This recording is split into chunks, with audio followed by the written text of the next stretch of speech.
Greetings, ladies and metalgens. Welcome to this latest narration of the web series, The Nature of Predators. If you are new to the series, there is a playlist listed down below in the description. And as always, I hope that you enjoy. Chapter 97. Memory transcription. Subject: Captain Sovereign, United Nations Fleet Command. Date: Standardized Human Time, December 5th, 2136. Sitting behind the helm of a ship felt cathartic after my long absence from the captain's chair. Tyler volunteered as a co-pilot, while Onzo lounged in the back seat. The yodel seemed too casual for our current suicide mission. Even with the UN's distraction, there was a chance the Orcs would come after us on our descent. Dominion forces were concentrated around Silas's supercontinent, since circumplanetary targeting was not an option. While the unique geography narrowed the staging points available, it also condensed settlements into a single region. That meant less bombs were needed to cover the planet. Our plan was to slip the shuttle in on the ocean side as the Terrans hounded the Greys head-on. I wondered how our original defensive line, which had vanished into the atmosphere, would factor in. Perhaps they can cover our arse during atmospheric re-entry. That's if they're not involved in the rescues themselves. Those vessels would be the easiest ones to sneak down to the surface, given that they didn't have an Arxor buffer in the way. Getting back up into orbit would be challenging, though. Then the Greys watched for evacuation ships. Small patrollers weren't built to tote more than a handful of passengers, regardless. Outside help was required to rescue entire platoons. Tyler blinked his icy eyes. "Take us in, Soblin. Godspeed."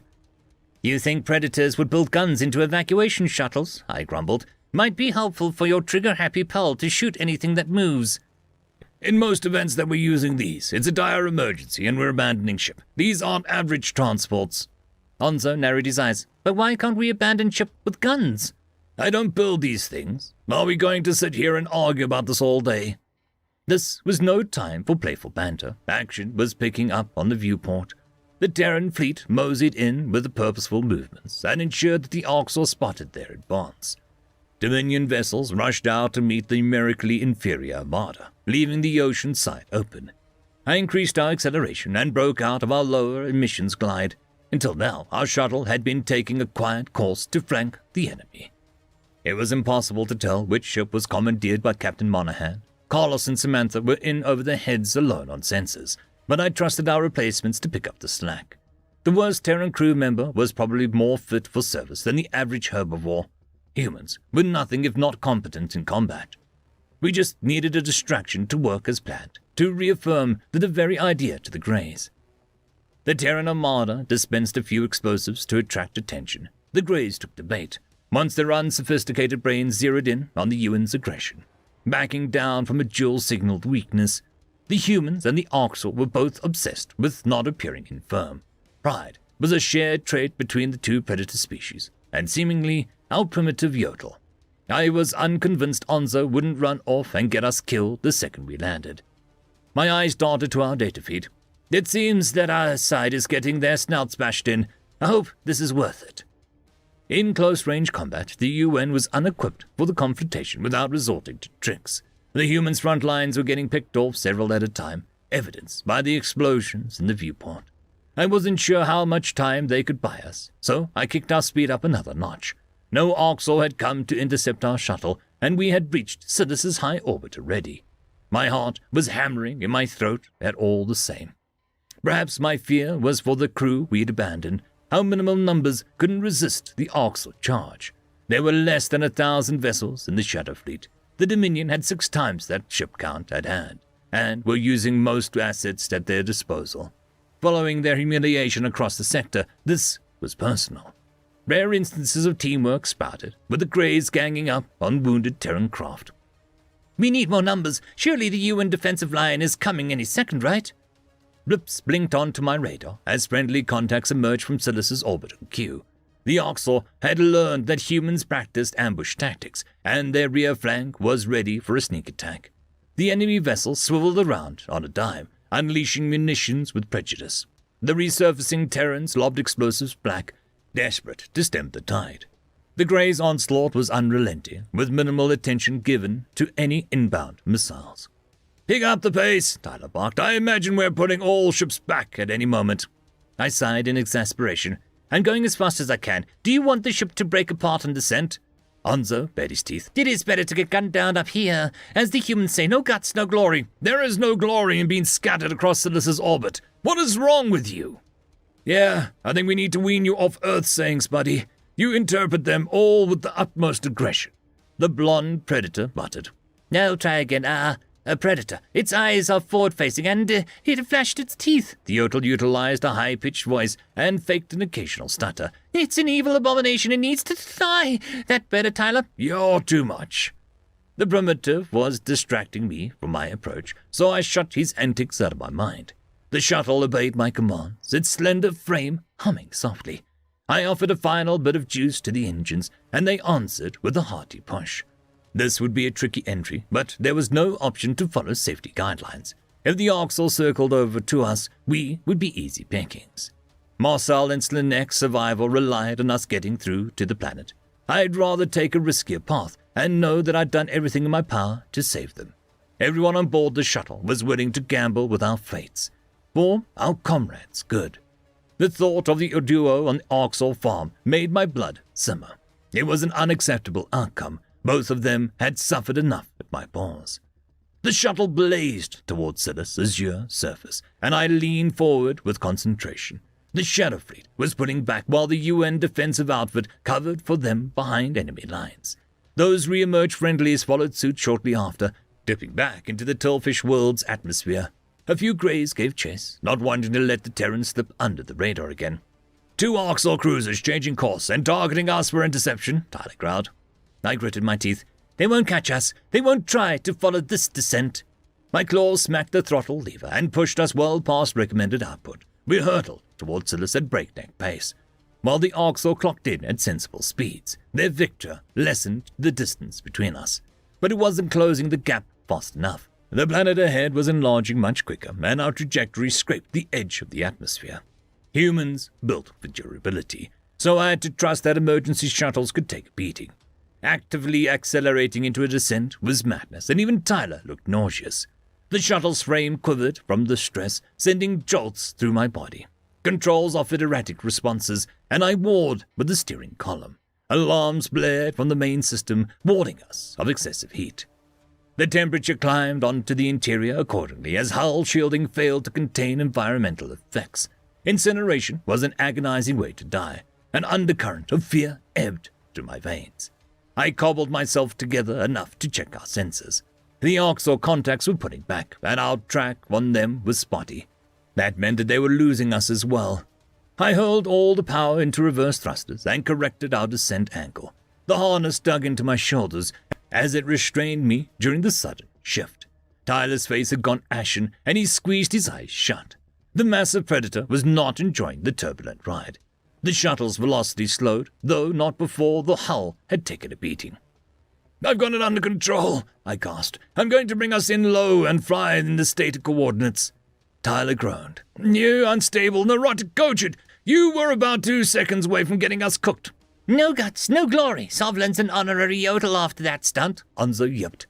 "Don't insult me like that," I thought to myself. "I grew up with electricity."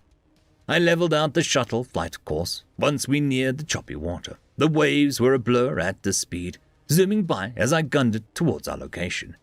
It was dizzying to look at our surroundings, but the human was gawking all the same. It was rare to fly with such quickness in atmosphere due to civilian traffic hazards. "You don't realize how fast supersonic flight is in space." Tyler pressed his hand to his chin and turned his eyes towards me. "Here, can you tell what our velocity is? You see the world zooming by." I drummed my claws on the console. "There is no time to waste. I'm just keeping enough altitude to clear any buildings. Marcel's coordinates are inland a bit." "You did great, Sovlin, but hey, I'm still not sure it's a good idea for you to make an appearance." "Marcel visited me in jail. I hope my presence will not be undue burden on him. I will comply with whatever his wishes are."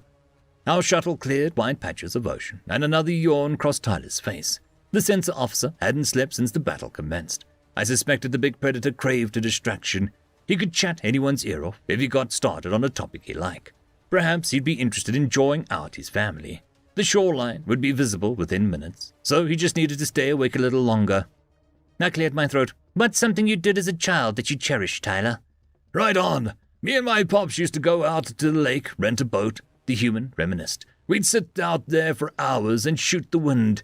Enjoy nature. Our relationship became, strange, but I missed fishing with him. We caught some real beauts." "Your favorite childhood pastime is water hunting. Your father took his kid to do this." "Hey, chill out. It's not like we ate Eddie. We just caught them on a hook, took a picture, and threw them back." Then what was the point of catching them? Just when I stopped thinking of you as predators, you say shit like that. You torment fish for father-son bonding time." Onzo suppressed a growl. "I rarely cry predator, but that is twisted and unnatural. It would be fine if you were seeking food, but you're just doing it for kicks." "It's just the way to relax, man. And maybe some humans do like hunting. So what? It's not like we're killing them." Disgust swirled in my chest, hearing the predator discuss hunting as relaxing entertainment. I could picture the blonde beast on a boat, giggling as he toyed with a suffocating fish. To think that a father passed those behaviors to his son. How could an empathic species consider that a socially acceptable pastime? How did Tyler not see the fecked up that hobby was? I brooded for the rest of the journey, scowling out the windshield. Buildings blurred beneath us, along charred ruins and mushroom clouds. There was no telling if Marcel's corner of solace was intact.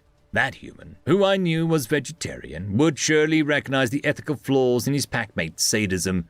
I hadn't thought Officer Cordona was a vicious animal before now. Tyler tapped my shoulder as we landed. "Shit, I'm sorry. I know that's a sensitive subject for you guys. I was just thinking about the one time my dad was proud of me. And there was that." "Well, that's fact. Your father instilled heinousness in you, but parents have a responsibility to teach their kids good values," I managed. "Right. We cool?" "Yeah. Let's go kill some Oxal." I couldn't look at the primitive the same, thinking of him learning predation. Humans claimed that they didn't hunt in the modern day. Noah said their meat was grown in labs. Clearly, that wasn't the whole truth. If Tyler had no qualms of his family outings, how could any feeling person go along with that? Tyler admits Terrans are violent and bloodthirsty.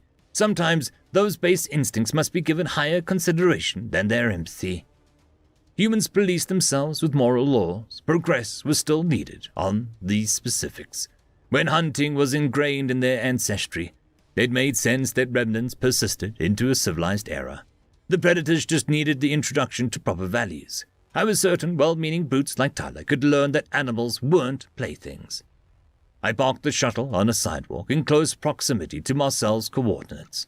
With Oxal traipsing about, this was no time to relapse into human phobia.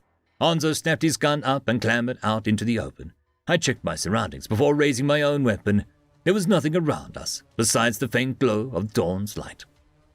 "Marcel, do you read me?" Tyler croaked into his radio. "It's me, Tyler, your better half. We've landed, but I don't have a visual on you." The pavement was rough beneath my hind legs, and the air felt acrid to my throat.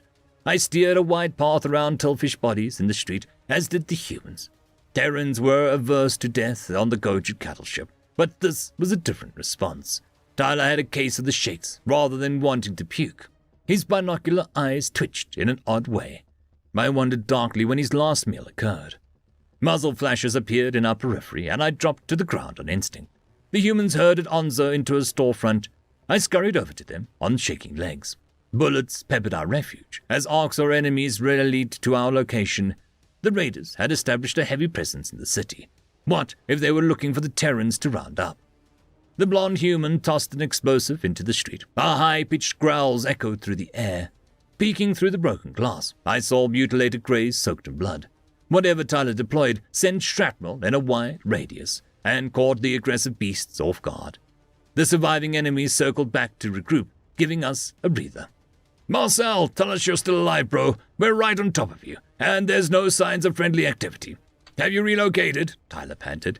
The Yodel blinked his dilated eyes. "Let's get back to the ship. I think they're—" "Shit, Tyler. It's good to hear your voice." Gunfire sounded in the background, and audible scratches surfaced in Marcel's fumbling his radio. "We're in the sewers. Need backup ASAP." The information gave me an adrenaline boost I needed. I unloaded a magazine at the approaching Oxal posse, in the hopes of pushing them back. Marcel's packmate jerked his pupils downward and rushed over to a manhole cover. The predator searched for levers, finding one with his hands. Tyler tugged on the mechanism, and robotic system popped the hatch. Onzo growled as he took down a grey with a well-placed shot. The Yodel protested when Tyler pulled at his shoulder. The primitive was the first to descend into the manhole. The human insisted on being the last one to enter and hurried me to the ladder next. I hopped down the rungs, jumped into the mucky tunnel. Tyler dropped onto the ground, landing awkwardly on his ankle. He'd sealed the cover behind him, and I hoped that it would delay our attackers. Thankfully, our shuttle could be locked to human biometrics. That should prevent the Oxel from running off with our ride.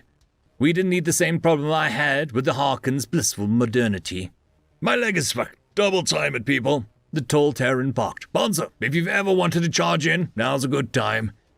Now that we were in the tunnels, I could detect the same gunfire I'd heard on the radio. My ears assured me that the fight was still ongoing, but Slanek had already been wounded before the clash. With Marcel stuck guarding his Vendel buddy, there was no telling if he could best the Arxor. His band was lucky to survive on Silas this long. I channeled my inner Onzo, dashing off like a madman. This was my opportunity to save the human that I'd brutalized, and give some meaning to his decision to spare my life. End of chapter. Chapter 98. Memory transcription subject Slanek, Vendel Space Corps. Date, Standardized Human Time, December 5th, 2136. Marcel made the decision to move deeper into the tunnels. The further we got from my blood trail, the less chance we had of attracting Arxor attention. The human did everything in his power to disinfect my wound and mask the scent. It was stressful to realize that atrocities occurring above ground as we camped amidst relative serenity. All it would take was one Arxor patrol to flush us out, scouring the sewers for hiding souls. Regardless, once the city was scraped dry, antimatter bombs would descend on it. Time was running out with finite certainty. We would be dead one way or another. General Burla seemed to be losing the motivation to carry on. If it wasn't for her cheery son, I think the Tillfish officer would have given up. Marcel fished into his pack, offering Bulra a handful of berries. "You haven't eaten in days. Let me guess. You don't want predator food." I want Vernt to eat, the Tillfish general offered half-heartedly. "Please give my portion to him." "Not happening. Mert needs you at your best, huh?" "Damn it, human. We don't have enough." I forced a confident ear flick. Marcel packed plenty of food for his fat ass. I'm sure that we have enough to go around. "My fat ass," the human growled. "I'm not the one who ate the entire can of Pringles during our board game session." "I like salt. That was one time." "The fact that it happens once is enough." I huffed in irritation. How could Marcel bring that up at a time like this? The Terran soldier extended his hand to Burra again, and she gazed into his hazel eyes. The insectoid relented to her hunger, snatching them away with a greedy leg. She wolfed them down in a single gulp, cramming them into her mandibles. Vernt clawed up Marcel's arm. "Humor, what's Pringles?" "It's a salty crisp made from potatoes. You'd like it, kiddo," the vegetarian replied. "Can I have one?" "I don't have any now, but, I got gummy worms." Bulra and I both gaped at the predator, who blinked in confusion. Why would Marcel be feeding invertebrate animals to Vernt? I was confused why a herbivore human was carrying around meat at all. Perhaps my friend hit his head harder than I thought.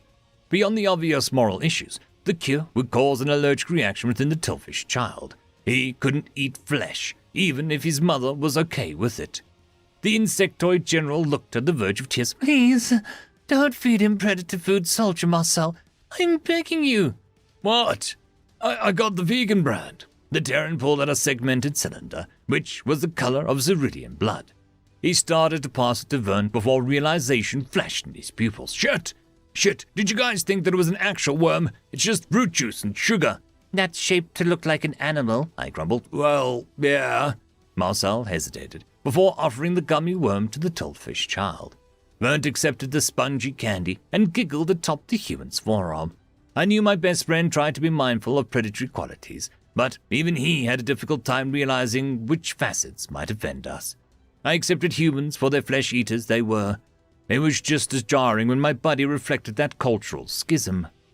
"It's clear that my human was obsessed with bringing candy for the kids. I'm sure he was stressed enough making sure that it was all edible." My buddy rose to his feet and beckoned for us to continue our trek. I hopped onto his back, unable to walk of my own volition. Dinah was dutiful, sniffing the ground ahead of us. Burla guarded the rear flank, ensuring that nothing snuck up from behind. The Tillfish general and the human had grown more comfortable around each other. Unfortunately, the insectoid's case wariness might have played a role. I kept my eyes peeled and tried to stay alert. The tunnel split off in various directions. Marcel was charting an arbitrary course. The predator plodded along with determination, as much to avoid Burla's defeatism as anything. It floored me at how he continued to radio the UN despite an absence of response. No answer was an answer of itself. We reached another fork in the sewers, prompting a decision. My ears picked up on the growling from our left. Judging by Marcel stowing Vernt in his duffel, he heard it too. The human peeked around the wall rather than running away as wisdom encouraged. I suppose he wanted to see if an Orcs had spotted us, and determined the possibility of us getting tracked. "God, Slanek, those poor people," my friend murmured. I followed his piercing stare and spotted a grey silhouette in the distance. It was crouched over a tillfish corpse, chowing away. The Orcs rushed around with cages trapping insectoids inside. The faint cries were almost inaudible over bullet pops, but they were unmistakable registers of children. Pity etched itself onto Marcel's scarred face. I can't go on. Billions of my people dead. Burla collapsed against a wall, buzzing hysterically. She stuffed a leg into her mouth with a muffled noise. My home. Everyone has abandoned us, and my son and I are trapped here. Children that humans have left to die, taken as cattle. Marcel hesitated before removing me from his back. He crouched next to the chillfish general and wrapped an arm around her thorax. The human was gentle, pulling her head against his chest. Burla's eyes widened in alarm, but she allowed herself to absorb his warmth. I could see the proximity to the Terran set her instincts ablaze. The redhead primate stood abruptly. "Beckett, let's go save the kids." Oh, what? But you... Burla began. "We're going. It's the next day here. I'll give you my sidearm." I thought about arguing with him, but his resolute scowl told me that his decision was final. Clasping the gun between my paws, I huddled against the wall. The shallow sounds of my breathing mixed with the background noise. After waiting for Marcel to charge off to rescue the kids, I inched closer to his new position. My injuries wouldn't prevent me from picking off a grey or two. Dino bounded into the fray, eager to get his jaws on the arc saw. Burla had life in her steps too, as she followed my human's path. If we were doomed to die on Silas, what better way was there to go down? We could save kids from becoming a monster's plaything. We could help their parents defend them. The Greys were shooting at something, so some insectoid must be fighting back. I scooted along the floor and drew close enough to see who was putting up a defense. Tillfish exterminators were mounting a desperate stand, spraying flames at the arc saw. Only 2 of them were still living, and they had been separated from the children. As much as I hated these bastards at the extermination office, this was a good thing that they were engaged in here. What the... One of the exterminators gasped as the arc saw was shot from behind. His compound eyes focused on Marcel, who was firing at the Greys. Humans! No, they left us! The tillfish predator killers looked terrified, but their flamethrowers steered clear of Marcel and Burla. Vern's mother channeled her own fury, gunning down Greys at point-blank range. The arc saw backed away, shielding their caged prizes. The exterminator who had spoken before shouted to my human and begged for the kids to be saved. I was surprised he would voice such a request. I guess the Terrans look downright nice next to the Greys, though I wouldn't trust these tillfish not to torch Marcel the second this is over.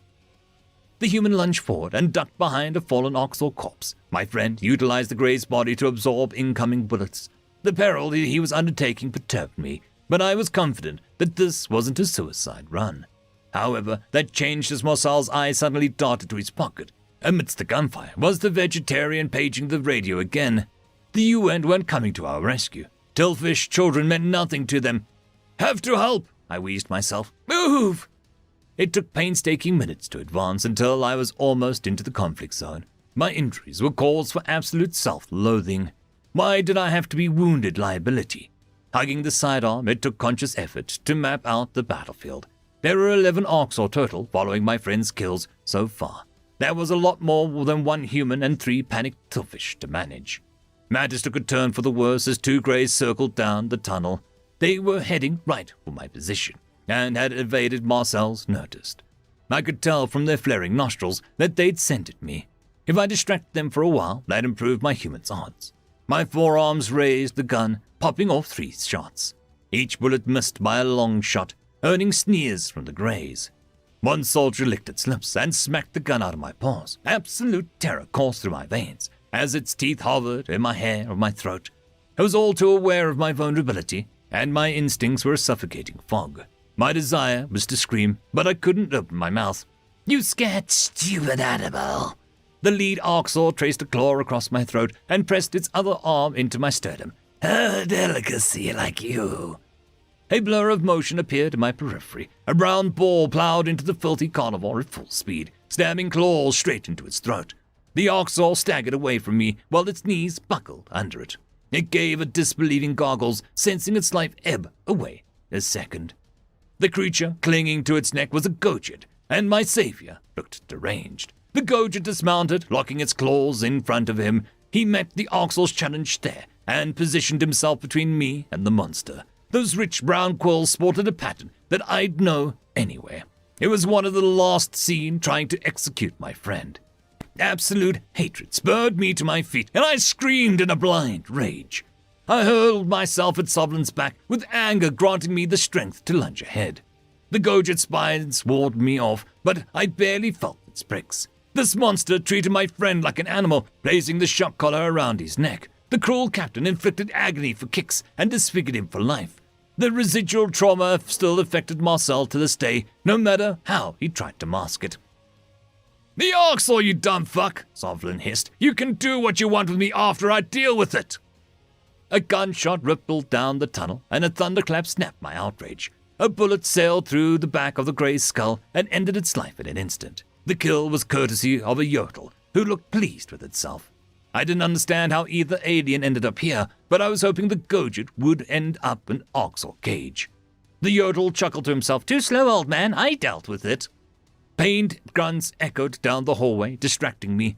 Sovlin sprinted off before I could finish him, and the repugnant Arxor had taken my gun. Logical thoughts be damned. I'd execute that sadistic fecker, even if he meant to help now. The level of hatred I felt for him was unrivaled. It was unfair that Earth let him off the hook for his unthinkable crimes. A limping human ambled down the hallway, and a series of curses ensued. Confusion took over as I recognized Tyler's towering stature. The blonde Terran was taking ginger steps, while his teeth were gritted in pain. I had spoken to Marcel's friend over messaging services after the Battle of Earth. Both of us shipped out of the system days later, and I hadn't heard from him since. Why the hell is he here? Tyler was assigned to a ship. Did he crash? I wondered. More importantly, why the feck is he with Sovlin? "Hey, Slinek," the massive human grunted. "You rang?"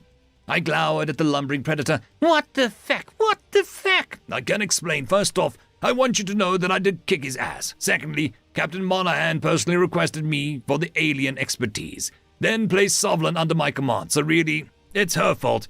"I thought that you were Marcel's friend. Why would you bring that fecking monster anywhere near him?" "Because he was the best man for the job," the Yodel chimed in. "Sovlin's an arrogant prick, but we wouldn't have gotten to you without him. Who the feck are you?" "Onzo, thanks for asking." Tyler steadied his gun and limped a few steps closer. I picked Marcel's sidearm up from the sewer water, not wanting to be unarmed. My human had gunned down several greys while utilizing his unconventional cover. The corpse shield helped him to press ahead. He was unwilling to let the Arxor captors get away. Burla had formed ranks with the Tillfish exterminators, and the three insectoids were combining flames and bullets, picking off one grey at a time. Two enemy survivors with the cages were retreating, and that forced my human to shed his corpse shield. Marcel needed to advance more quickly. That meant throwing caution to the wind. Sovlin rushed up behind him and strained to catch the longer-limbed predator. The Gojid's cheeks were puffed out with exhaustion, but he wasn't slowing down. Was that monster trying to kill Marcel, this long after our escape from the ship? I didn't understand why Tyler violated our trust by bringing that spiky freak. A true friend would have done us a solid and executed Sovlin. Could have just slipped him some meat, allergic reaction, and it's done. That omnivore cure might be good for something. "Marcel, get down!" the Gojid roared. The human slowed for a second and gave Sovlin enough time to tackle him from behind. I realized that the Arxor had set up a sentry turret. They intended to gun down anything that passed through the area after their sweep. The monster activated the device as they retreated past it. Bullets zeroed in and any motion in an automated stream. Sovlin hugged Marcel's head against the shallow water and shielded my human with his own body. Blue blood spurted from his back as bullets clipped his spines. An entire row was ripped out, causing the Gojid to scream in agony. Despite the pain, he never wavered from his spot. As long as the duo stayed against the floor, they were below the turret's sightline. The Tillfish hit the deck as well before they could attract the gun's ire. Tyler retrieved his grenade launcher, though he had minimal ammunition in tow. The blonde human balanced on one leg and lined up his shot with careful precision. A projectile sailed down the tunnel, converting the turret into fragmented shards. Sovlin struggled to his feet and extended a clawed paw to Marcel, tears glistening in my human's eyes. I could see him biting his lip. The primate threw his hand into Gojid's grasp, avoiding his gaze. The callous captain tugged my friend upright through sheer willpower. Blood was still gushing down Sovlin's back, but he wasn't stopping for the first aid. "Shit! We lost the fecking kids," my human growled. "And you!" "I'm not gonna ask." The Gojid touched a paw to his bloody back. "I know you don't want to see me." "No shit! Tyler didn't mention a thing about you, because he knew I was pissed. Feck, do you have a ship?" "Yes." "Hey, exterminators. I'm sorry that the Greys took so many kids, and you and the civilian survivors want to come with us. Off this rock." The flamethrower-wielding Tillfish shifted. "Yes, Predator, your occupation was better than theirs." "Okay. Get these people and my friends to safety, Sovlin. You do that, and I'll tolerate you for that long." Onzo propped me up, and the rest of the procession made their way towards us. I still wanted a piece of Sovlin, but I couldn't get over the fact that he'd saved Marcel's life. I decided that I wouldn't go after the Gojid until we were clear of Silas. Between the vegetarian's head injury and my blood loss, neither of us should be flying. The most important thing to me was my human survival. A universe without him was a dark place. If Sovlin was our ticket out, then so be it. End of chapter. Chapter 99. Memory transcription subject, Glim Venlil Rescue. Date, standardized human time, December 6, 2136. Noah opted to give me some space once we returned to the facility. Despite my consent to speak to him, the Gaian realized that I was confused by my feelings. The warmth of his arms lingered in my mind, along with the welcome promise that everything would be okay. Predators weren't supposed to have compassion.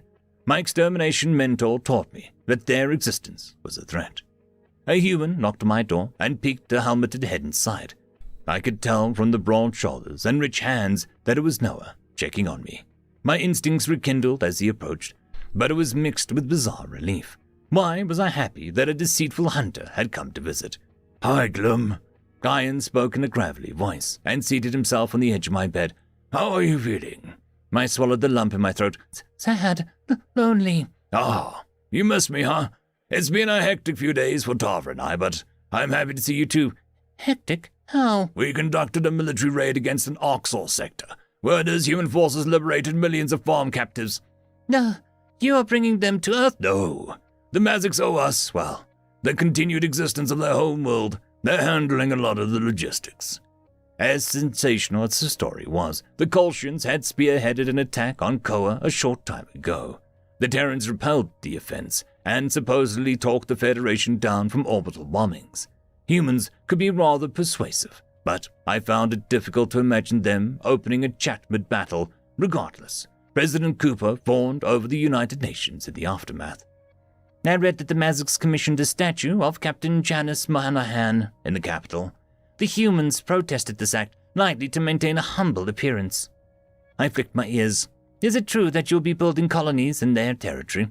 "Zao has a plan to have functional settlements up and running by the end of the calendar year," Noah growled. "The infrastructure on abandoned Mazic worlds is a good start, even if it's not built for us." "I'm surprised Cooper didn't offer to help build from scratch." "Ah, he did. Get a load of this. Those helpers showed up at the potential colony with antimatter bombs. They wanted to destroy the native ecosystem. Obviously, the humans they rendezvoused with got a bit of it riled up." "Why? Those Mazics were doing the bulk of the work, making it safe for habitation." "Please, tell me that it's not a colony work that you did, Glim. You're too good for that." "Come again? I was a good exterminator." "Never mind. Before I ask what I came here to ask, how much do you know about our political situation?" The Gaians had a solidified and unlikely coalition, and put the infamous events of a predator refugee stampede with explosions to bed. The hyper-capitalistic Pheasants and the Nervox buried their rivalry enough to resupply the human fleet. The Takans were major contributors to Earth's manufacturing power as well. Their ambassador had been taken prisoner on Alpha over a sabotage incident, and that rubbed their brass the wrong way. There were some parties in with the Human Alliance, like the functionally extinct Thufka and the distinct Poltons and Sivkits, whose support was intangible. However, newcomers contributed enough to account for them. Neutrals, like the Selene-Iftali Alliance, rallied support and flipped several non-aggressors to the Terrans team. The occupied Harkon and Tillfish had their armadas co-opted as part of their surrender agreements. I get the gist of it. You have a small core of allies, I answered. You would be better off, number-wise, if you could flip a few more neutrals to your side. Noah breathed a tentative sigh. You're right on the money. We've identified a handful of non-hostile marks, mainly those who voted for a temporary truce against the Oxor. There were 107, but our interactions with the Greys turned many against us. The fact that you work with those demons is disgusting. I don't disagree. Our attack on the Oxor sector might be the diplomatic fuel that we need with the Feds. We convinced them that we're gearing up for an eventful war with the Dominion. And you think that you can get more ships? Yes. A few individuals from species we're targeting as allies were liberated from the sector's cattle farm. We want to return them as a sign of goodwill. We'd like the rescues to be friendly to humans and convince their governments that we're different from the Greys. Perhaps this was all some long con by the Gaians to strengthen their military. Noah was outright stated his motives for the Oxor attack. It could be a collusion between the two predators, giving off the appearance of enmity. Were the humans just using the liberated cattle to gain a diplomatic edge? Would they reveal their true feelings towards us once they smooth-talked the neutrals? Might hot anger scorch my jest? Ridiculous! You have no idea what the Oxor did to people like us. How are you going to convince them to trust another predator, let alone like you? I don't know. This is a long-winded way of asking you, but we want your help, the Gaian said. My paws adhered to the smooth helmet, and I pulled it up off his face. Sincerity swirled in his piercing eyes, which bored into my skull. Part of me hated him for reminding me of the Greys' pupils searching for their next meal. How many other cattle would have helpless thoughts jogging by their face? Hell, the human's features were more unsettling than the Oxor's purely predator countenance. Maybe Noah really wants this to work, but he doesn't understand our trauma. After years of captivity, most cattle want nothing to do with them. Do you know why they kept me alive? I managed. The guy in Wrinkle's lips curved down. I can imagine I'm so profoundly sorry. We found multiple DNA matches to you from the cattle raised in captivity. You want to see them? Those are not my kids. I didn't choose to conceive them, and I don't want to look at those abominations. And don't tell me it's not their fault, because I don't fucking care. Okay. I'm sorry I brought it up. I just thought you deserved to know. Stop trying to be nice. Just because you guys show us a little kindness, that doesn't make any of the flaws go away. You're selfish to want those cattle to be your friends. You're selfish to want me to be your friend. Ambassador Noah was silent for a long moment. At a loss for how to respond, the human pulled his helmet away from my paws and tugged it over his head. What an impeccable actor he was, if he was playing us all. The emotionless veil obscured his feelings, but I could sense his pained expression. The bulky predator rose from my bed before marching towards the door with hasty steps. A twinge of guilt tugged at my heart. I am sorry, Noah. I didn't mean it like that. No problem, the guy rumbled. I asked if you wanted me to steer clear of you, and you said no. I misunderstood. You didn't. What I meant to say was that we're damaged goods, myself included. It's difficult for me to be around you even now. We can't just forget what happened, and I can't make any cattle sing a predator's praises. You're right. The UN has no right to use you as a political pawn. What I asked was unfair, Glim. It was, but I'll do it. I'll try, and we'll see what happens. Oh, thank God. I should turn you down, but the Hasey situation got Sarah in a rut. Maybe we could start with that small issue. Hasey won't even eat. We had to hook her up to an IV. Why didn't you start with that? Take me there. The predator flexed his meaty fingers in a way that seemed to beckon me forward. The back of his helmet spit my reflection at me, which I tried not to focus on. There were dozens of Gaians working with Vendel staff, often conferring in hushed tones. The humans kept their masks on near patients, but I could see them in their full brain-melting visages in break rooms. My surroundings looked vaguely familiar as we passed across the linoleum floor. Noah tested the door handle and gestured for me to enter. A masked Guyan was seated just inside the doorway, huddled against the wall with the laptop. Complex equations were on her screen, and she was typing away with a vengeance. A tissue box sat right beside the primate. That left the logical deduction that this was Sarah, the other caretaker. I'd seen the female human at the train station, with her puffy hair and softer features. Both twin beds sat empty. One had belonged to me before my escape. Hazy, my fellow refugee who'd once run the Venial Museum of History, was nowhere to be seen. It took me a moment to hear her scratchy breathing, hiding under the bed. "Sarah, give Glim the rundown," Noah barked. The female human snorted. Not much to it. Hazy saw us turn our heads to look at her, then locked herself in the closet. I felt pretty terrible for adding to her trauma. I eyed the guy warily. "You never meant for us to find out the truth. If it makes you feel better, you can't have made it worse than Noah chasing me through the train station, shouting about his teeth." "Canine teeth," the male predator corrected. "It worked, didn't it?" Sarah chuckled. "Don't fret. I won't be replicating that with Hazy. I'd leave her alone if that's what you wanted, but I can't watch her waste away like this." "Right. What else have you done to her?" I crouched next to the Guyan scientist and ensured that there was no Vendel blood residue on her suit. If she'd had a lapse in attack, she wouldn't admit it. "Hazy was lucid when I left. Well, something made her snap. Don't start lying again." "You have a dickish attitude, Clem, but I'd take that over the broken Hazy is. I got her to join a video chat, and she was speaking her thoughts then. She had me take off my mask. Hasn't said a word since. Something must have made it worse." Recalling my own disgust to the sandwich-munching Guyans, I could understand why Hazy was appalled. Perhaps it was those unpigmented eyes or the furless cheeks infused with a tinge of their own blood. It could have simply been that looking at a predator brought back Hazy's worst nightmares. That was a plight I could sympathize with, and was also why it was inane that Sarah had planted herself in the room. "So you know she's upset and you're staying around her constantly?" I scowled at the predator, praying that she wasn't strike me down for my bravado. "Well, why are you in here?"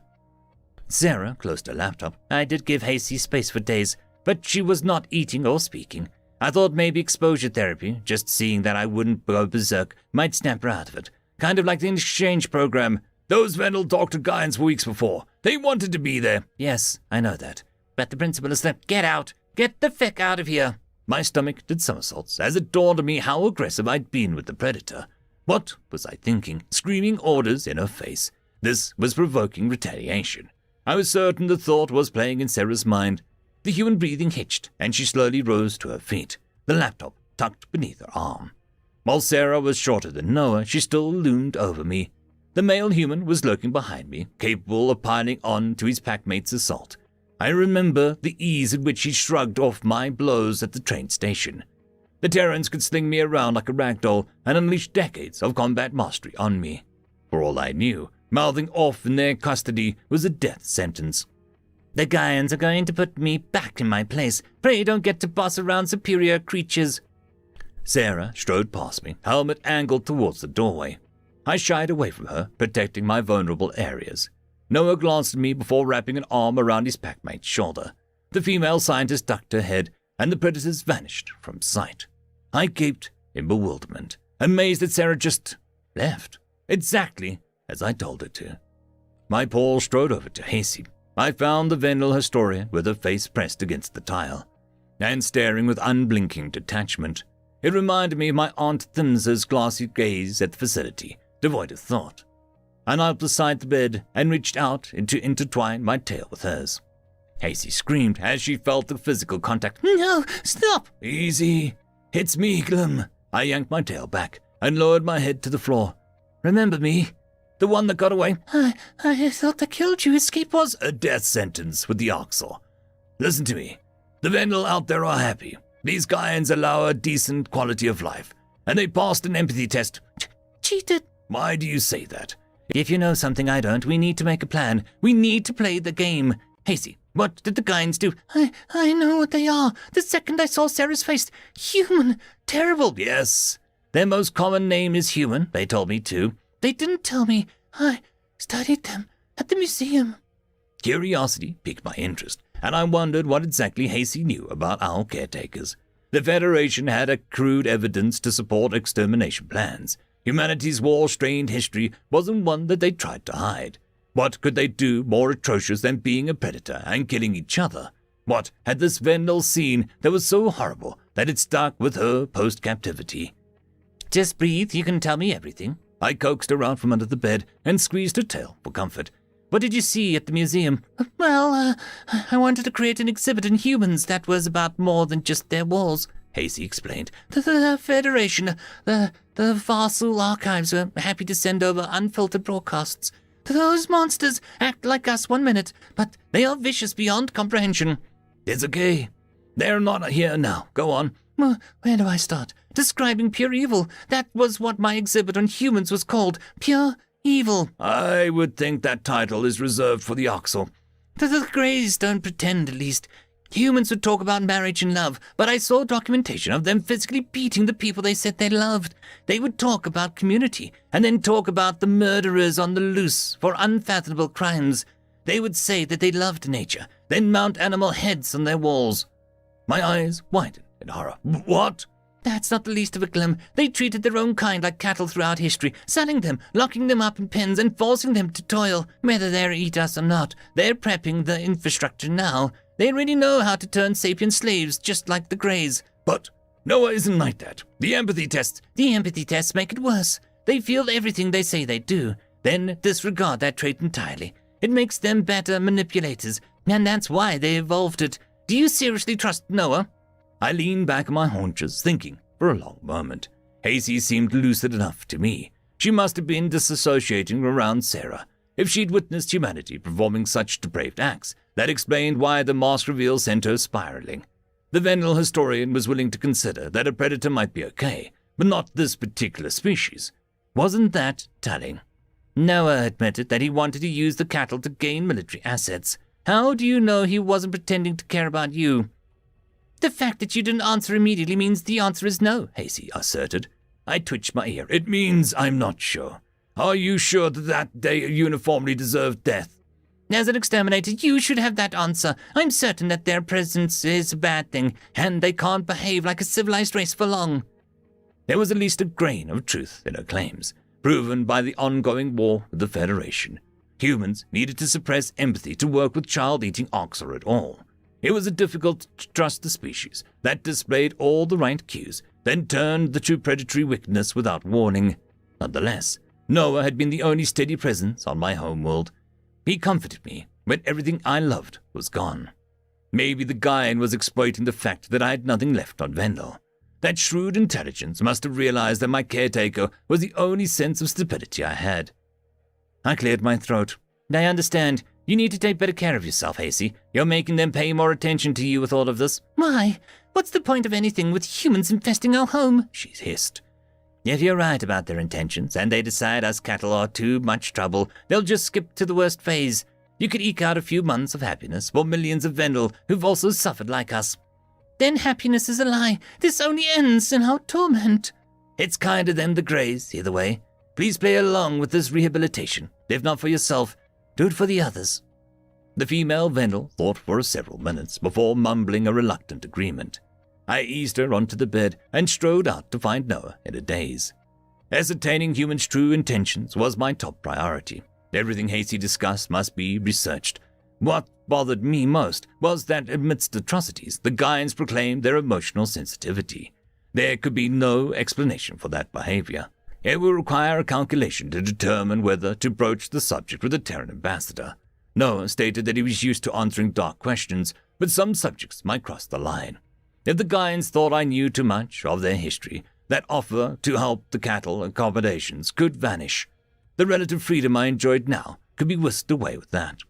The suicidal side of my brain wanted to spill everything to the dark-skinned human all the same. I desired for him to hold me in his strong arms and tell me that everything was going to be okay. It was no wonder the predators had enraptured Vendel Prime with their charm. Even a captive exterminator like myself couldn't help but fall for it. End of story. Chapter 100. Memory transcription subject Chief Hunter Isif, Oxor Dominion Sector Fleet. Date Standardized Human Time December 6, 2136. The prophet descended, had grown irritated, and Shazar's spectacle dragged on at Silas. The female chief hunter had failed to mop up the human remnants. She had sacrificed her entire sector and not even taken the planet she'd lost her assets to capture. So when Giznell summoned me to a physical location, I figured that it was for my input on that debacle. What else could be too sensitive to discuss on comms? Before I returned to my duties, I passed through Jones's tooth drive. The human general had included instructions on how to search for bugs. I turned my shuttle upside down before retrieving my secret holopad. My defective sight compelled me to answer Felra, who had been persistent in checking in on me. We ended up chatting for hours. The Dosar discussed her favorite celebrity, her day's training to be a ship inspector, and how the war affected her, among other topics. Felra was unfazed by my non-answers. If anything, it seemed to encourage her noisiness. The prospect of discussing my life made me feel fraudulent and exposed. How could I ever explain anything genuine about myself? By the way, I'm an Arxor chief responsible for the deaths of millions. Don't mind that. The Dosa sent me a request for a video chat, and that paralyzed me in my seat. Just when I'd begun to ease my guard, there was the reminder that a friendship was impossible. I told her that I was on my way to meet my boss, which, I suppose was true. Farah, damn her, pleaded that a few minutes would make a day. Why wasn't I able to refuse that request? It took me a few seconds to set my video to off and apply a voice modulator filter to my audio. This was all going to come to an end when she asked why I switched off my camera and disguised my voice. There was no prey-like explanation to that effect. SciFi! Oh. The young dosser with ginger and white fur blinked onto my screen. Where's your video? You can't be that ugly, man. I showed my face. I drew a shuddering breath. Laura, I don't know how to say this. Robotic voice, okay? Not gonna lie, this is creepy. Are you actively hiding everything about yourself or trying to be weird? It's better if the camera is off, and if you don't hear my real voice. I'm a predator. Laura was silent for a long moment, mulling over my confession. I could see the gears spinning in her beady eyes before her nostrils twitched in surprise. The dosser proceeded to express relief, followed by a bout of laughter. She gave me an encouraging ear flick, which wasn't the reaction I was expecting. You're a human, she exclaimed. That explains everything. Why you're so closed off and peculiar. Oh, no offense. I wonder what you were all like. I recoiled in my pilot seat, hissing in disbelief. That was not the interpretation I intended for her to take. But I suppose it was a good cover.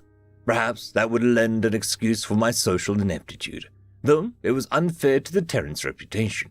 Humans were more than capable of chatting it up and mimicking emotions in appropriate ways. Clara is definitely going to have the wrong impression of humans. If she talked to one of them, she'd never have suspected a thing. I decided to not confirm or deny her assertion.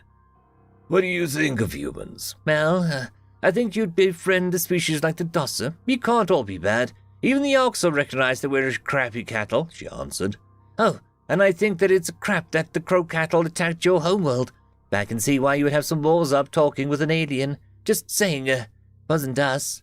Wait, you're not going to be bothered by me being a predator. I'm not anything like an average human. To be frank, my emotions deviate far from the Terran baseline. You told me you deserved to be alone, and I'll assume it was because of that. I'm sorry that your culture made you feel that way. If you feel safe reaching out to me, I'm honored. I see. And the Federation, what do you think of them? I understand the whole cultural tempering, and that I should feel hatred. But honestly, we would have never industrialized without their uplift. How will we build great machines from scratch? Even walking, we use carts to traverse alien cities. I guffawed in spite of myself, picturing the screecher perched on a motorized stand. Barbara made a valid point about the Dosser's debt to the Federation. Had those meddlers not noticed the native wildlife bore signs of sapience, Malu would be a different planet today. In their particular case, outside intervention was necessary to facilitate their advancement. Bora flashed her tiny front teeth. Don't laugh at me. Let me guess, humanity will look down on us for our lives. I cannot speak for Earth, I growled awkwardly. My assessment is that many Terrans will want to pick you up or pet you. Humans think small animals are, cute. But you don't. I don't debase myself by infantilizing creatures. It's not something I've given active thought to. Tasty, are we? I am insulted by the premise, as if I could find an alien cute, and do that whole fawning expression and the baby voice. I wouldn't mind. I bet you could do it well. Please, show me this baby voice. No filter. Urgh. Very few herbivores try to rile up a predator. Well, I'm a special gal, SciFi. You're sure funny when you're fired up. I'm tired of this conversation. I said I was only speaking for a little bit, and I don't want to hear from you for a few hours. I hung up with a huff, refocusing on the landing protocols. Despite my best attempts to scare Farah off, I'd only seemed to invite provocation. With such important tasks ahead, I needed to quash whatever of my defective side had arisen. Prophet Descendant Giznil was hosting our meeting in an unmanned station, and he had just confirmed my docking request. Focusing on neutralizing my expression, I steeled myself for the Betterment's unavoidable demands. My shuttle coasted down at a leisurely pace. The time to clear my thoughts was welcome. If Giznil ever learned that I was befriending prey from my sector, he'd see that my head was removed from my shoulders. There could only be my fanatic persona among my people.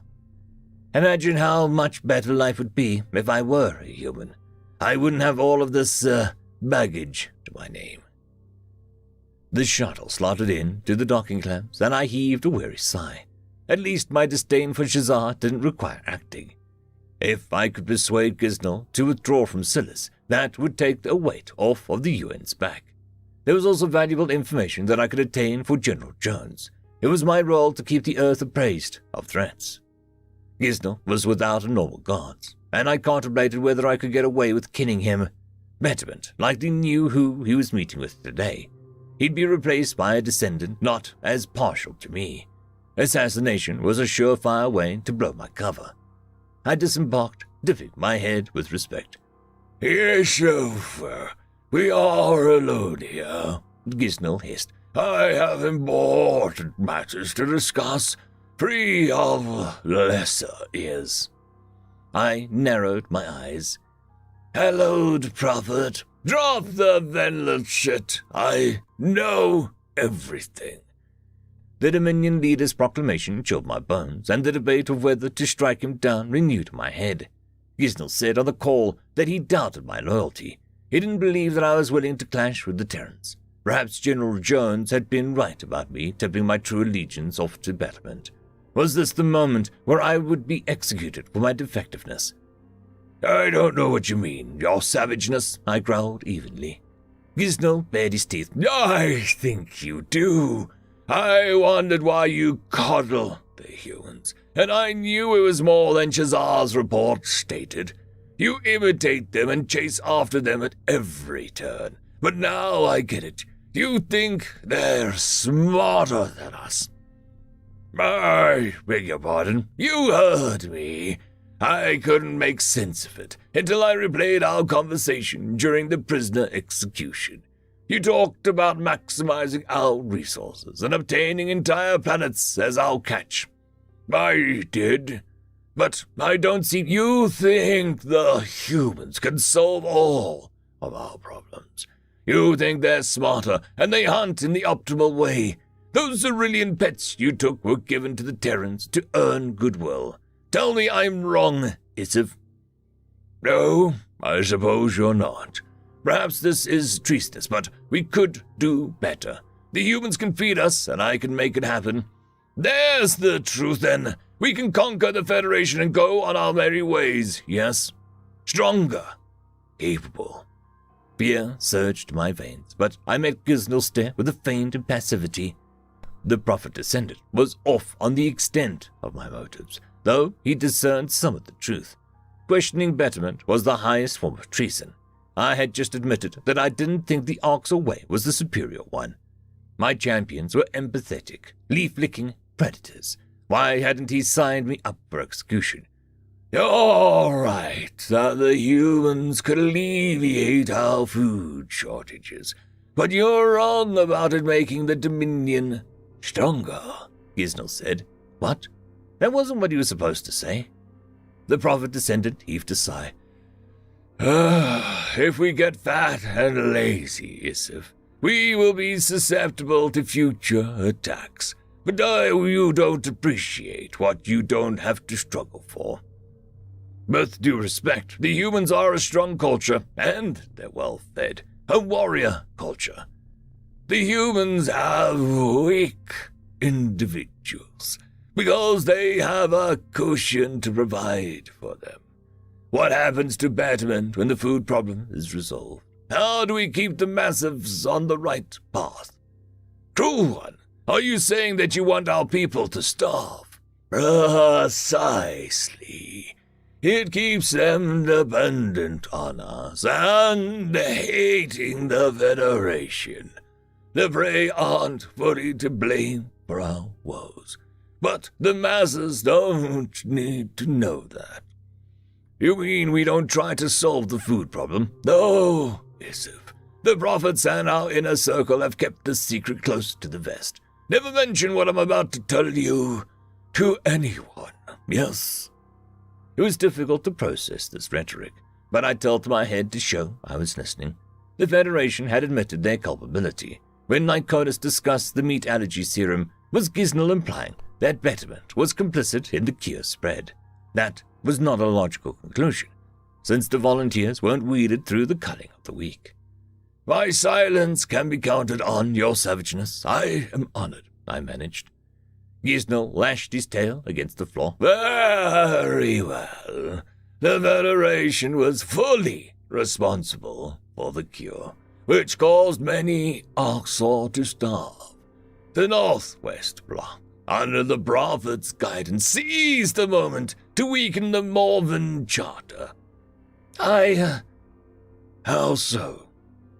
The cattle virus was unleashed on the Charter's livestock. By us! The cure was the perfect cover. We could blame it on the aliens and not break the truce. But it spread across our borders somehow. We lost our food to our own bioweapon. It wasn't all the Colchians, so billions of Arxor starved because of rivalries from the World War. Yes! And it was a blessing in disguise. It helped Betterment solidify control. It made the entirety of the rest see things our way. My more hunger gave as I fitted this new information into my past knowledge. That explained why Chief Lyconis had denied the cattle allegations during Seleni's interview. The Colchians had no part in slaughtering livestock with pathogens. The herbivores deserved our hatred, but the worst blow to Arxor civilization was self-inflicted. That entirely altered my perspective on why we were starving. It could have just been a few 100,000 volunteers killed by the cure. Instead, my entire race has been reduced to animals. I was livid at Betterment offers for perpetrating such falsehoods. There were so many factions that could use this information. General Jones needed this on a desk promptly. The Arxor rebels, who were searching for fuel to resist Betterment, could gain support too. Even non-defective citizens would seek consequences against those responsible for starvation. This revelation could destabilize the Dominion's grasp on society, just as Selani had crippled the Federation. Unfortunately, Gisnell wasn't stupid enough to blab about this to a reporter.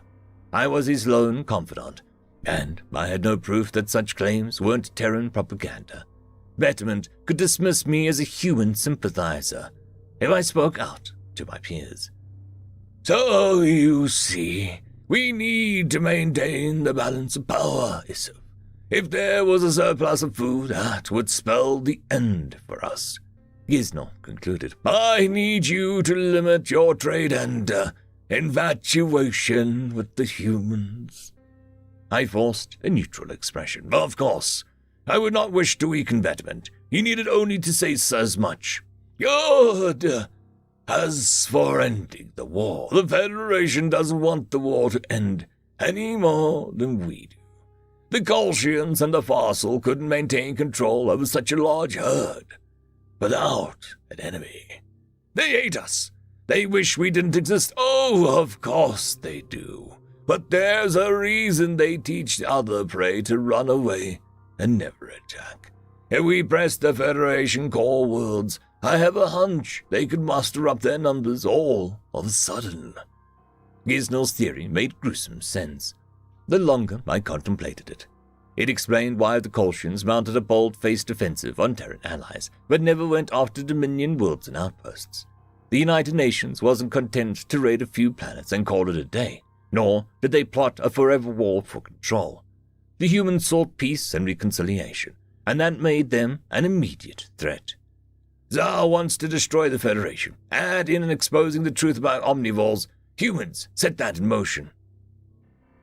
That theory holds water. I blinked my eyes, and my thoughts drifted to Falra. The Dosser were at risk of attack just for siding with the humans. Mal cruelty helps the ringleaders keep the other prey afraid. Gisnell chuckled to himself. I knew you would get it, Isiv. You're more cunning than Shazar. So I'm asking you for a favor. Do you still think you can handle the humans? Of course I do. I am not Chief Hunter that lost my sector to them. Then handle this fecking mess. I want the Battle of Silas ended at once, with as many assets recovered as possible. If you think you can talk the monkeys into a truce, do it.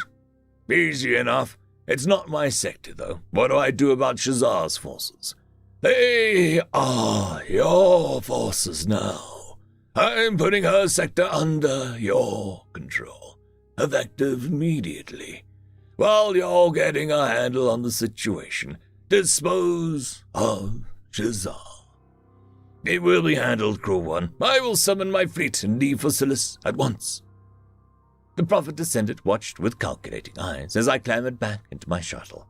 The advice that endangered my cover had earned me greater power today. In retrospect, negotiating with the humans was a less humiliating option. There was a lot to unpack from the Dominion secrets, but my first order of business was eliminating Shazar. Getting the United Nations to cease hostilities would be the most difficult part. However, a continuing battle was not beneficial to Earth's cause. Humans were a spiteful bunch, but I'd try my best to find a diplomatic resolution. End of chapter. Chapter 101. Memory transcription subject, Chief Hunter Isif, Oxer Dominion Sector Fleet. Date Standardized Human Time, December 7th, 2136. Prophet Descendant Gisnell, it turned out, had taken the liberty of mobilizing my fleet to a nearby location. With the strike force already assembled, it was a short voyage to Silas's system. FTL disruptors were active solely within the bounds of the planet's gravity well. The Terrans didn't expect us to bring reinforcements. It was known to the United Nations that our warlords acted independently to each other. I suppose they knew that it was an exercise in futility. Even if the FTL disruptors had smacked us out of transit, the battle would be lost for the humans as soon as new ships arrived. Since the Orcs' solitary nature didn't prevent us from joining in, to be candid, I couldn't comprehend how Earth's measly showing had resisted Shazar's bruises this long. The Terrans had a lot of metal in them. The Orcs Dominion will respect their tenacity and gumption, if a bit grudgingly. I question whether the humans will fight to the last man, though. As my fleet entered real space, we ensured that our forces were positioned out of firing range. I didn't want to get dragged into a fight because I could open a channel. The Terrans were shooting Orcs or vessels on sight, and they would assume that we were baiting out Shazar. I had to assure them that my intentions ran against the sector chief hunters. The UN vessels swiveled to face us, rather than panicking like prey crews. During our arrival, they hadn't even been engaged with Shazar's forces. The humans were content keeping the enemy at bay. The stubborn primates must realize that they were backed into a corner now, which would force them to the negotiating table. "Attention all Oxor vessels in the system," I growled into my comms, ensuring that my channel was unencrypted. "This is Chief Hunter Isif. By order of betterment, I am assuming control of your fleet. You are to immediately stand down and await further instruction. I say again, cease all hostile actions." The Dominion vessels marauding Silas halted the meticulous bombing, and I was surprised by the lack of hesitation. Shouldn't there have been a power struggle as Shazar issued a counter-order? Gauging by personality, the Chief Hunter would never respect my decree to stand down. I studied the viewport in shock, before extending a hail to the human fleet. A female Terran with reddish hair that halted just shy of her shoulders accepted my call. Hostility was written on her countenance, though sleep-deprived was all visible in her puffy eyes. The UN officer bared her teeth all the same and stared down the camera. I was unimpressed by humans attempting to intimidation on me. "I recognize you, the famed Captain Monahan, savior of Cow," I said in a sugary voice. "After that success, I'm not surprised you're first in line for combat negotiations." Monahan's scowl deepened. "But is it you're seeking?" "A ceasefire. I wish to negotiate an immediate end to the hostilities and regain control of our assets. Is that an amendable position to the United Nations?" "There'll be no end to hostilities, not while you're taking humans as cattle. We'd rather take a lot of you with us than let you take off with our men and women." "What? We don't take you as cattle. All their prisoners or Excuse me one moment." The human captain's eyes fluttered with surprise, and she inspected my mannerisms for several seconds. As I scrambled through the log of internal communication, a video message was forwarded from the UNS Rocinante. Monahan had relayed the information for me. I hastily listened to Shazar's transmission. Shock must have been visible on my agape maw, but I didn't force it shut. Had the maniacal chief hunter actually threatened to corral humans like Vendel? No wonder the United Nations was digging in their heels with such spite.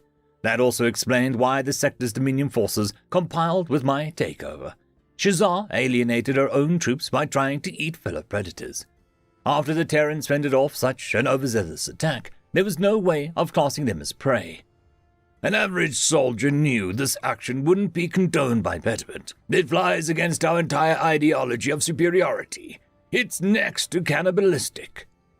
I drew a shuddering breath. The captive's release will be facilitated by me, personally, on behalf of the Orcs Dominion. I can assure you that we do not support this act in any way. I apologize for Shazar subjugating humans to degrading conditions, which are becoming only of prey. Only becoming of prey, my qualifier served to make Monahan recoil in disgust. So there is an herbivore who served with us, captured. You won't release them? That's not good enough. I think the release of all humans is a good start. Everyone under the UN emblem is equal to us. I'm not trading lives with you. Some is more than none, yes. I knew leaving their newfound ally, such as the Vendel, to die was a non-starter for the United Nations. However, Gizno would have my hide if he discovered I'd released the prey with no pushback. It also would suit my motives to gain food in return, given the sector's depleted cattle farms. Betterman might be happy with starvation, but I wished to resolve that issue for any troops under my control. A full belly was one way to buy loyalty for a future rebellion. General Jones would understand why I drove a hard bargain with the UN and why I had to accumulate as many assets as possible. However, it was unclear if the average Terran officer was amendable to hardball. The female human on screen had tensed up again. She was digging her fingernails into her seat. Captain Monahan pursed her lips. We have nothing to talk about, since you won't budge from that stance.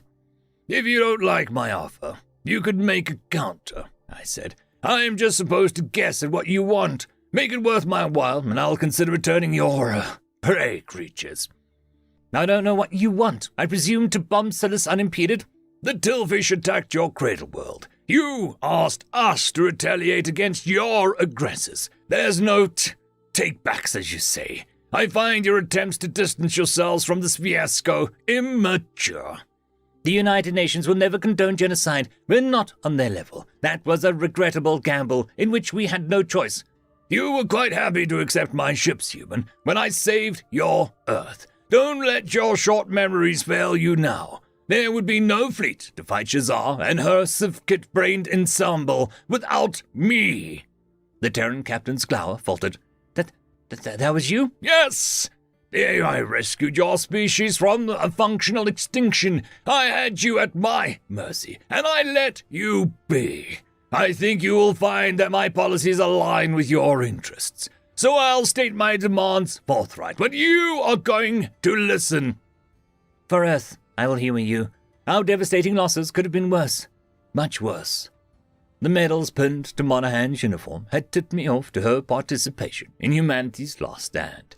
It was a relief that the reminder of my aid went over better than it had with the Secretary General Zhao. Perhaps some lab-grown meat and a territorial concession would be palatable to Terran higher-ups. All Gisnell demanded was ending the battle and getting the sector back under our control. As long as I achieve his stated ends, I'll appear more competent than Shazar. Not that that's saying much. I narrowed my eyes to slits. You have taken much from us. The return of the sector, alongside a non-aggression pact with Oxor outposts under my domain, is non-negotiable. We know what you'll do to these sapiens you had. Returning them to your custody is unethical and would be a ghastly reflection on the UN. Forget the cattle. I expect compensation. I want some of the farm animals in your possession on Earth. The ones you certainly don't have, just for specialty meats. I don't know what you're talking about. Learn quickly. Otherwise, I might accidentally leak a dossier on factory farming and safari hunting to Zerillian communication satellites. I'm sure you wouldn't want that. The color drained from Monahan's cheeks. That's quite unnecessary. It will be, when you comply with my reasonable requests. All Terran ships will stand down at once. In return, I'll retrieve any UN captives, including non-humans, for you. We will leave Silas, but I expect future negotiations on that concession. So we're just supposed to stand down and trust that you'll hand over our side of the deal later? Precisely, because I keep my word. There is precedent. I return the Vendel cattle per a similar arrangement. If I say I'll return your people, consider it done.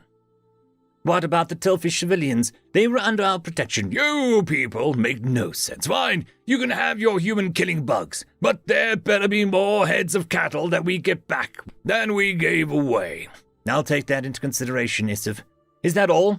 For now. Go call your higher-ups with those FTL comms you definitely don't have access to. I'll be waiting. I terminated the call, satisfied at the threats I'd chosen to lobby at Captain Monahan. Sharing their predatory traits with their allies wasn't something the UN did in laborious detail. However, humans being kept as cattle was unacceptable to me, even if a deal wasn't solidified. Gesturing to an underling, I summoned the shuttle bound for Shazar's fleet. A security detail accompanied my transport, equipped to handle any resistance. It took a few seconds to fire off an encrypted transmission, requesting the location of Shazar and her human captives. The minion vessels did not fire upon my transport. Acknowledgements flooded in, kowtowing to my status. Arrogant as ever, the female chief hunter had Terran prisoners routed to her personal command ship. That placed both of my objectives in the same location. Genuine anticipation of the kill thrummed in my chest. It would be delightful not to feign pleasure during an execution. Eliminating Shazar was a step forward for my species. What kind of Oxor got bested by feisty predators and reacted with vulgar threats? Betterment would never support her actions, which were unbecoming even of their office. My pupils scanned the command ship, which was a bulky giant with gratuitous armor. Armaments resembling prey heads decorated the hull, and multiple decks allowed for hearty amounts of cattle on board. My shuttle was dwarfed by the colossal ship. Its size was impracticable in combat. The rogue chief hunter cared too much for projecting strength, enough to sacrifice all mobility. As I closed in on Shazar's command post, the human fleet reopened a hail. My patience had been dwindling with their government. This wasn't a time for deliberation. It shouldn't be difficult for Captain Monahan to relay a straight answer. The social predators shouldn't be chattering amongst themselves during a crisis. General Jones claimed humans don't want war with the entire Dominion. The UN has to work with me for that reason. Monahan breathed a flustered sigh. I'll get to the point, Secretary General signed off on this deal. If you throw in one sweetener, transfer Shazar to our custody. Oh, that is your kicker. I could not care what happens to her, I chuckled. We are much like independent warlords on our your worlds. I was going to execute her, but I suppose that also fits my orders to dispose of her. Excellent. Well, I have your attention. Zhao asked me to tell you something else. He says that he is, sorry for his contact, whatever that means. Well, I think your species cherishes empty words more than mine does. I'll arrange the transfer, human. Don't do anything stupid. I cut the transmission once more and reminded myself that it was irrational to hold a grudge. Still, I had zero interest in reassessing Zhao's affronts on a call.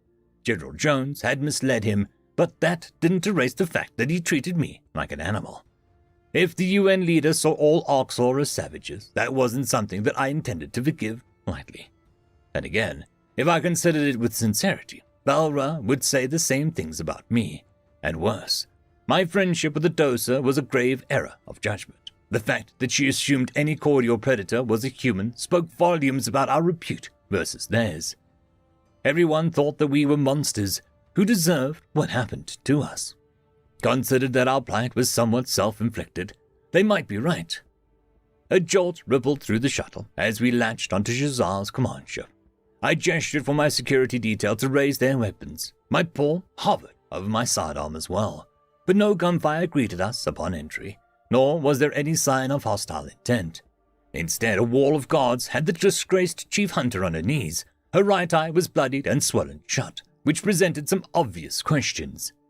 Shazar looked indignant, despite the pistol planted against her skull. Yes, if those insolent apes just wouldn't let it go. They're chest-beating monkeys with nothing but cheap tricks. Any Arxor would respect a worthy opponent in combat. Tell me, why do you think your people are so eager to restrain you? The humans need to be humbled. My minions here don't see that. I had to impart that lesson in a way that they'd remember. Oh, they'll remember, all right. We do not eat, fellow sapiens. There is one other predator in the galaxy, and you cannot treat them with respect. They're stupid and emotional. It's their weakness. When they see their kind herded out, it'll break them. I suspect your ploy merely pisses the humans off, Shazar. Nice shiner you got there, is it not? Quit your mockery. The one I took as my personal meal, it jabbed its thumb in my eye and started twisting. Awful wretch. I carved it up very slowly for that. Those, predators' screams just the same as Venlil, though the taste leaves something to be desired. A wave of cold disgust washed over me. You actually ate a human? Yes, very chewy. Listen, those captors might be fighting today, but they will give up and cower in time. Let the cattle experiment go on. Surely betterment. I lunged at the Chief Hunter, throwing my maw into the side of her temple. Shazar crumpled into a heap, and my hide quivered with revulsion. It would be ironic to torture her into screaming like a Vendel now. That would invalidate her prior argument. Pain wasn't exclusionary to prey, after all. It was a shame the humans requested her alive, so I couldn't have any fun breaking her will. My gaze swept around the room, inspecting her forces. The Battle of Silas is over. Betterment would rather point out guns at prey than predators. We'd rather eat prey than predators. If any of you have a problem with that, there are several airlocks with your name on it. I suggest you use them. The assembled Dominion soldiers nodded and hauled the unconscious Shazar to her feet. My security detail helped them cart her onto the transport. Bondings were applied to her lithe form, ensuring that she couldn't stir up mayhem.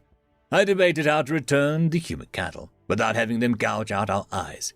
I needed to be crystal clear that we were not aligned with the former Chief Hunter. Ready that transport and prepare several more. Load all UN captives on there, unharmed, and of their own volition, I growled. Before you release any penned humans, please reiterate that we're there to free and return them. State that we have an explicit agreement with their government. Also, allow them to fly the shuttles back to the fleet on their own. One of my security guards bared his teeth. What happens when they see Shazar on the first ship? Tell them that the human cattle was her idea, and she's a rogue warlord. Also tell them they can do whatever they want with her. She was left on that shuttle as a gift. The Arxor underling chuckled to himself, picturing the furious humans brutalizing her. I found Shazar's circumstances quite amusing as well. This was likely not what Secretary General Zhao had in mind, but by asking me to hand her over to the UN custody. But on a technical level, my decision was in full compliance with his request. I fulfilled my end of the bargain while having some malicious fun at her expense. Once the situation was resolved, the humans could turn their attention to the Federation. That was where their focus belonged. It was also saved me from the awkward position of mediating this dispute. My next priority was heading to a dead-drop location so that General Jones could learn what Gizno had revealed. Perhaps the Terrans could devise a way to utilize the information for insurgency. End of story. This is a bonus chapter called The Jotl Uplift. Memory approximation subject Onzo Jotl citizen. Date Standardized Human Time, January 12th, 2116. The fossil doctor tested my straps on my chair and ensured that they were tight around my wrists. I felt the electrodes against my skull. That was the word the alien used, at any rate. These creatures descended upon our world with powers that transcended our imaginings of our poets. Our leaders welcomed their beneficent gifts. What contraptions could communicate instantly between cities? What metal tubes could soar through the air like birds? These were wondrous inventions, touted at fairs across the globe.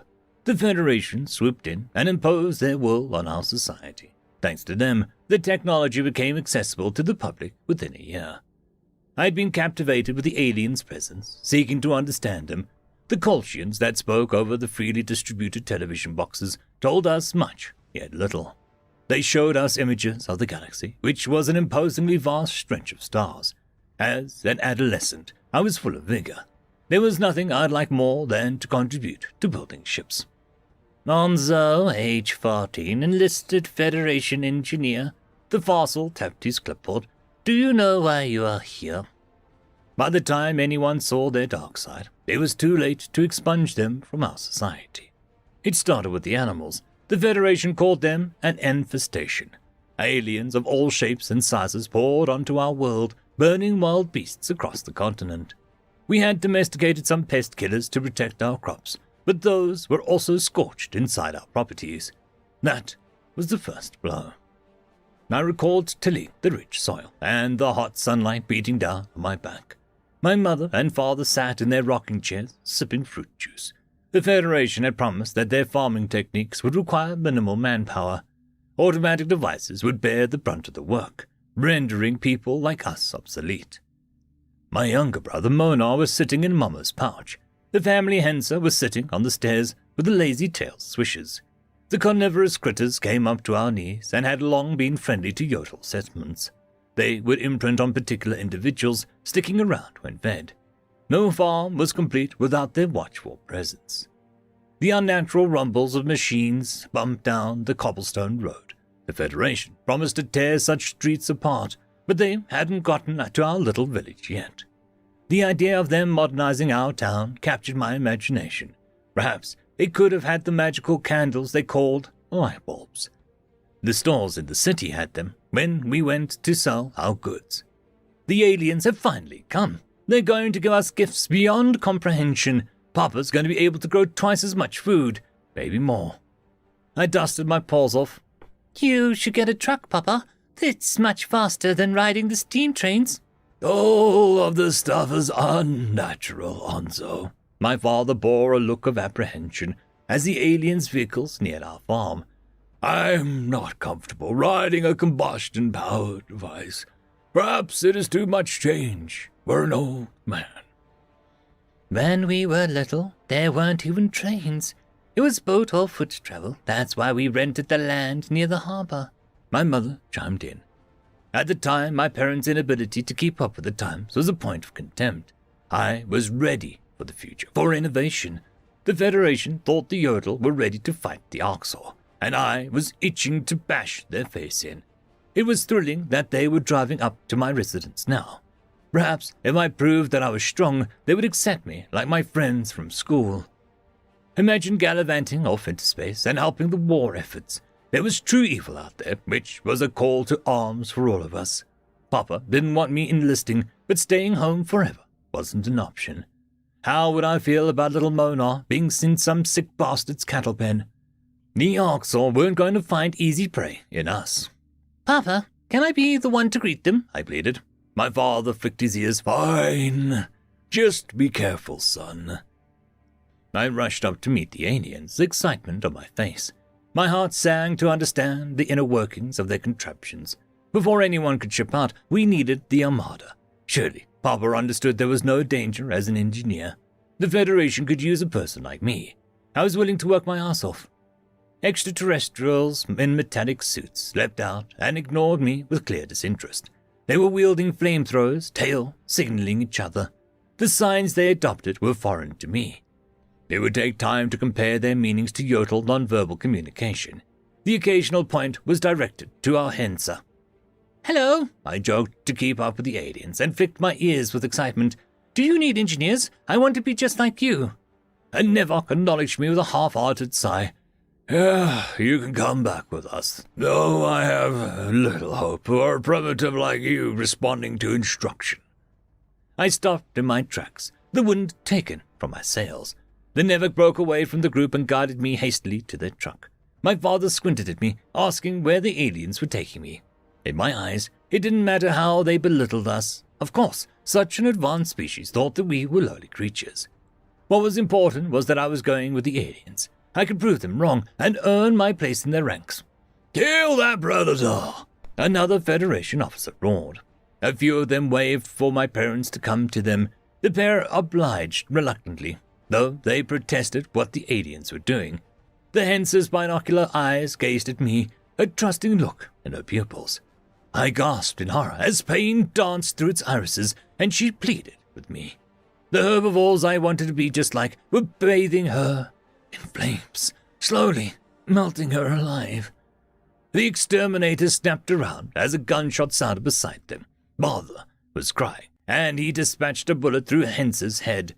The alien screamed at him for interfering, before continuing to torch our pet's corpse. I felt tears rolling down my cheeks, the unexpected grief hitting me in waves. I was still crying when the foreigners came to the truck to whisk me away. That wasn't what pushed me over the edge. Papa told me not to piss the aliens off when he visited my training camp. I comforted myself with a simple explanation. The exterminators mistook our sweet Hensa for a dangerous beast. They didn't know our ecology, so it was an innocent slip-up.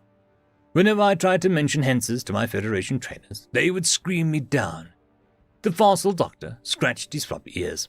Onzo, tell me why you're here. Yodel would disappear from the program for any aggression or behavior that didn't meet the guidelines. At first, I assumed that they were sent home. The Federation must have dismissed them for service. But sinister stories began to circle. The re-education camps had opened beneath our noses. A few of them returned, and they weren't quite the same. I couldn't take it, I growled. You people berate us and call us stupid. I was top of my class in rocket engineering. I am not stupid. The alien tilted his head. I concur. That's why the Federation wants to salvage you. With the predators on your world, it has terrible effects on your temperament. You know, it's funny. I wanted to be just like you. And now, are you having delusions of violence? I stared at the 3D photos on the doctor's desk, depicting a world far away from my own. Hatred was festering in my chest. It was an untapped pit of rage. For all of the great gifts they gave us, the Federation had taken away something more important. They wanted us to be afraid, to cower in the face of danger. How terrifying was it, how quickly a culture could be erased. In a few generations, I doubted there would be anything left of us. We would be another faceless species in Federation herd. The Gojid that trained me was condescending to us all. She treated us like children who couldn't understand basic concepts. I had to steal rocket engineering books from the library and request an official test from her supervisor. She resented that I went over her head and cranked up the workload to an unreasonable pace. I wouldn't let the mean old Bimek break me. Because of my efforts, she was forced to admit Yodel to a higher education course. When she ordered a mandatory field trip, I should have known that it was something to push our buttons. Supposedly, it was to boost student morale. However, the truth was that the Gojid just wanted me to have an outburst. The Federation was holding a ceremony destroying our railroads in a festive celebration. Once, I would have been exhilarated by the prospect of magnetic trains. The spaceports cropping up across the continent were fascinating development, but the speaker's mockery of our creations rubbed me the wrong way. Boats and trains of steam, railroads that crawl ahead on engines born of a primitive technique. I say good riddance and embrace the superiority of the Federation. The speaker declared, we will bring you up to a proper society. I pressed my paws over my ears and gazed upon the metal tracks with renewed interest. Though they were simple creations, they were the pinnacle of Yodel innovation. Couldn't we have figured out this on our own had the Federation not swooped in? Why did these off-worlders have to be so haughty all the time? Everything you build is worthless, Anzo, Bemek hissed. That's what you yodel are, little insignificant and, useless. I held my tongue, observing the explosions across the railroad. Gunpowder churned up the earth and sent debris flying in gratuitous fashion. I felt a profound sense of loss, like my culture was being siphoned away before my eyes. It was true that superior aliens could have wiped us out if hostile, but we were supposed to be grateful for survival. The galactic community was exclusionary and unsupportive. The Gojid leaned into my ear, hot breath my cheek. Genetic means a lot, and phew, yours are special. Your father will walk to town now, like some animal, and your mother keeps some sailboat around because she's too stupid to work a motor. Why? My vision went foggy with rage, and I whipped around to face Bemek. Explosions continued to sound behind me, some ravaging boats like my mother's in the harbor, channeling my fury. I rammed my head into hers. The right hook followed close behind, and I flung myself atop the interloping prick. This was what she wanted, for me to act like some primitive animal. That suited me just fine. The alien's facade of nicety was a sham, and there would be no welcome to the stars. A tranquilizer dart pricked my neck amid Kolshian shouts. The Gojid cried out like she was a victim. A Federation observer dragged me off of her. Well, I guessed I was going to a re-education camp to be whisked off. The fossil psychologist finished his observations and retrieved the results from my brain scan. There was something there he didn't like. Perhaps there was a spark hadn't left my mind. He conferred with some colleagues before returning with a bottle of pills. The alien forced a friendly expression and pressed the container into my pulse. Good news, Anzo. You can get back to work, the doctor said. I've gotten the Federation to sign off on your transfer. You're heading to the shipyards as a full-fledged engineer. Tears rolled down my face, and I bit back my words. Feck you! I want nothing to do with your military. Papa was right. The fossil continued with his speech. You're smart, and your case of predator disease is mild. So we're going to try these pills to mellow you out. I'm hopeful that we won't have to resort to anything drastic. You need to take one of these every day. Or what? How are they going to force that on me? Every day at work we're going to take a pinprick blood sample, the psychologist predicted my internal query, and fixed me with a challenging stare. You miss one day of medication, you're coming back to me. Are we clear? I glowered at the medicine. There's a bell. So this was why some people returned to the re-education camps, too mellowed out to have opinions. Naswa swelled in my throat as I knew this was the death of Anzo. These tablets were meant to quash my personality and my ability to fight back against the cruel world. The hatred in my heart sang its songs for the final time. The alien doctor cleared his throat, and I swallowed a pill with reluctance. If there was any way to go back to the primitive life that we had before, I would take it. Anything was better than a sedated life under their claws. End of chapter. Chapter 102. Memory transcription subject, Captain Sovlin, United Nations Fleet Command. Date, Standardized Human Time, December 7th, 2136. Our shuttle had escaped Silas's atmosphere unnoticed, and we docked with Captain Monahan's ship in a hurry. Almost all of our posse was shipped to the infirmary after the injuries we picked up along the way. The Tillfish exterminators and their civilian trustees had looked petrified, boarding a Predator warship. General Burla was equally frightened, though Vernt seemed ready to run laps around the vessel. The Arxor turret gave me a close shave, though I was able to save Marcel.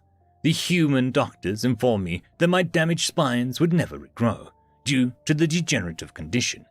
That was not surprising to me, given my advanced age. Gojids could develop new quills in their youth, since they evolved to ward off predators. However, as we got older, hormones prevented regrowth in many males. Like human balding? Samantha had asked as she listened to the physician's prognosis with me. Shit, Spike is going bald. Not to be an ass, but Carlos and I are totally going to rib you. Thus, when the olive-skinned male visited, I expected some irksome jokes at my behest. Instead, the soldier looked concerned by the bandages encircling my torso. He informed me of the battle's developments, though he saved the best news for last. The Oxel had collapsed before the humans did and called for a ceasefire. Silas wasn't going to suffer the same fate as the Cradle. I can't help but wonder how the Terrans persisted for so long. Come to think of it, I don't think I've seen a UN soldier tire while walking, except for Tyler when he was twisted his ankle. So that means that we can send the Tillfish home and head back to Earth myself, Carlos concluded. You think you can, come with me to share the news with our, guests? I need some moral support. I cast my gaze at the floor. I've been staying in here, trying to stay out of Marcel's hair. The quiet spell alone gave me unwelcome time to ruminate, and my thoughts swirled around with fury. I could tell which voices were real or imagined. Distant profanity was audible in Vendel's register, which hinted that Slanek was near. There were a few things I swore I heard Marcel say as well, in the broken bits I caught. I've decided to Sovereign. Hey, pretty, up, was one of the more ominous lines. I'm just going to do it, right here, now. It's been consuming me too long. It was possible the red-haired human was referring to his bloodlust. I could imagine the urge to harm me had been overwhelming during my prison stint. Our unwelcome reunion must have stirred up some nasty memories. It was remarkable that he stuffed it down long enough to escape Silas. However, something in my heart told me Marcel wouldn't surrender his morals so easily. Yoo-hoo! Wake up, Carlos sang. I don't ask you for much, man. Please, just help me with the chest-high spiders. I'm begging you. Explain those green markings on your arms, and I'll go with you. Sam told me that you're in a cult when I asked her. I said, like the cult of Inatala. And what did she say? Exactly like that, but with more blackjack and hookers. I think she's lost it. Carlos threw his head back, howling with laughter. Oh, Sovlin, try actually looking at it. This one is a picture of a tree, with the word strength through pain. The other tattoo is a bear, which, yes, I'm aware it's a predator, but it's two jewel icons of strength and confidence. I see. Why would you have those drawn on yourself? It's a reminder. Whatever happens to me, I'll be enduring as a tree and as fierce as a bear. Our past doesn't define us. That is a nice gesture, though I cannot unsee the predator now. Feck, you idolize a beast. Never mind. Let's go see the Tillfish. The UN guard led me out of my medical bay, and I studied each room with nervous eyes. Which one was Slanek hiding behind, ready to remind me that I deserved death? The Vendel was right about justified consequences for my actions. Perhaps he could persuade Marcel to get the revenge he deserved. That wasn't what frightened me. It was the prospect of them conversing with me, showing mercy together. That twisted the knife. I am thankful that it was dead quiet on the shuttle ride. I don't know if I can bring myself to speak with my victim again. A sigh of relief escaped my lips as we ascended the stairwell to the main deck. The sound of sobbing caught my attention from within the cargo hold, and it wasn't guttural enough to be human. I focused on my periphery on instinct. The monstrous beast from Marcel's unit caught my eye. What was left of my spine spoke through the bandages. The red-haired human had hidden it at the rear of the shuttle, avoiding panic. Now, I finally got a good look at the monstrosity. The dog was as fearsome as a bear on Carlos's tattoo, with the shaggy pelt and fangs the length of my quills. It was nothing compared to lunging at an oxor, but it had the lean form of a killer. Onza was crouched right beside it, and even the violent-minded Yodel was in tears at its pressure. Carlos, look, that thing is making Onza cry, I stammered. The human squinted his brown eyes. That's odd. I didn't get the impression that he was afraid of predators. Maybe it's the stress of combat that set him off. I crept over to the room's hallway and peered inside. Carlos watched my furtiveness despite wearing heavy boots on his paws. As primitive as Onza was, it would be wrong to leave him at a dog's mercy. The Yodel was part of our unit, and humans never left their packmates behind. Blonde, close-cropped hair caught my eyes. Tyler knelt beside the Yodel, careful to keep weight off his injured ankle. Perhaps the census officer had put his exchange program partner up to this. I could see the Terran's lips moving, and Onza nodded blankly. From the bits I was able to catch, it sounded like he was explaining what dogs were. They were pack predators that humans domesticated, to help with farming and hunting. Tyler had one that lived with him. That was possibly the most asinine thing I'd heard in my life, worse than asphyxiating fish as a child. Encouraging a predator to switch on hunting modes around them was suicide. It must be difficult even for a sapient Terran to rein themselves in while searching for prey. Was this creature used to slaughter farm animals so the humans didn't have to? If dogs were ravenous, it was more deranged that the primates let them inside their living quarters. I tiptoed a few steps closer and strained my ears. It was essential to hear what they were saying, so that I could intervene if necessary. The last thing that we needed was for the Yodel to pass out around a slobbering animal. I understand. So his name is, Dino? Onzo sniffled. Tyler ran a hand over the beast's forehead, smiling. Yeah, Marcel says that he loves Slanek, so I don't think he'll be a problem around aliens. Dogs read our social cues, so Dino knows which ones we like. I love your dog back on Earth. You sure do. I'd always feed her table scraps, sir, and Pops would yell at me. She's getting older now, but she's always happy when I visit. Dogs will miss you whether you've been gone 1 year or 1 minute. Something about that statement snapped the last straw of Onzo's composure. The Yodel turned inconsolable and wrapped his paws around Dino's neck. The dog whined as the primitive buried his face in his coat. Its jaws opened with a feral intent. Its tongue leapt out of its mouth, and it impressed its slobber onto the uplift's reddish-tan fur. Tyler tilted his head with concern and pressed a hand on Onzo's back. He moved his bony fingers in a soothing circles, desperately reassuring his friend. The Yodel screeched in a discordant tone, curling his claws deeper into Dino's scruff. The dog wriggled out from under him and pressed its wet nose against his cheek. It began lapping at the uplift with the repeated licks, building up the taste for his flesh. Talk to me, buddy. What's wrong? The sensor officer whispered. Sobs racked the Yodel's body. They killed her. They killed her. Papa shot her. Papa. It's okay. You don't have to talk about it. I'm not sure what you're saying, but I'm here for you. If I told you what they did to us, you'd be ashamed of us. He just rolled over. Carlos jabbed an elbow in my side. Sovlin, I think we're intruding on a private conversation. I think so too.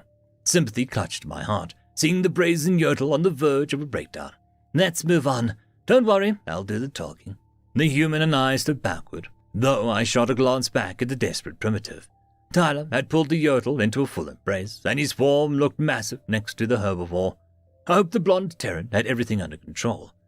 He knew his exchange partner better than I did. It left me to wonder how their first conversations were gone, how much they'd opened up to each other. Carlos gestured to another cargo hold, which had been converted into a group dormitory. UN sentries were posted outside the room, and they looked quite antsy. I suspected the constant watch was to prevent the insectoids from wandering the ship. Back in Kolshian territory, Carlos stated that the Tillfish ambassador freaked him the fuck out. Many humans found the Tillfish likeness unnerving, which still amused me. Watch, this is going to be easy, I told the male guard. Let a master of diplomacy show you how it's done. Carlos rolled his eyes. Master of gunboat diplomacy, maybe. The Tillfish refugees halted their conversation as soon as we entered the room. General Burler eyed the unknown human with wariness and tried to move Vert behind her. She had found Tyler daunting too, with his imposing size and icy eyes. I moved my body subconsciously, obscuring Carlos's bare arm with my form. So, human forced the Arxor to stand down and return any Tillfish cattle. Your planet will not be bombed to smithereens today, I declared. You can go home. The insectoid exterminators comforted the children they'd rescued and murmured something among themselves. I caught something about the other kids being taken away in cages. My news about the cattle meant that they might be returned unharmed. It was tough to trust the Narxol's words, but the demons had started the exchange process already. The Terrans need to move quick enough before the monsters break their agreement. General Burler clicked her mandibles. What do the humans want from us? To leave their ship as soon as possible, probably. Trust me. They don't want you here any more than you want to be here. Marcel told me, we're symbols of disease to their brains. Yeah. I mean, look at Carlos here. I clapped my paws around the male human, and the physical touch made him jump. See? You scared the predators. I'm sure you like that. Actually, I don't. Do you think I could say goodbye to Marcel? He was quite kind with me and Vernt. I'll ask someone else to pass the word along. It'll have to be soon. They want to head home in a few hours. See, Vernt, we're going home. It's safe. And the humans, no, I want to go to Earth. I want to go to space with humor. Vernt wailed, an ear-piercing tone. You cannot do that. For the last time, Humans don't like us. Earth is their Humor not like. No leave. The child's deafening tangent morphed into incoherent screaming. Carlos pressed his hands to his ears and keeled over at the waist. I took the opportunity to depart the room with my friend, noting the apologetic look in Burla's eyes. The Tillfish General had tried to break it to Vernt gently, but it was obvious that they weren't welcome on the Predator's cradle. Why was the kid so dead set on visiting Earth? Carlos rushed over to a water fountain and slurped down a cool arc of liquid. The human blinked his eyes shut before wiping his lips against his hand. He turned grateful eyes to me and allowed himself to full-on shudder. Perhaps the experience gave him newfound sympathy for what it was like when I first boarded the ship packed with predators. Thank you. I felt my throat clam up. I couldn't speak. Now it's done and we can send them home, Carlos murmured. I chewed at my claws. Don't mention it. That kid was a nightmare. Sooner he's back on Siddis and screened for predator disease, the better. Predator disease? For throwing one tantrum? There's some behavioral issue going on there. Bonzo is a predator disease too, but that seems to be a species-wide thing. As someone who has some, symptoms myself, I do wish I could ask for help. That I got treatment when I was young, when it might have been fixable. Sovlin, you have PTSD. It's caused by trauma, because of what you saw with your family. That's not how predator disease works. Per the Federation scientists, who don't know what an omnivore is. Wariness tugged at my chest. You know what? Fine. Everything I ever believed in or knew was a lie. Sure, whatever. Seems to be a pattern. Happy? Jeez. You can't temper the self-pity for 10 seconds. I'll take you back to your room. I know where it is. I can walk back myself. Be my guest. Carlos stalked off, arms folded in the way humans used to cordon off their emotions. I bolted off in the opposite direction and tried to regulate my breathing. The humans had to view everything contrary to the Federation, just to take a wrecking ball to our reality. Nothing was sacred to them, not even the most basic truths. Either I was a diseased individual who snapped, or my omnivorous species was the disease. If anything, the trauma just helped me direct my anger issues at predators. It was a guiding mechanism. I stomped past Onzo and Tyler's cargo hold. The Yodel was tugging a rope with a little help from his human pal. Dino had the nylon clasp between his fangs. The dog had decided this twine was its prey and refused to let go. He wasn't sure why the primitive was exchanging partner wanted the string so desperately. At least they weren't stupid enough to stick their paws in its mouth. Rushing off down the stairs, I returned to the medical wing. My pace slowed down, careful to avoid detection by any other patients. The last thing I wanted was for Slanek to catch me in his sightlines. After losing so much blood, the venom must be tied down here. My pupils darted about and swept for any signs of which room belonged to my victims. One door was cracked open, which hadn't been ajar when I left. I pressed my body against the wall and inched up to the frame's edge. After considering my options, I risked a quick glance inside. It was unmistakably the tortured human and the venom inside. Slanek had an IV hooked up to a bandaged arm and was resting his head on Marcel's chest. The predator was entranced by a nature documentary from Earth, which played on the TV. Shit. Maybe I can sneak past and they won't notice me. They're both fixated on TV, right? I dropped onto all fours, hoping that would help keep me below their sightline. Pain scorched down my back as I stretched out the damaged skin. Cursing internally, I crawled ahead like a toddler. My claws made clicking sounds against the tile. I could see Marcel's hazel eyes land on me through the periphery and watched his head pop off the pillow. Sovlin, the human queried. Come here. Slanek needs to speak with you. I froze like a cornered prey, and dread formed a knot in my stomach. It was possible to keep walking, but Marcel had every right to make demands of me. This was pure cowardice, avoiding him because I was afraid of his civility. Besides, if this human was dead set on conversing with me, I doubted I could outrun him. Steadying my nerves, I rose back onto my hind legs, my heart thundering with the fury of a stampede. But as I turned my feet into the room, the universe had brought me face to face with my victims, and now there was no choice but to engage with them. There was no telling what his venerable buddy would do. I would offer myself to Marcel's whims once more. The human had a captive audience, and I had yet to discover why he wished to speak with me. End of chapter. Chapter 103. Memory transcription subject Captain Sovlin, United Nations Fleet Command. Date, Standardized Human Time, December 7th, 2136. It was tough to cope with my proximity to this predator and his venomous pal. I was standing just within the room's threshold and resisting the urge to flee. Binocular eyes were trained on my skull. It felt like they were burning holes in my head. My eyes wandered, attempting to look at anywhere but the human scarred face. Marcel had placed a photograph of Slanek and himself alongside a female Terran I didn't recognize. The curious aspect was a young Gojid riding on the redhead's back with bright eyes.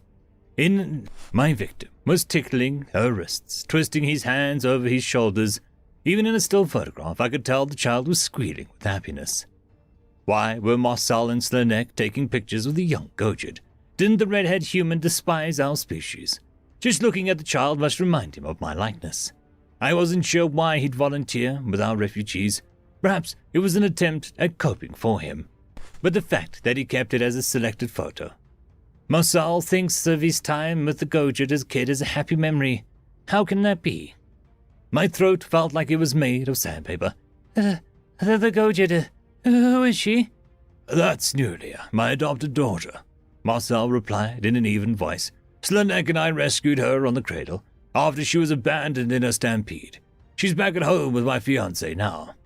I recoiled, unable to process why the human would adopt a Gojid child. Peering into his eyes at the photograph, the scarred predator was radiating affection. His teeth were bared in full snarl, and Slanek was cozied up against his side too. Protector. Why couldn't I have tortured an arsehole Terran? Not that it would have made him more moral, but Marcel was too kind. I could not have harmed someone less deserving of cruelty. My eyes burned as images of Marcel and a collar flooded my mind. Staring at his heartfelt smile, I could still picture his strange smile when Slanek came to visit. It had been my claw that pressed the shock trigger, while staring at him in absolute reproach. The cold, starving predator had seized on the floor and struggled just to breathe. I could still hear his screams as I kicked him in the ribs. Slanek snapped the television show off and fixed a withering glower on me. The Venal eyed me with murderous intent, flexing his wounded arm as if to test it. Marcel's best friend remembered the exact details I had. I could remember how desperate he was to plead the human's case. My response was to try and get him preyed upon. I would have intervened before the predator could eat the Venal, but at least it was an attempt to traumatize him. Besides, there was no guarantee that I could react quicker than a hunter could lunge.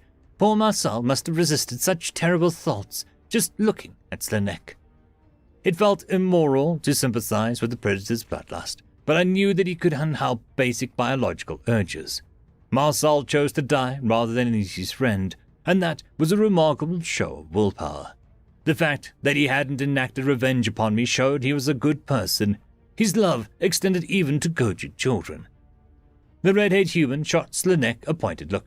Tell Sovereign what you wanted to tell him. This hatred is poisoning your heart, and you need to let it out. Yeah, I fucking hate you. If Russell hadn't intervened, you would have killed Marcel. You meant to put him down like a fucking animal. The Venal screeched. Did you know how it felt to feel like I'd lose him? To know the last moments were agony? You deprived him of every basic need. I suppose he was lucky you gave him filthy water in a filthy bucket. I'm sorry, I offered meekly. What good does that do? You're out living a respected life with the Terran military, and the trauma can never be undone. My government never even got to prosecute you for how you tossed me around. Then I was helpless as he clung to life. On the day-long trip to Venla Prime, I sat beside his hospital bed, watching them put wires into his face. Saw the pictures. Terrible to look at. It was terrible. I don't know how you got Tyler to feel sorry for you, but he was never the brightest bulb in the box. You can keep your fecking apologies, because you aren't worth shit. The Venal started to sit up, but Marcel held him back with an arm.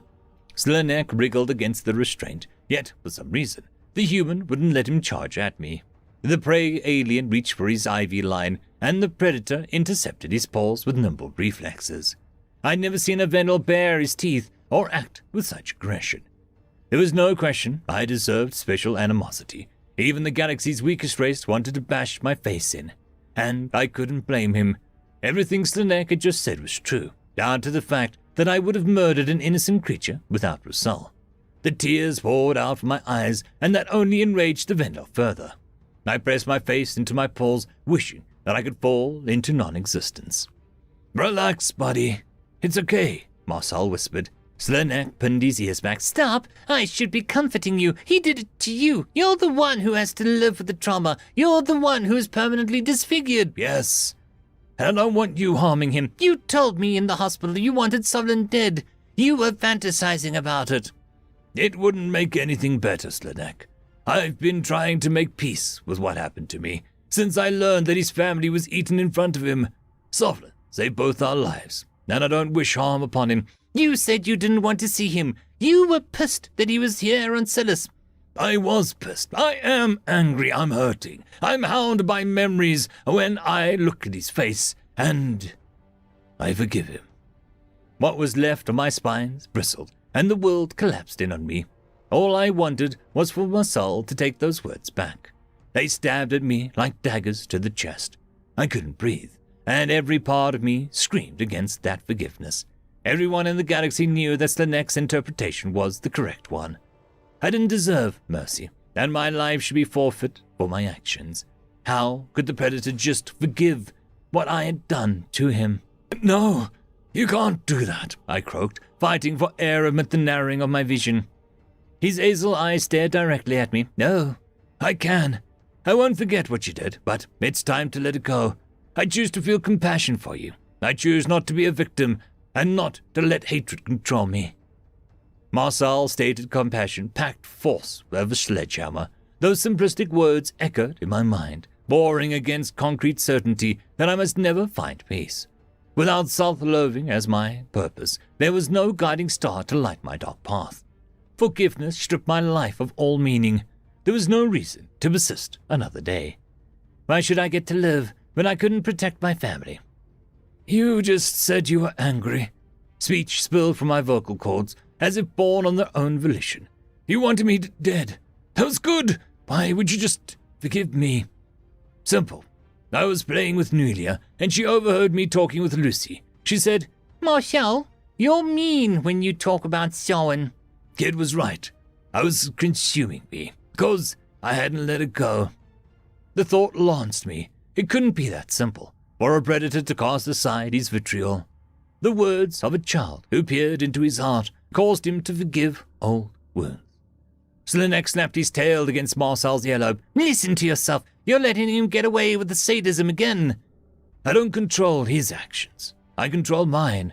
And there's power in not clinging to resentment. I won't be free from this until I set my heart free." "You have to stand up for yourself, Mark. It's not about being the bigger person. Justice matters too, and your life has enough value to me that it deserves my disgust." "Do you believe people can change, buddy? 'Cause I do. And it's wrong to deny a truly repentant person a second chance. Please, for my sake, respect the fact that Sovlin is trying to do better today. That's all he can do." "No. Marcel is insufferable. Tyler also said I deserved a second chance, and it wasn't true then. Doesn't matter that I'm doing right by them after what I've done already." I fell to my knees, sobbing, as I had when I first realized humans had empathy. A second chance was not what I was seeking. There was no reason why my unforgivable deeds deserved a do-over. My continued existence was meant as inadequate penance for my treatment of humanity. What aid I'd given them wasn't nearly enough, though I hoped I'd made a minute difference in their war efforts. It was tempting to believe that my reparations were sufficient. I knew my die was cast and my story was written, yet I yearned to pretend that wasn't the truth. My eyes blinked open, turning to the Vendel. Surely he would slap Marcel's folly down without hesitation. "Fine!" Slanek spat the word as if it were sour taste in his mouth. Marcel smiled with satisfaction. "Good. Now, thank him for saving your life." "What? How did you—" "Tyler told me. He explained everything rather apologetically. We would both be dead without Sovlin, so a little thanks is in order." "Please, don't." Snot bubbling out of my nose, I shook my head, desperate to rebuff any praise. "That's not necessary." "I agree." Slanek contorted his facial features into a mask of disgust. "You're taking this way too far, Mark. This concussion got to your head." "Well then, humor a poor, sick human," the red-haired predator chuckled. I'll watch the new episode of that god-awful The Exterminators show with you, if you say thanks sincerely. Thanks, Sovereign. That was vile. I said sincerely. I'm glad Marcel is alive. Slanek spoke through gritted teeth. Thanks for not trying to slice and dice him again. You've got to be kidding me. That's the best you can do. It was sincere, I sniffed, buying time to regain composure. Technically meets your criteria. Marcel heaves a sigh. Yeah, I guess so. Let me walk you back to your room, Sovereign. I raised a surrendering paw, stammering. No, you don't. I insist. I need to be sure I didn't kickstart a full-blown mental crisis. The human maneuvered onto his legs and stretched out his body with a blood-curdling pops. His strong hands tugged at my shoulder. The extended contact made me nauseous to my stomach, and my heavy limbs were sluggish to obey. I reminded myself not to think of him as my victim. Marcel didn't want to be regarded in that fashion, so I shouldn't do him that disservice in my perception. The redhead Terran wrapped an arm around my neck, which felt as heavy as a rock. How did every interaction with Marcel increase my guilt to chest-bursting levels? He had led me out of Slanek's quarters and asked in low rumble where I was heading. All I could do was point a few doors down, still as teary-eyed and snot-stained mess. I noticed the predator drawing deep breaths to quell his own anxiety. My self-centered concerns turned to him, and I withdrew from his grasp. Marcel blinked his eyes shut, his scars scrunching up with his grimace. I wanted to comfort him, even though I knew it was my presence ratcheting up his anxiety. Do you want a hug? My voice was hardly more than a whisper, and I watched his eyes pop open with surprise. No. I get that. Of course you don't want one from me. Marcel threw his arms around me, burying his face in my fur. The Terran finally let out tears spill over, which soaked my shoulder. I mirrored the way I'd seen Tyler comfort Onzo, and pressed my paw onto his back. This was the first time I'd ever been this close to a human. Not even my friends had embraced me. It was shocking how warm this predator was, like a heated blanket. No wonder Slanek always curls up next to him. It's oddly disarming. My heart ached as the human continued to bawl his eyes out. I moved my claw into his hair and ruffled the strands in the silly way that I'd do with my daughter. It wasn't clear how Terran years translated, but Marcel was probably about her age. He jerked his head back, and fear flashed in his eyes briefly. The poor guy mistook my playful gesture as an attack. Sorry, shouldn't have used my claws. It must feel like I was slicing at you. I wasn't thinking, I mumbled. Marcel patted his mane back down. It's just, never mind, this here is where you're heading, right? Yeah. Cool beans. Hey, listen. I wish you only the best. I don't want you to be depressed on my account. It's not on his account. It's because of me knowing what I am. The last thing I want is you worrying about me. I wasn't going to spill my emotional turmoil on this human, who could keep his own trauma contained. I wish you hated me. Well, I don't. You hate you, Sovereign. Yeah. But I don't have to be a therapist to tell you where it all stems from. You blame yourself for what happened to your family. If you want to do something for me, get help. Tyler told me about someone. I didn't think that you deserve help. It's okay to be happy and live your life.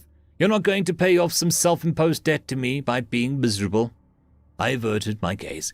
Thank you. Whatever anyone says about you, you're the strongest person I've ever known. How much you care for others is astounding, and it speaks wonders of your species. Nobody is perfect.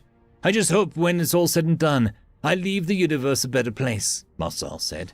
It's not too late for the sum of your actions, you know. I promise I'll try. From now on, I'll try to be like you. I'm not the worst role model, in my humble opinion. If only I could smack the same lesson into Slanek's skull, but it seems like we've settled our issues. But that's that. That's that. Good, well, I think it'd best be going, rest up. As the predator turned away, I wondered how I ever could have believed his species was incapable of empathy. The truth was, Terrans had to be one of the most empathetic species to cobble together anything bordering normalcy. It took a great deal of emotion to repress their hunting instincts with such thoroughness. Perhaps that was why they bonded with the Vendel. They both were sensitive species with ample feelings. As Carlos told me, the issue was when empathy wasn't extended to a particular individual. Marcel chose to grant it even to me, after what I had done. That was a sign of a good human. I couldn't believe how openly he was conversing with me, and how he had wiped the slate clean. The catch was that I would not forgive myself. I lay down on the floor of my room and thought about the legacy that I would leave behind. Marcel did have a point, though. The torture would always be in my ledger, but I could surround it with other deeds. Suffering was my idea of a fair punishment, not any request of the scarred primate. It wasn't going to make things right between us. If anything, it seemed like it would worsen his recovery. Maybe it was time to get my head straight, as the human so often suggested. I could become a better version of my despicable self, with the Predator's guidance. End of story. Chapter 104. Memory transcription subject Governor Tava of the Vendor Republic. Date Standardized Human Time December 7th, 2136. The war activities occupy the vast majority of my schedule, which was packed with diplomatic meetings. Even the standoffish version of the United Nations sought as many allies as possible. Humanity was determined to spin the narrative in their favor.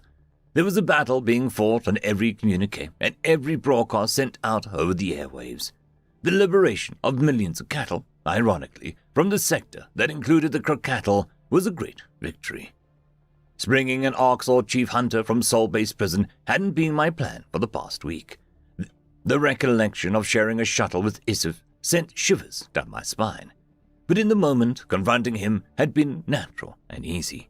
The knowledge that he possessed empathy for prey species further disproved what the Federation had said about predators being unable to feel. It also meant the Grey had done horrible deeds with a conscience. Somehow, that was the easiest discussion that I'd had all week, politically. The Suline-Iftali Alliance, self-declared speakers for the converted neutral voters, had scheduled a call after call with Federation species. None of these dialogues had gone anywhere, besides non-committal agreements to reconsider their allegiance. No one mentioned the bright idea of winning some species over with returned cattle. Humanity had remarkable persuasion abilities, but I was losing hope. My only bet for a potential convert was the Thafki, a race which, as of 2 days ago, had 12,000 members alive out of captivity. A sudden return of millions of cattle swiped from under the Oxor's nose in a battle sector would bring them back to the bargaining table. Secretary General Zal mentioned helping them re-establish their society and gifting them an independent settlement under UN protection. The idea was ingenious. The Terran Stampede and the sabotage caused us to lose 2 of our original allies. With the Thafki's numbers, 1 individual getting blown up in a shuttle was important. As for the Zivkits, Ambassador Axley left and never returned. Noah waited at the hospital entrance, his helmet tucked under his shoulder. There hadn't been much availability in my docket to spend one-on-one time with the cattle rescues. The sight of the broad-shouldered human brought energy to my weary brain. Unmistakable feel-good chemicals entered my bloodstream. When I was around the Terran ambassador, it was like all my troubles melted away. "Noah!" I exclaimed, throwing my arms around him. A gravelly laugh gripped his chest, and he returned the gesture. "It feels like it's been months." The predator smiled. "You saw me at the meeting yesterday with the Durton." "You kicked me under the table the entire time." Sorry, politics bore me, Tava. I'm an astronaut who loves studying the stars and the evolution of life. "And me?" "And you, of course." The human placed one of his muscular arms across my shoulder, and I circled my prosthetic tail around his leg. It was hysterical to me that his ship's arrival once had me ready to surrender my planet. Knowing Noah, those initial words would have horrified him and caused him to leave. Sarah, meanwhile, would be the calming presence. Her scientific curiosity would have prevailed long enough to ask us why we feared them. I can't imagine first contact with a different ending. I won't let myself consider what would have happened if the astronauts disappeared and, Earth. The predators had become an integral part of my life. The galaxy would have never been privy to the Colchian's deceit in my lifetime, without humanity's unwavering push for acceptance.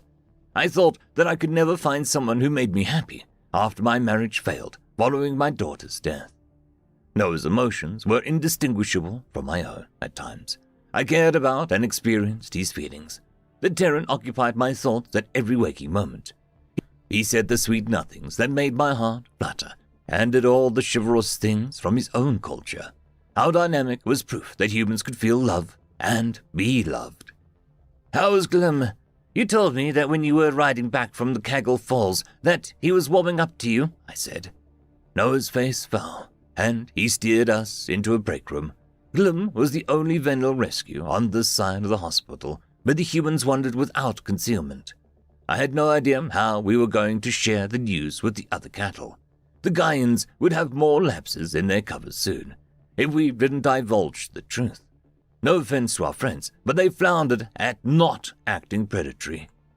My beloved human had suggested that Glim could determine our delivery method, but I wasn't sure the former exterminator was up to the task.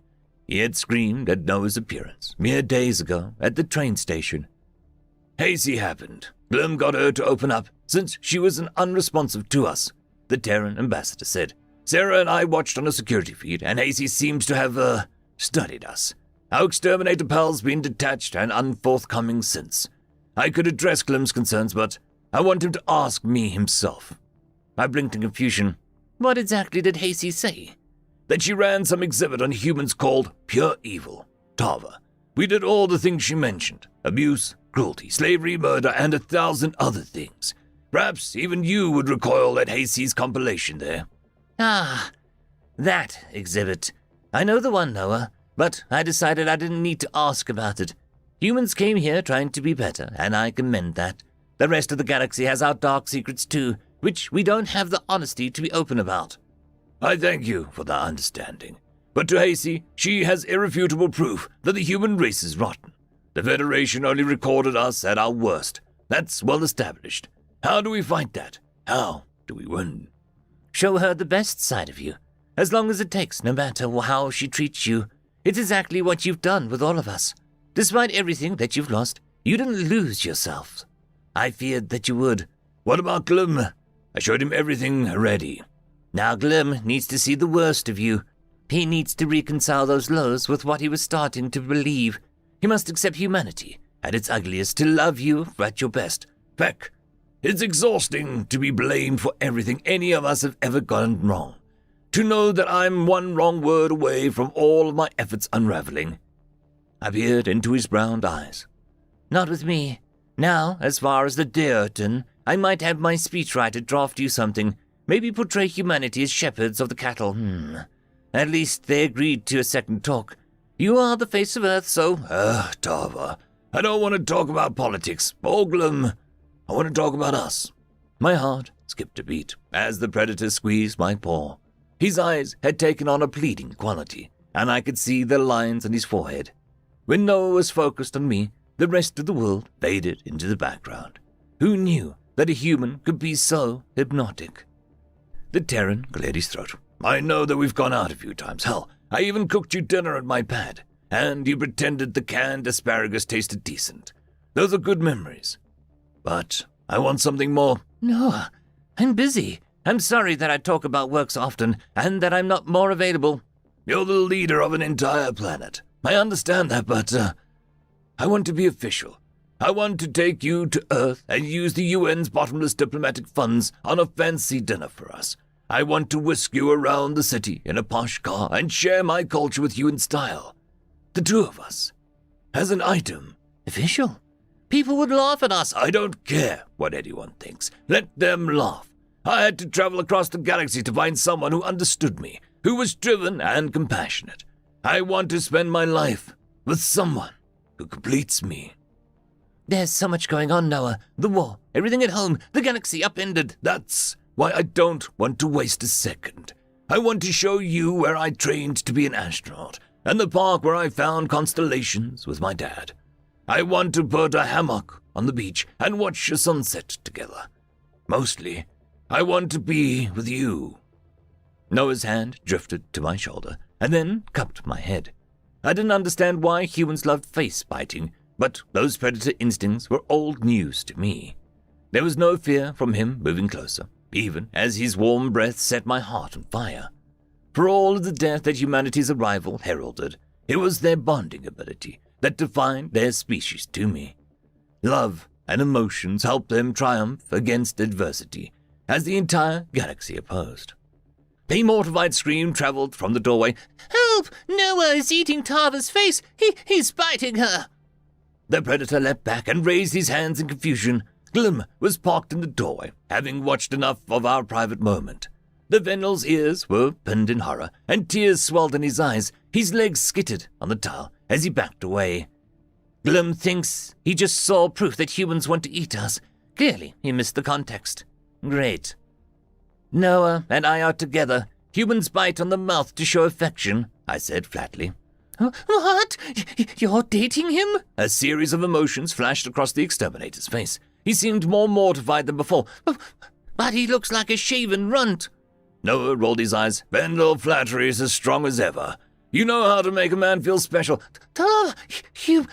Human males hit the females of their species. You can't trust his love. It's all in Hayes' archive. Glim slumped his shoulders, and his ragged body quivered from head to toe. Noah narrowed his eyes before moving towards the exterminator. A pitiful squeak came from the Vendal rescue, and his crying escalated to a downpour. Hasey's shared atrocities had left Glim terrified of the Terran ambassador. It felt like a regression, right after the improvement was attained. Despite how frustrating it should be for him, my Noah was as patient as ever. He stopped in his tracks and gestured for me to join him. I knew this human wouldn't physically harm me. It was absurd to imagine that Noah Williams would even think of hitting anyone. His long-suffering demeanor and concern for others were enough, but he also cared about me deeply. Noah would take a predator's bite for me if he had to. He's never done anything but placed me on a pedestal. Glim, you hear about one human doing something and apply it to all of us. The Gaian ambassador pursed his lips and flared his nostrils. Abuse is not societally accepted. It's illegal and considered disgusting to normal Terrans. Even if it weren't, I'd rather have my nails peeled off than have anything happen to Tava. I perked my ears up. Noah and I went to a broad walk here, and it started raining. He gave me his jacket to put over my head so that I could stay warm and dry. I told him not to do it, but he made sure he got soaked, not me.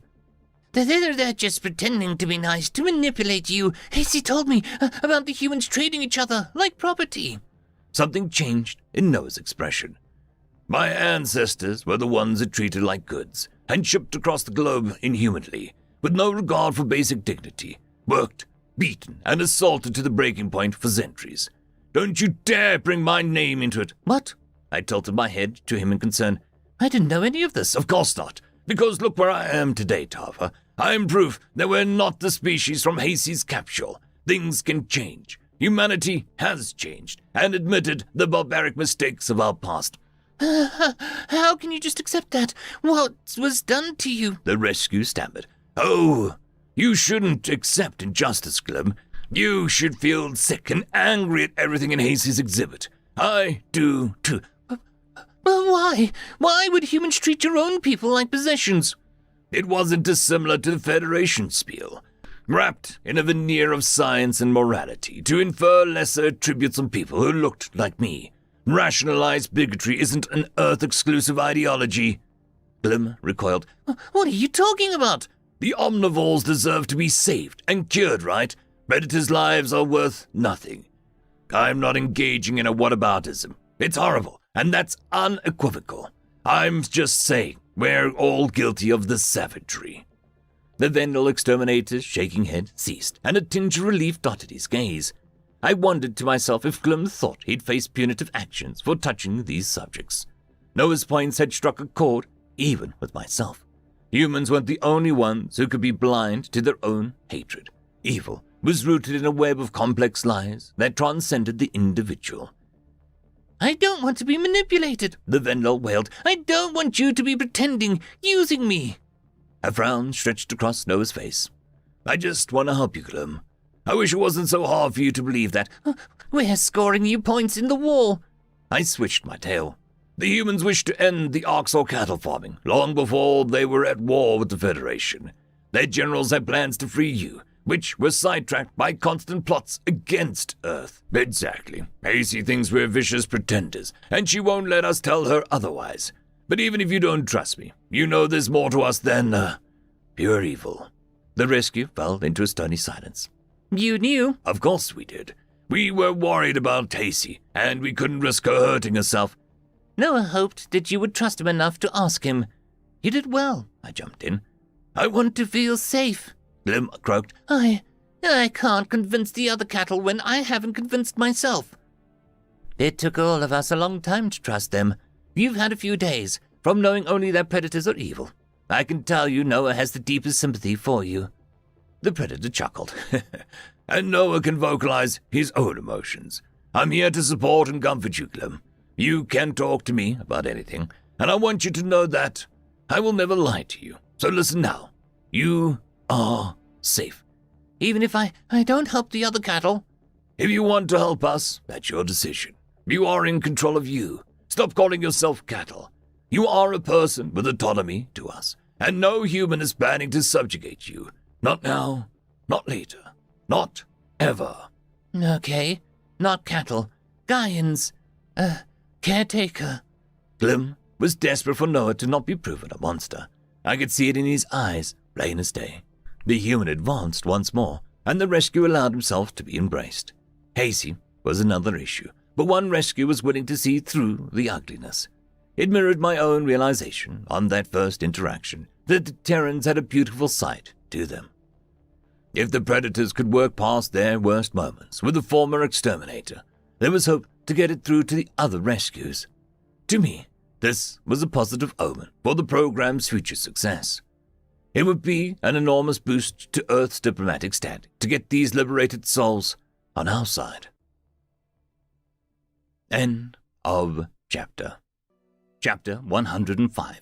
Memory transcription subject, Governor Tava of the Vendel Republic. Date, Standardized Human Time, December 9th, 2136.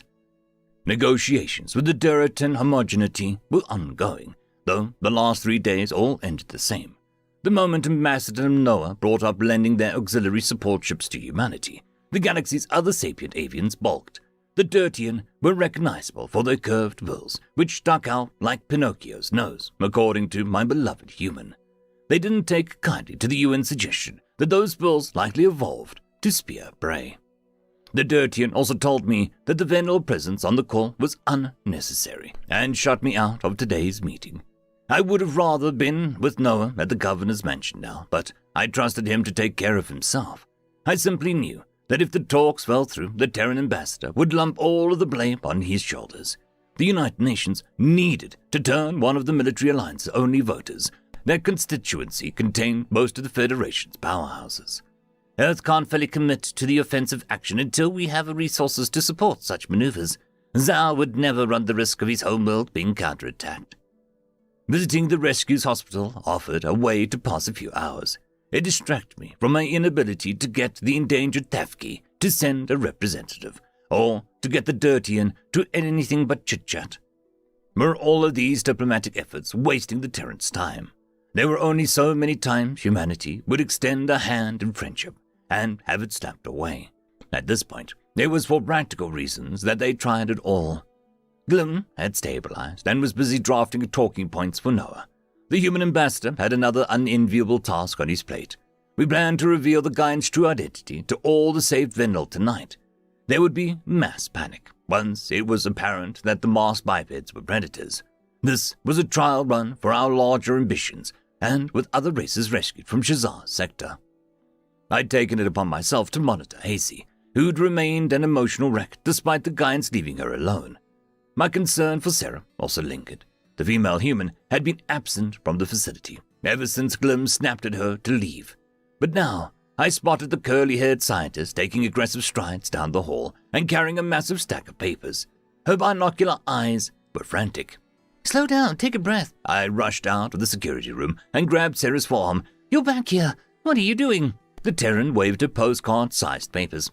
I went to the Venlo Museum of History, photographed every nook and cranny, and annotated the human exhibit with sticky notes. Thought it might cheer Hazy up to see her old passion. That was very kind of you, but Sarah, I know how much you love to work with others. Hasey isn't one of your projects, okay? You're not responsible for her recovery. I just want to help. I know she would be too scared to visit with human visitors. What about you? You're scared to visit her because you know that she'll look at you like you're a monster. Tava, you won't talk me out of bringing this to her. I'll drop it off and leave, but I must be sure that it gets to her. After terrifying a Vendel who's been traumatized after death, the least I can do is to give her something that makes her happy. The whole terror aspect is not your fault. Yet, I feel like it is. I'm giving this to Hasey. Then I will go with you. Sarah, please, just keep back and let me do the talking. I'm not trying to silence you, but you won't hear a word you say. The Predator took a shaky breath and nodded in agreement. I pried away a chunk of the photos, lightening the load she carried. It was a sincere gesture on Sarah's part to recall Hasey's request to visit the museum.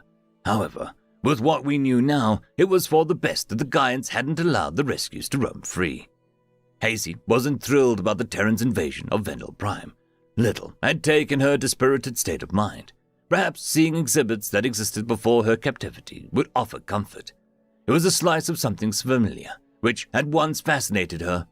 I remembered her eagerness to seek grants from me when I'd been our planetary ambassador. Hasey might learn to love our exhibits in time. Maybe she'll appreciate humanity's nuance and complexity, Sarah assured herself. My ear flicked was non-committal. We'll see. Let's go together. I thought that it would be best to discard the photos of the human corridor, since it may evoke negative reaction.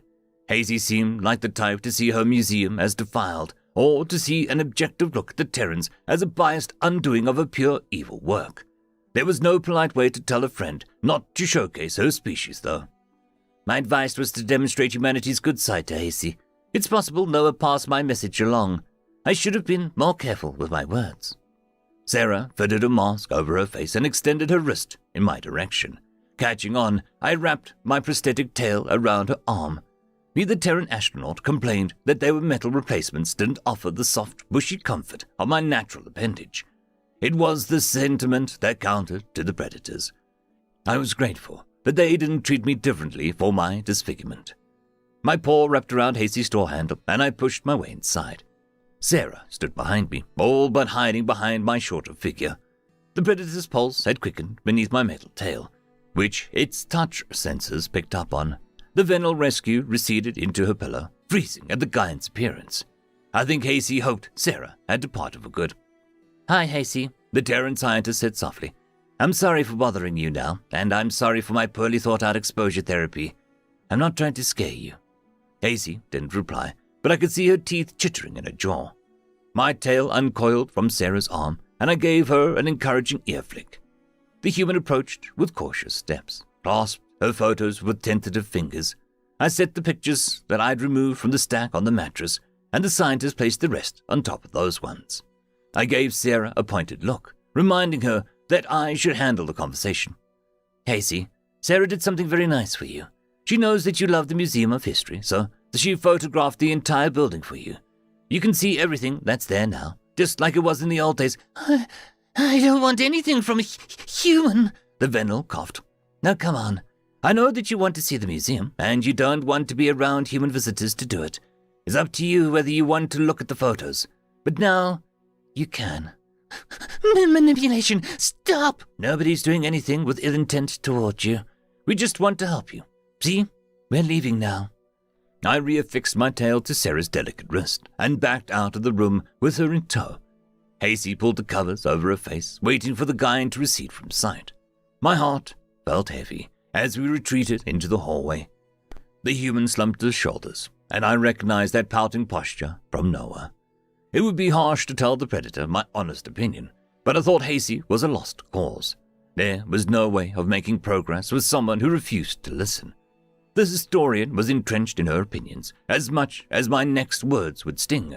I couldn't go on seeing a friend subject herself to pain. There was nothing any human could do to win certain rescues over. Sarah, I think that you should stop visiting Hasey. Nothing good is coming of you seeing her, and it's obvious that she hates humans, I stated in a firm voice. There's no changing what's been done. I can find another rescue to reassign you.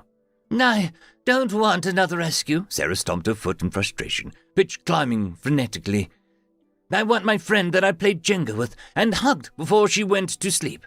I lied to her. I hurt her, and she can't even look at me. You don't want another rescue. It doesn't have to be a Vendel then. Listen, you could meet a new and exciting species, the ones that the Mezics are facilitating.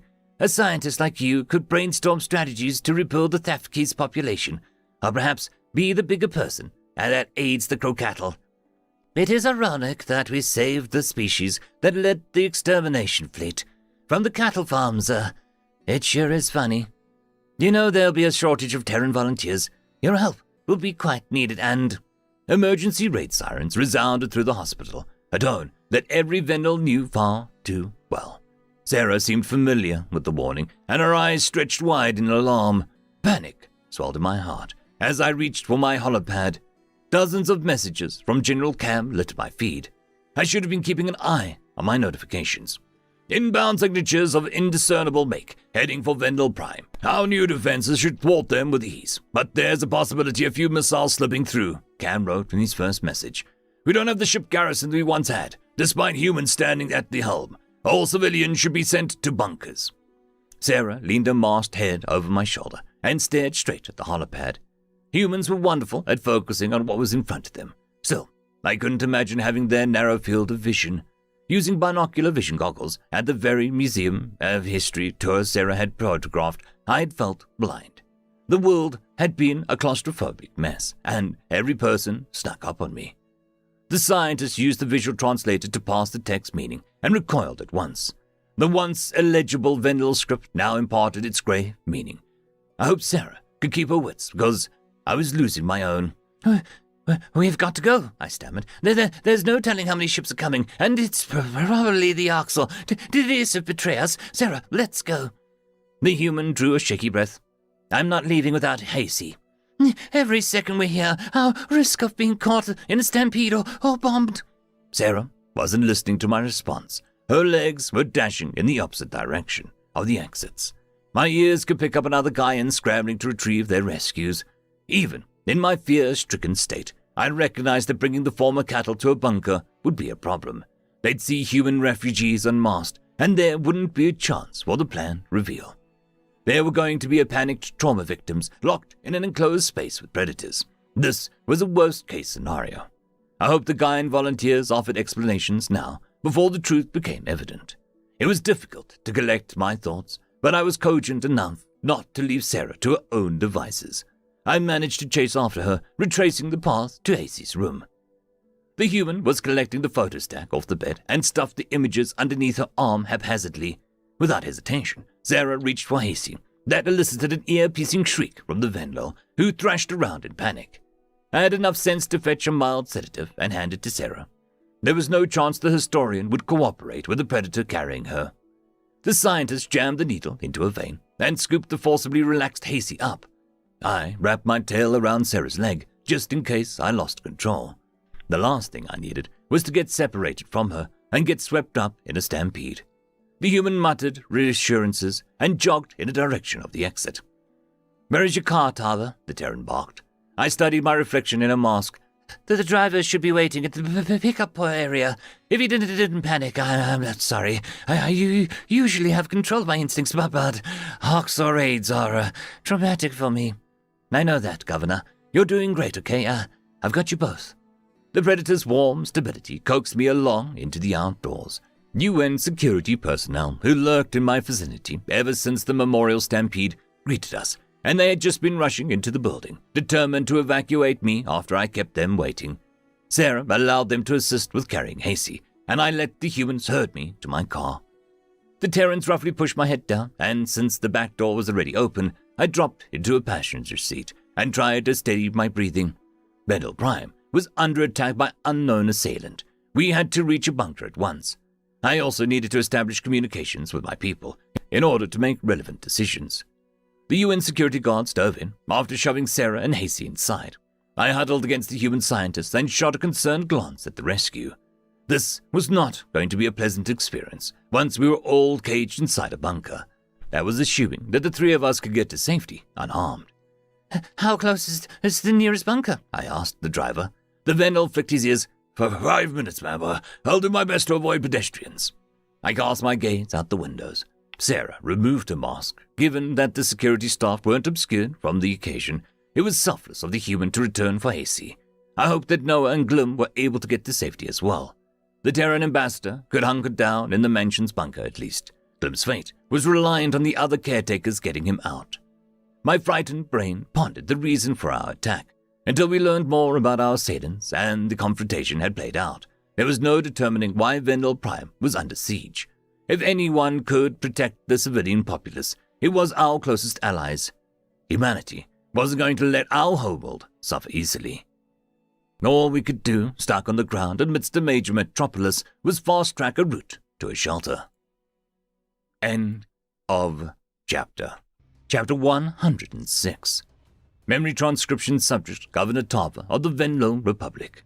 Late Standardized Human Time, December 9th, 2136. It was obvious that the human was resisting the urge to comfort Hasty, even while the Venlo rescue was immobilized. Her eyes screamed misery. Sarah acted as my support pillar, giving me the courage to peer out the window. The Venlo capital had been plunged into chaos, with a free-for-all dash to the bunkers. Erratic driving was rampant, and the wrecks would soon cause a traffic jam that made road travel impossible. Our Venlo driver cursed, spotting a multi-car pile-up down the street. After thinking for a moment, he steered us onto a sidewalk. The chauffeur yanked the steering whistle and crept along slowly to give pedestrians time to move out of the way. We rolled down the sidewalk at a crawl. Other vehicles began to act upon the same idea. I wished my driver hadn't decided I deserved special treatment for being the governor.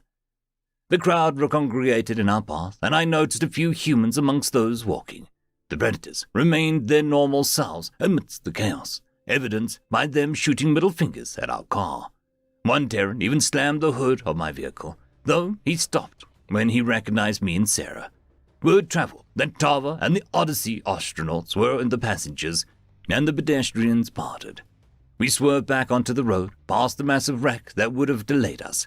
The tunnel up ahead was a sight of the nearest bunker, so we had cleared the distance in a few minutes. I checked my holopad for updates and hoped Cam would apprise me of the situation. Who was attacking us, and what were their goals? "Oh, Tava, this is apocalyptic." Sarah pointed to a handful of flaming vehicles and stampede corpses near the bunker.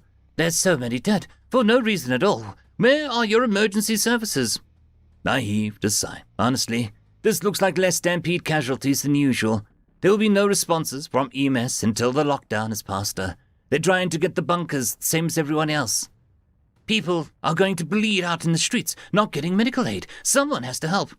It's little solace, but I think humans have helped, just by being here. You stopped Venlo from panicking. You kept your wits and directed your friends. A horrified expression took over Sarah's face, and her eyes were wide with disbelief. The UN security barked at us to disembark, since it would be quicker to clear the final meters on foot. My scientist friend scooped up Hasty, needing her scruff to comfort her. That gesture had the opposite effect, but the predator kept trying. We hopped out into a smoky air, and I studied the burning wrecks of the cars. One foot in front of the other. That was the mantra I taught myself. The flames crackling around me reminded me of the human stampede, and that awful day that Elias Meyer was taken away from us. Venel were trapped within the car wrecks, and many languished on the ground with gruesome injuries. I could see the Terrans' faces that they wished to help, but they prioritized getting me to safety. Human instincts encourage them to help strangers in trouble. Can Hasty recognize their empathy manifestation for what it is? A screeching wail pierced the air, just enough to make my ears pick up. A few devices mirrored its sound close behind. Flashing lights appeared in my periphery as the hum played up and down. The noises sped to quick bursts, followed by a deeper sound of blaring horn. Massive trucks were coming from the direction of the hospital, emblazoned with the logo of the UN. "What is that?" Hasty cried. "A hunting signal?" Sarah's lips curved up. "Just look, sweetie. Please, look." My own eyes widened with disbelief as an entire armada of predators rushed to the scene. Humans in bulky reflective pelts and hard helmets exited the red truck. They readied themselves a massive hose and began spraying gallons of water onto a burning car. I watched as they battled the blaze, tackling it with determination. More of their guild arrived to extinguish other flames. Boxy trucks were also in the area, with stretchers descending from the back hatches. Human paramedics never ran, but their steps were purposeful and well-intentioned. Somehow, they were collected amidst pure chaos, and the external stresses rolled right off them. The Terrans began tending to the critically wounded, providing life-saving measures. Why were these humans not getting themselves to safety? How could they stay on duty with the threat of antimatter annihilation hanging over them? To think that they would risk their lives for Vendel, who had gotten wounded in our own panic. Hasey gawked as security encouraged us to keep moving. Perhaps it surprised her that humans were trained in medicine at all. These actions were selfless and altruistic, risking their own hides to save others. This was the epitome of why I fought for their species, and why I thought the Earthlings had good hearts. They were heroes in their best moments. Sarah sighed as we joined the waiting queue by the bunker's massive elevator. Any update, Tava? The doors chimed open within a few seconds, and I kept my eyes on my holopad. My tail flicked in the negative. The human nodded, understanding. Terran paramedics shouted for us to hold the lift before wheeling a patient into the car. Without further ado, we hurtled down to the bunker's underground hideout. I huddled next to Sarah, trying not to think of how cramped it was. The Predator EMTs began setting up makeshift hospital, and I reminded myself to commend their efforts if we survived. Hasey's eyes darted around the bunker. I could tell that her sedative had begun to wear off. The rescue wriggled her legs, earning Sarah's attention. Had I been thinking clearer at the facility, it would have occurred to me to pack another dose. The paramedics might have something to knock her out, if it came to that. Hasey wasn't the only rescued Vendel spiraling. A few individuals from the program had fainted or gone catatonic. Others were engaged in full-blown panic attacks, or cowering near catatonic at masked humans' feats. Terran civilians comprised about 10% of the bunker's population, so there was no avoiding sight of them. I'm going to put you down, Hasey. Just stay put, okay? Sarah still had the Museum of History's photos under her arm. She shifted them into her hands with a deft motion, and then flipped through them. You let the fossils show you footage of us. Don't you think it's fair to let us show you footage of us? Hasey whined feebly. Who told you? Feckinglum? Answer my question. Are you that opposed to seeing things which contradict what you already know? You've decided that we're evil.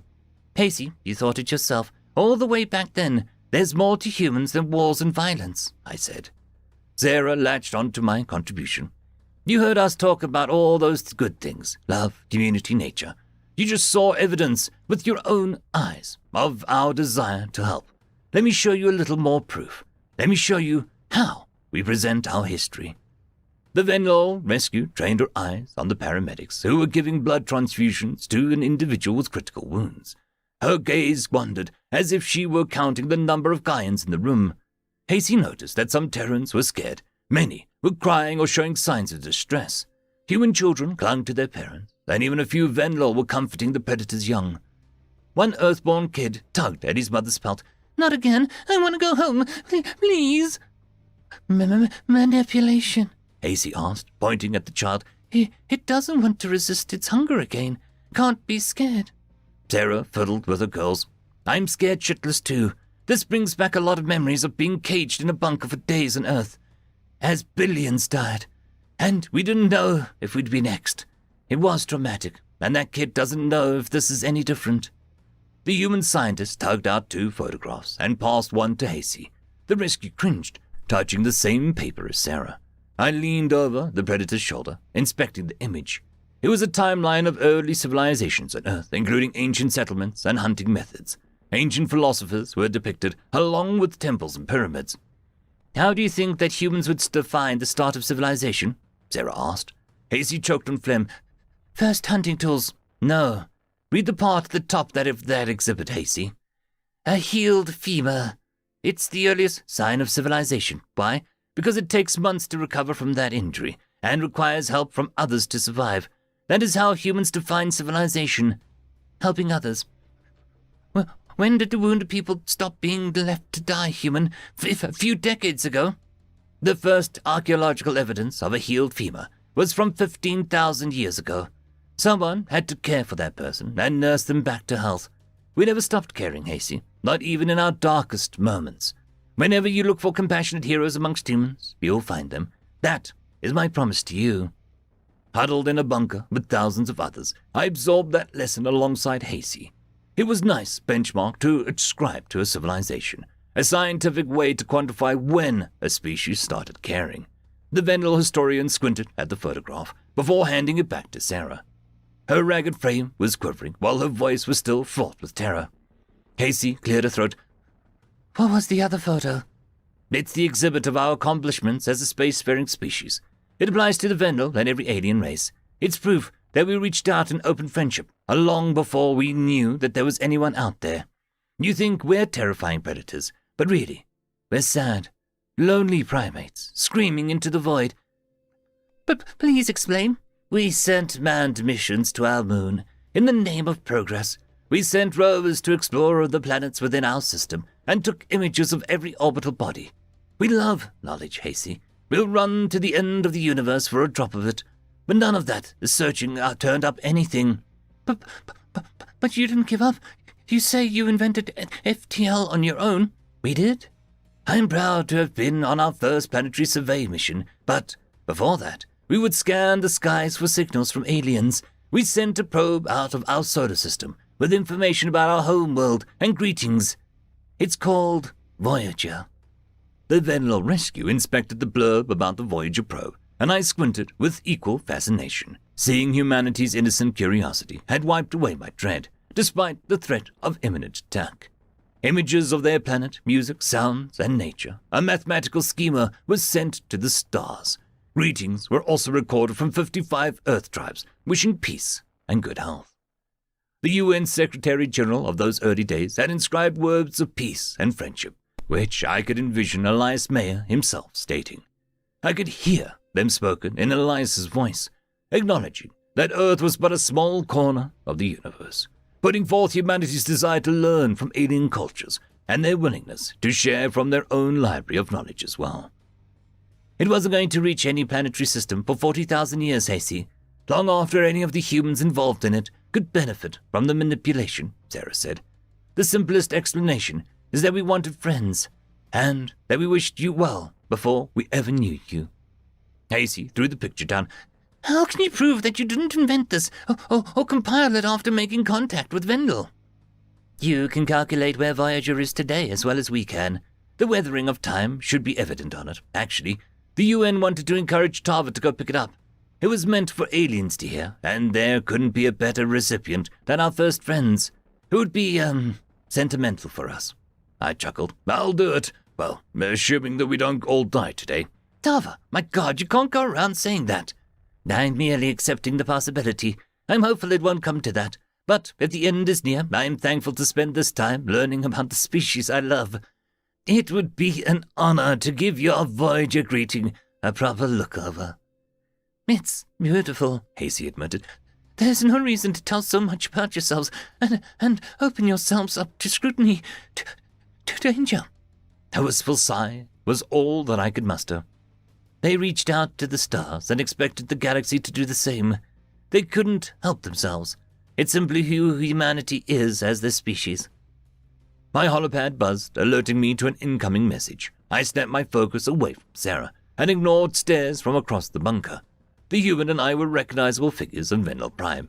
It was our security who kept strangers from approaching.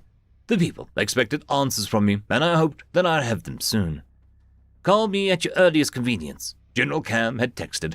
"General Jones of the United Nations has pressing information." These details could be sensitive, but there was no privacy within the bunker's main area. Thankfully, my earbuds were available to keep the word secret.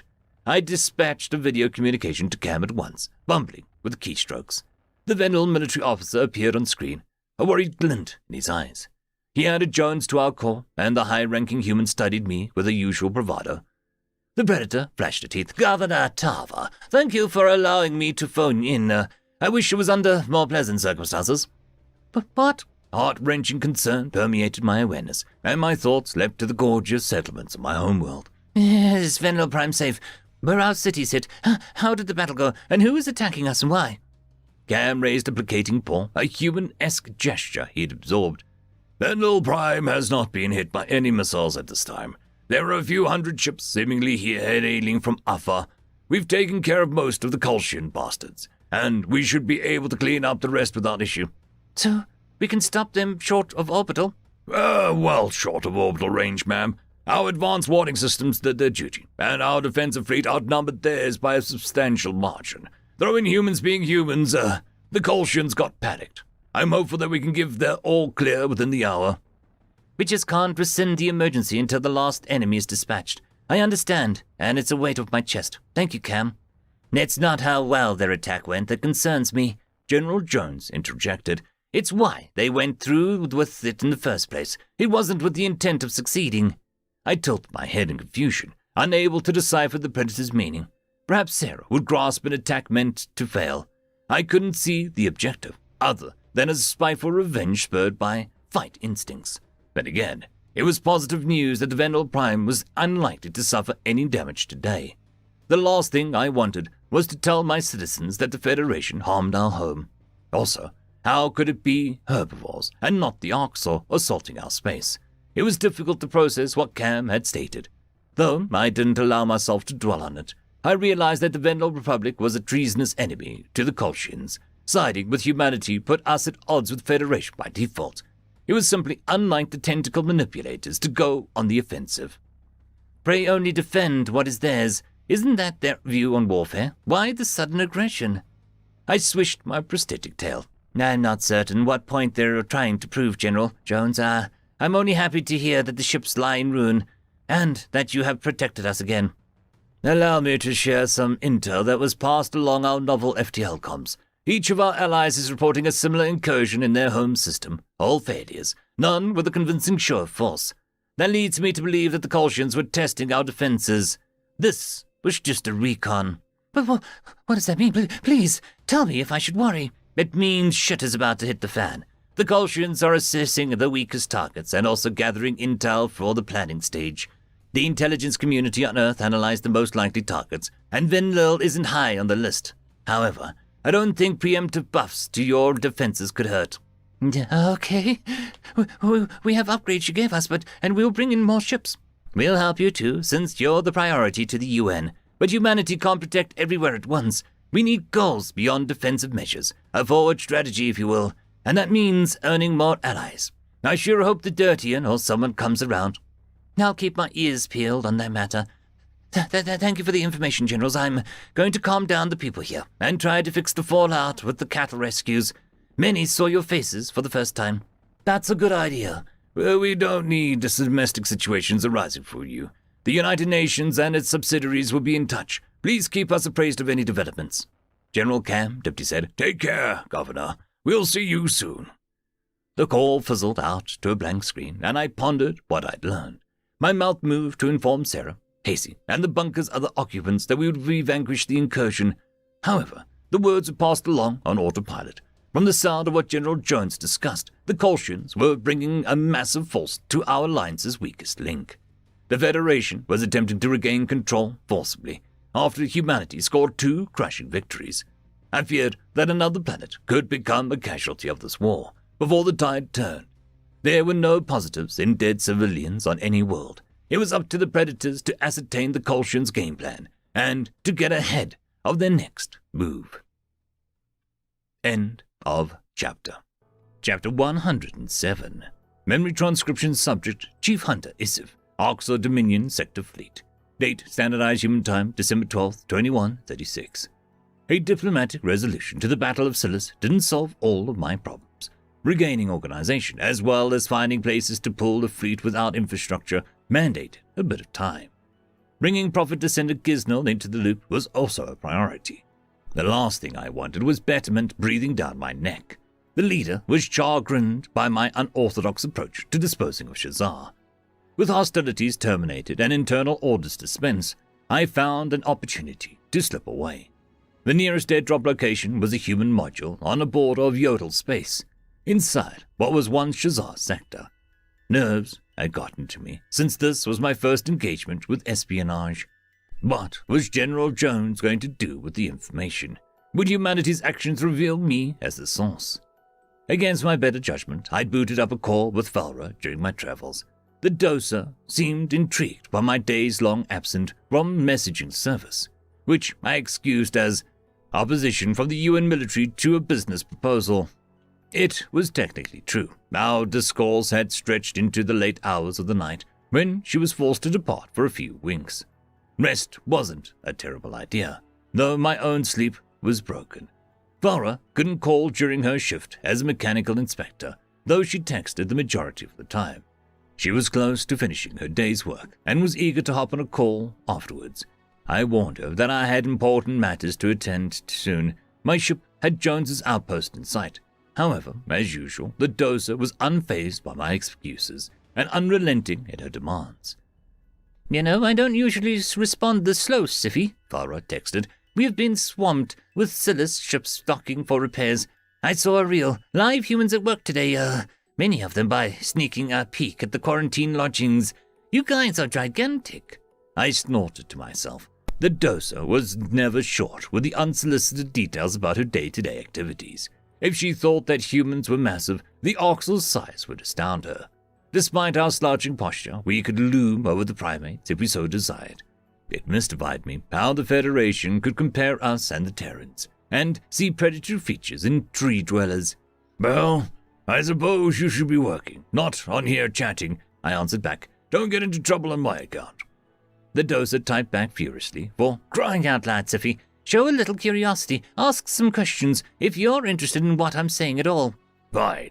Did seeing the humans scare you, Farah?" "Yes, please don't be mad at me. I'm just being honest. I didn't tell you this, but I've watched a lot of human media since I paired with you here. Your comedies are hysterical and outlandish for one." "You only watched comedies?" "I watched the first human to appear on a Venel talk show. Some actor. He played off what the host was saying without hesitation, read discomfort with ease, and made fun of himself. So natural, conversational, and charismatic. So unlike you." My paw nearly dropped the holopad, and I considered switching it off. Of course, I was nothing like the charming primates, with their smooth sociability and their empathetic capacity. I would be lucky to call myself a shallow echo of their personal depth. Perhaps it would have been possible for me to be a better Oxor, but the deeds I'd committed had hollowed out my defective side. Had Farah figured out that I wasn't a human at all? No. She had ascertained that her internet friend was an Oxor. She would have cut contact. The doser was getting close to the truth, so I needed to deflect her attention. "I do not want to talk about me," I sent back. "You never want to talk about you. You won't tell me one thing that's real about you, or one thing that's not wrapped in mystery. It's like you think if you're genuine, you're going to scare me off. Just because I'm small doesn't mean that I'm a damn coward." "I don't think that, Farah, but I would scare you off. It is a fact. You said humans you saw or workers scared you." "I kept looking, though. What absolute goofballs. The way they razzed each other was so juvenile. The more I looked, the more I thought you're overgrown children.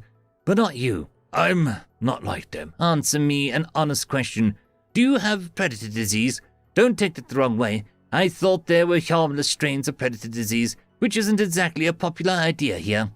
"Define predator disease." "You know, antisocial, violent, non-compliant, non-conformist, lacking a full range of emotions, or delusional. Some combo of those."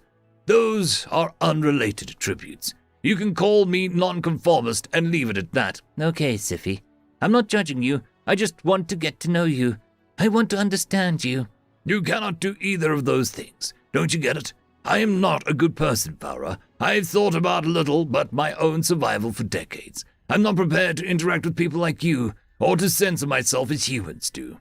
"I don't want you to censor yourself. I think that you are deeply unhappy and troubled. You don't deserve to be alone. Just open up to me, man." "Ah, shit. Let me guess. Now you'll say that you have to go." "I do. Guess you know me after all. Goodbye." The way Farah peeled back my emotional layers and hounded me for personal insights left my defective side in a full-blown mutiny. I'd gotten too damn close to confessing the actual things I'd buried. Speaking with the pesky doser was always a mistake, yet I kept doing it. What good would babbling about my feelings do, other than let misery overtake me? It wasn't like I could detail my life's work and the reasons why I acted this way to her. The rote actions of piloting the ship distracted me from the messaging banners accumulating on my holopad. It buzzed with an incoming call, and I descended towards the minimalist human station. Growling to myself, I took to the device and shoved it back into the drawer. If I had any courage befitting an Oxor, I would have deleted that silly rodent's contact info. No, I removed the entire SwiftPair application. Just take this stupid communique and upload it to the blasted human's computer network, and Oxor's future is relying on you while you spend time caring about a random prey you just met. I jerked upright as I realized which thought had crossed my mind. Caring about Farah was an unacceptable indulgence. That was the exact reason why leaf-licking races made illogical decisions for the preservation of one individual. Oftentimes, caring about another managed to get people killed or cause grave detriment to their own lives. It was foolish weakness, and there weren't even social benefits in my case. Docking was completed just outside the dead drop site's sole entry. As I disembarked my ship, I was livid with myself. My claws swiped through the empty air, and my temper boiled inside of me. The fact was, even if I envied the humans' illogical morality and society, I was not one of their kind.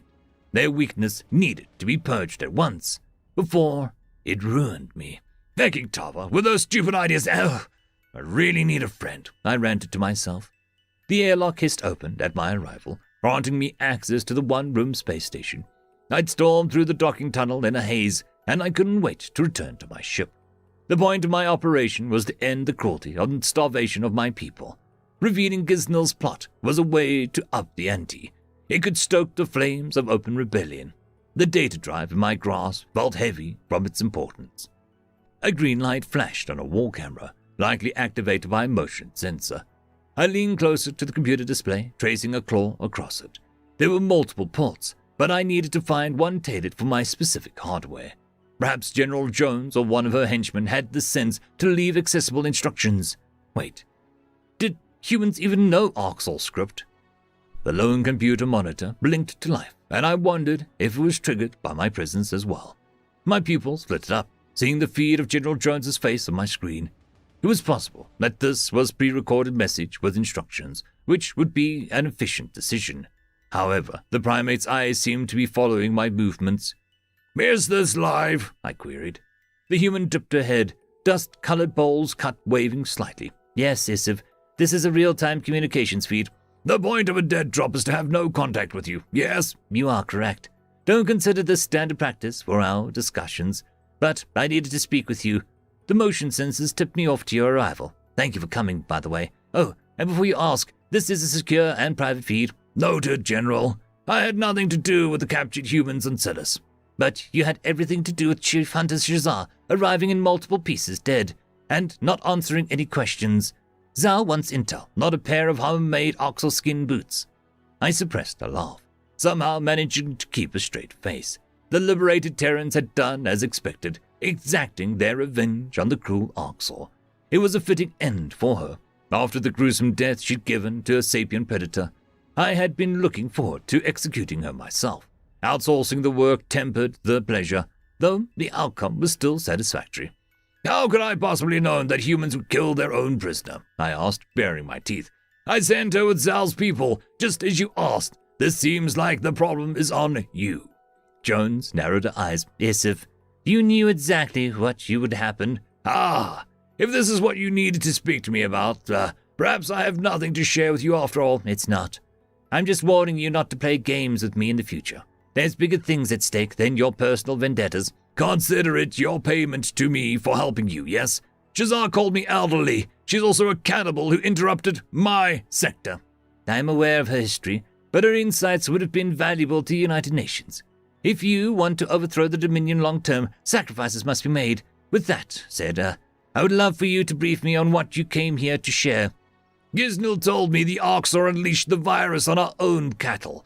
Betterment purposefully imposes strategies that prevent the Dominion from recouping enough prey to feed us, whether through raiding or breeding. Therefore, I doubt my government would have any interest in lab-grown meat and non-sapient cattle." The human was quiet for a long moment, biting her lower lip. Intelligence gleamed in her binocular eyes, which studied me with interest. General Jones leaned forward to the camera and offered an unnerving smile at last. There wasn't the slightest element of surprise in her expression or any sort of reaction like I had expected. Did anything throw the military guru off her game? I surmised as such, Jones sighed. There's no logical explanation for the Oxor's raiding policies. Shooting yourself in the foot. You deduced a centuries-long conspiracy from our military doctrine being, illogical. It's like she's trying to make me feel stupid for not seeing it sooner. That just proves that we're destructive. Drawing far-fetched conclusions is illogical. Well, also, the Kolshians specialize in gene editing, but they bomb predators instead of saving them. They don't need the cattle virus when they can, and do use antimatter to ruin ecosystems. I see. I guess I have wasted my time in bringing it to you. There's no need for pouting. Confirmation is always valuable information, and specifics are also key to proving it. It's nice to have actual intelligence in my back pocket. Should I pass this up the food chain? You mean when you appraise Zhao of this development and give him more reason to believe that we are all animals? Your empathy test surprised him, Isif, and has caused him to reconsider your motives. Regardless, I'm not here to rehash this old feud, or even to lecture you on Shazar. There are concerning war developments as of late. My nostrils flared with interest. Go on, Jones. Another attack on Earth and you want my help? Bah.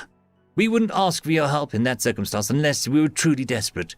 The Kolshians are gunning for our allies, to the point that they assaulted every last one of them in a trial run. We figured out of their true target, and they already have thousands of ships ready to bury it, or seize it. It's hard to say. I don't understand why you're telling me this. Vendel Prime isn't under my protection, other than my pledge not to attack it. If my people knew I was on amicable terms with... The main target isn't Vendel Prime. It's Malu, the Dosa homeworld. My heart plummeted into my chest, thinking about Farah's attempts to befriend me. She was a bold character, unabashed in her opinions and curious about predators. I just admitted to myself that I cared about the rodent, and now her homeworld was under attack. It didn't make sense why the Terran general would inform me about Malu's pending attack, unless she expected me to help. I knew Jones was spying on me, but this is a cheap trick, even for her.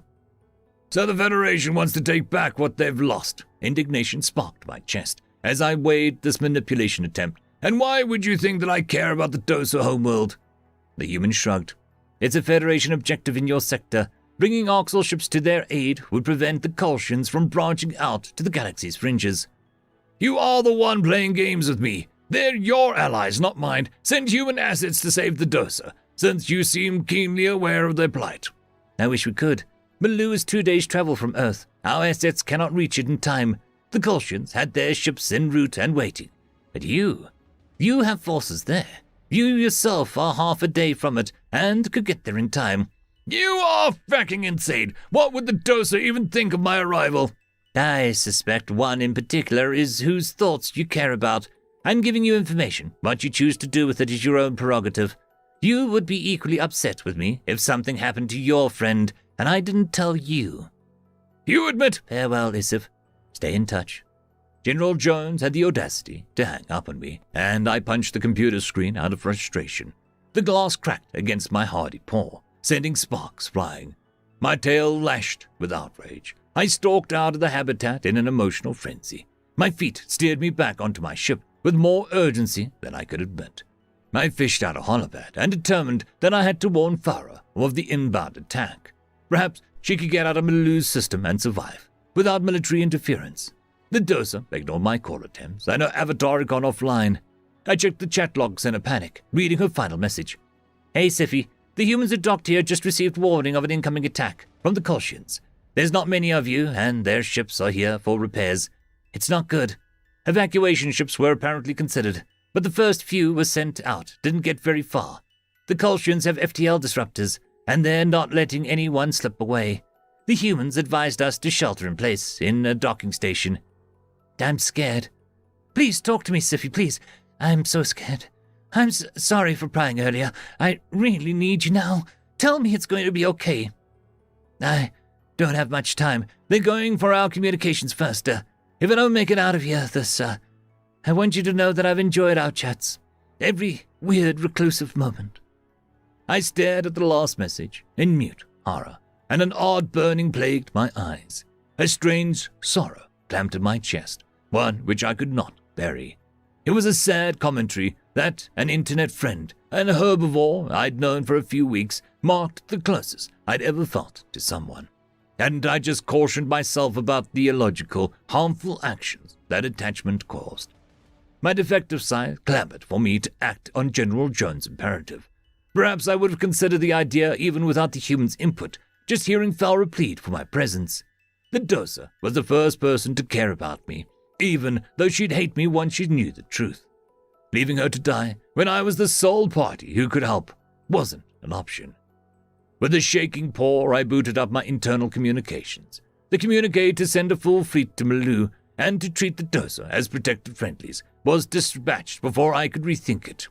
My engines revved to life, and I set my warp course for Fowler's system.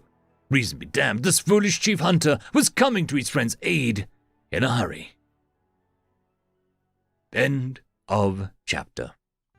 Chapter 108. Memory transcription subject, Chief Hunter Issev, Oxer Dominion Sector Fleet. Date, standardized human time, December 13th, 2136. My shuttle traversed the space that separated me from my alien pen pal. The 8,000 Dominion ships I'd summoned had arrived as well. Those were the assets I had within immediate range of the doser homeworld. The Oxel fleet awaited my command, requiring further instructions as to our goal. The reason why they hesitated was simple. The Federation had numerical strength and seemed fantastical. The Kolshians had sent 40,000 ships barreling into the system, or possibly more. It was greater than the initial size of Kalsum's extermination fleet. I understood what Prophetess Senator Gisnell had implied about the prey powers being able to muster up numbers if they wanted to. The invasion of Maloo's system involved an overwhelming show of force. My initial readings. The more I performed the mental math, it was striking how easy these numbers would be there for assembly, with a mere 30 species having flipped to humanity's side. That left 270 races to pull resources and ships from. If all of those races contributed 140 ships, that gave the number we saw today. It's a mere fraction of their available resources to pull from. This is the tip of the iceberg for the Kolshians' might. The doser's defenses were steamrolled by a juggernaut armada, and the human ships seeking repairs didn't hold a candle to this astronomical force. General Jones was off her hunting pedestal if she thought that I could stop their assault. Even our numbers were unlikely to achieve more, beyond delaying the Federation's end goals. But since I was already here, risking my cover, there had to be an attempt to rescue Valra. Valra has a old Federation spot, a space station which has a separate area for humans awaiting repairs, I muttered to myself. I was grateful that my shuttle had no company, so I could muse over how to locate her aloud. The Oxel ships around me grew restless, now that I was in the system. They expected orders from the Chief Hunter soon, and it was a matter of time before the UN and Federation noticed our arrival too. Was it my sentimentality that was telling me to interfere? My viewport zoomed in on Maloo. The doser homeworld wasn't reflecting any antimatter damage. The Kolshians had the planet comfortably under control. After Federation failed to subdue the Maziks, they'd ramped up their efforts. I could see the enemy sending shuttles down to Maloo's surface and realized that the goals were likely re-education. All Oxlaw ships, listen up! We are here at the request of the United Nations, who have the means to feed all of us forever! I barked into the Dominion's encrypted feed. Some of you were there on Earth, and you remember how well you were fed. For that reason, I expect your hunting efforts to avoid Terran-affiliated races. We know it'll be worth the pittance of restraint. Now, engage with the Federation attackers at once! Our ships surged forth out of the various gravity wells, swarming the handful of attackers allocated to outer stations. I was bent over my holopad and scrolling through a poorly secured military personnel database. Inspectors were considered part of the Space Force in Malunu, as far as I remembered. That meant that I could figure out which outpost Farah was assigned to. Plasma munitions flashed across the void, and the element of surprise allowed us to pick off any stragglers. Doser defenders, complemented by an array of UN ships, seemed to pause their desperate efforts. There weren't many friendlies left within the system, but the survivors seemed baffled by the Oxel's arrival. Perhaps they thought our onslaught was an inopportune coincidence. Attention, military personnel of Doser Home System, I broadcasted my text message onto the open channel and tried to eliminate any hostile words. The Oxel are here, at the behest of the United Nations, to aid in defending your claim against the Federation. I'll only warn you once. Do not fire upon us." My pupils darted back to the screen, where I'd searched up Valra's file. The rodent's likeness was unmistakable in her documentation, and her present assignment was listed near the top. I searched up the space station number, penning it down on a star chart. The rest of the battle faded away as I raced to pull up the location on that viewport. The complex was nestled within an asteroid belt, which separated the inner and outer planets. A few dozen Federation attackers had tamed its meek defenses and docked with the station to capture their inhabitants. The energy readings in the vicinity were fresh, suggesting that the Kolshians only put down spiteful human resistance in the past hour. There might still be time to save the doser, if you hurry. I hurled the maximum output into my thrusters, and my shuttle blazed a path for Faro Station. A few Arxor vessels tailed after their commander, though I figured they were baffled by the chief hunters leading the charge. This entire mission was going to raise questions that I couldn't answer. Right now, I didn't have time to waste on tact. The Federation vessel pulled away from the station and met us for a head-on confrontation. I shirked the engagement altogether, leaving my underlings to duke it out with the prey. The sudden courage from the Kolshians surprised me. It was clear that they were more competent than they let on. My eyes swelled with franticness, searching for an open docking port. "There are none," I hissed to myself. "None! I don't have time for a proper breaching action. I have to get down there, for fuck's sakes. I'll make an opening." Scanning the station's blueprints, I identified a maintenance tunnel, which should be well clear of any living quarters. The shuttle carried 2 missiles, and I hoped the use of one would only demolish a wall. While the station operators could seal off individual compartments, that also meant that I'd need a pressurized suit for oxygen. I tugged the emergency fabric on with haste before donning a safety harness. With my biological requirements taken care of, I fired a missile into the station's exterior wall. The tunnel was exposed to the vacuum of space, its structure blasted wide open. Bullets clipped my rear flank as Federation hostiles noticed my approach. Curses spewed from my maw, and I wrenched the steering column towards the new gap. The shuttle closed in on the Dosa space station, dodging enemy munitions. I held no interest in returning fire. That would increase the amount of time it took to reach Valra. My ship's nose dove through the opening, and I twisted the vessel's body to skid along the floor. Friction resulted in both an awful screech and a shuddering sensation, before their tails slammed against the half-intact wall. My shoulder ached from the harness's restraint, but I unclipped it without waiting. My suited claws tucked the firearm into a holster, and I slunk out into the station. The night backdrop of the space was visible through the gap, as well as the distant exchanges of munitions. Suffocating Kolshians and other Federation allies lay gasping for air alongside 2 Terran soldiers. I grabbed 1 human in each paw and dragged them towards the section divider. The primates were lethargic, and their expressions were locked in an empty display. There was nothing behind their eyes, with no oxygen coming to the brain. I opened the emergency compartment, throwing the weaker predators inside, sealing the hatch behind me. I removed my oxygen helmet, and the Terran skin had been turned blue, though they were rapidly regaining normal coloration now.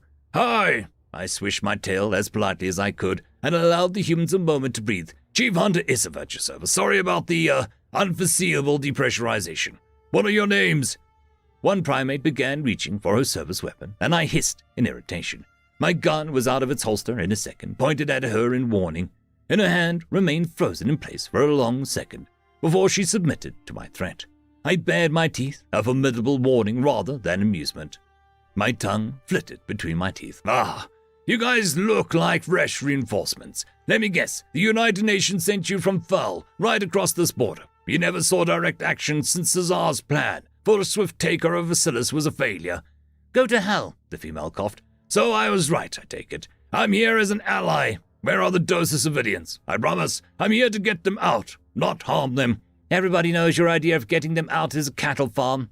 The other human sat up, pulling a broken glass instrument off his eyes. "What are you really up to? Claiming this system for yourself? Or making—" "Steward! I'm a spy for the United Nations, a piss-poor one. That is what I'm up to. You and your government's stupid ideas. I've been, personally motivated into offering assistance." "A spy, huh? Of course, you're the one from Earth. They had every opportunity to take you to Area 51 or some clandestine facility." The female cursed in exasperation. "Are you kidding me, Oleg? You just instantly believe the UN has Arxor spies with zero proof. Do you think that I would honestly craft such a story of my own? Saying such a thing aloud is going to get me killed. I have no time to persuade you. Humans, so tell me where the Dossa are now, I roared. Oleg tilted his head. Good argument. Props to you, man. They've been ordered to lock themselves in their quarters. Big sign says personal quarters. Just keep going straight. Can't miss it. Thank you. Was that so hard? Grumbling to myself, I stomped off past the corridor's hatch, the Terran soldiers struggling to their feet, and I resigned myself to them following me like a headless Vendel. Arrogance aside, I could use backup if I encountered Federation resistance. The herbivores might lack skill in combat, but they could team up on me alone. Humans are competent fighters, so it's not like they're dead weight. That said, this Oleg guy seemed a little too willing to believe that I'm a spy. Oleg squinted, without the glass dormant by his eyes. I hoped the human hadn't lost his vision altogether. Even if he could only see shapes, I was certain that he was more competent than the Kolshians. The female human, who I believe Oleg had called Lisa in whispers, was staring at me with disturbing, bloodshot eyes. Perhaps the duo were following me to ensure that I wasn't rounding up any Dossa. I scanned the perimeter for hostiles. How has your military experience been going? This was supposed to be a relaxing assignment. After watching the Hurricane 4 weeks, Lisa complained. We were shipped here just in case, and the second we kick our boots off, then they come. Now the Orcs are here, telling fantastical stories that sound like Oleg crafted them. Oleg cleared his throat. They hit all of our allies with this test invasion. I hope that it's not like this everywhere. I've grown attached to some friends on Vendel Prime. My source says that this is the primary target. Vendel Prime is safe, I replied. That's a relief. Say, as if the alleged secret agent, what convinced you to come here? You should tell us, since we're a team. We're not a team. Come on, you totally want to tell me. I've already told these two humans everything. Just get to Farah's location. I might as well be known the truth. If they're stalking me, they're going to notice that I know her. An internet chatting service, a Dossa is my best friend, I growled. Lisa's eyebrows furrowed. What? I'd hardly believe that you dared to make a story like that up. I would not, because it is insane. I scanned my visual translators over the text markings overhead, and it deciphered the Dossa language as directions with arrows. Just as Oleg had promised, the crew quarters were located down the main corridor. The passage had been devoid of confrontation, but gunfire echoed from up ahead. That meant Federation soldiers had already reached the living areas.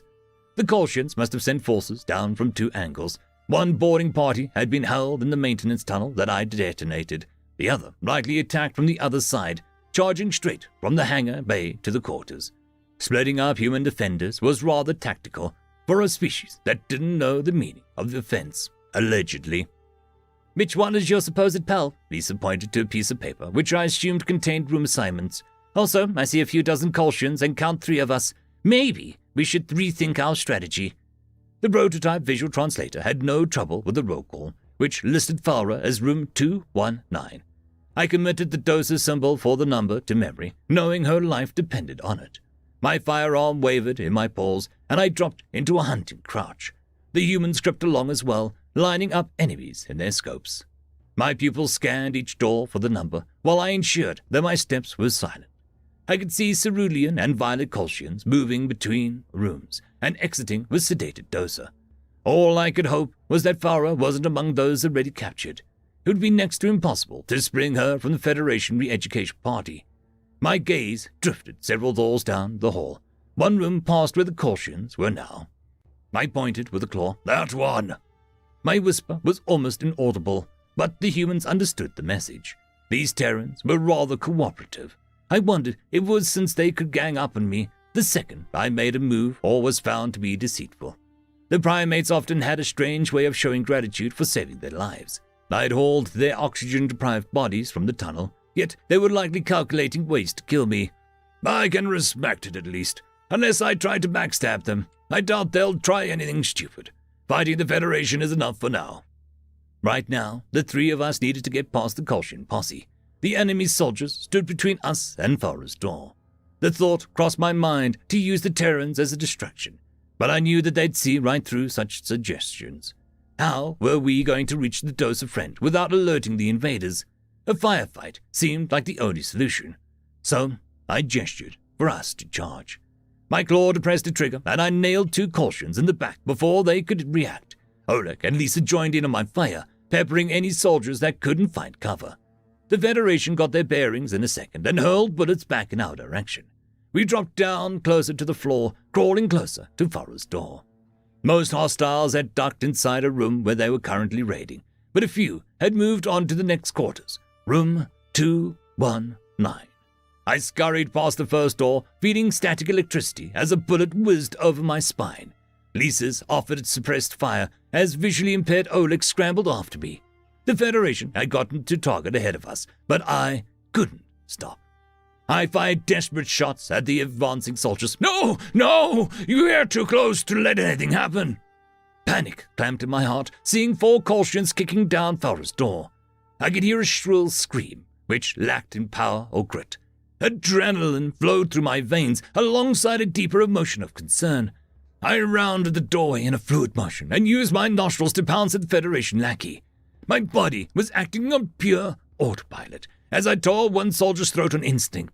Farah's screams intensified, which encouraged my frenzy. If I was lucid, I wouldn't have realized she was shrieking because of my presence.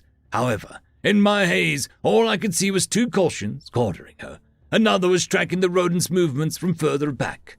My tail swept across the floor, earning a sickening crack as it broke 2 cautions' ankles in one swoop.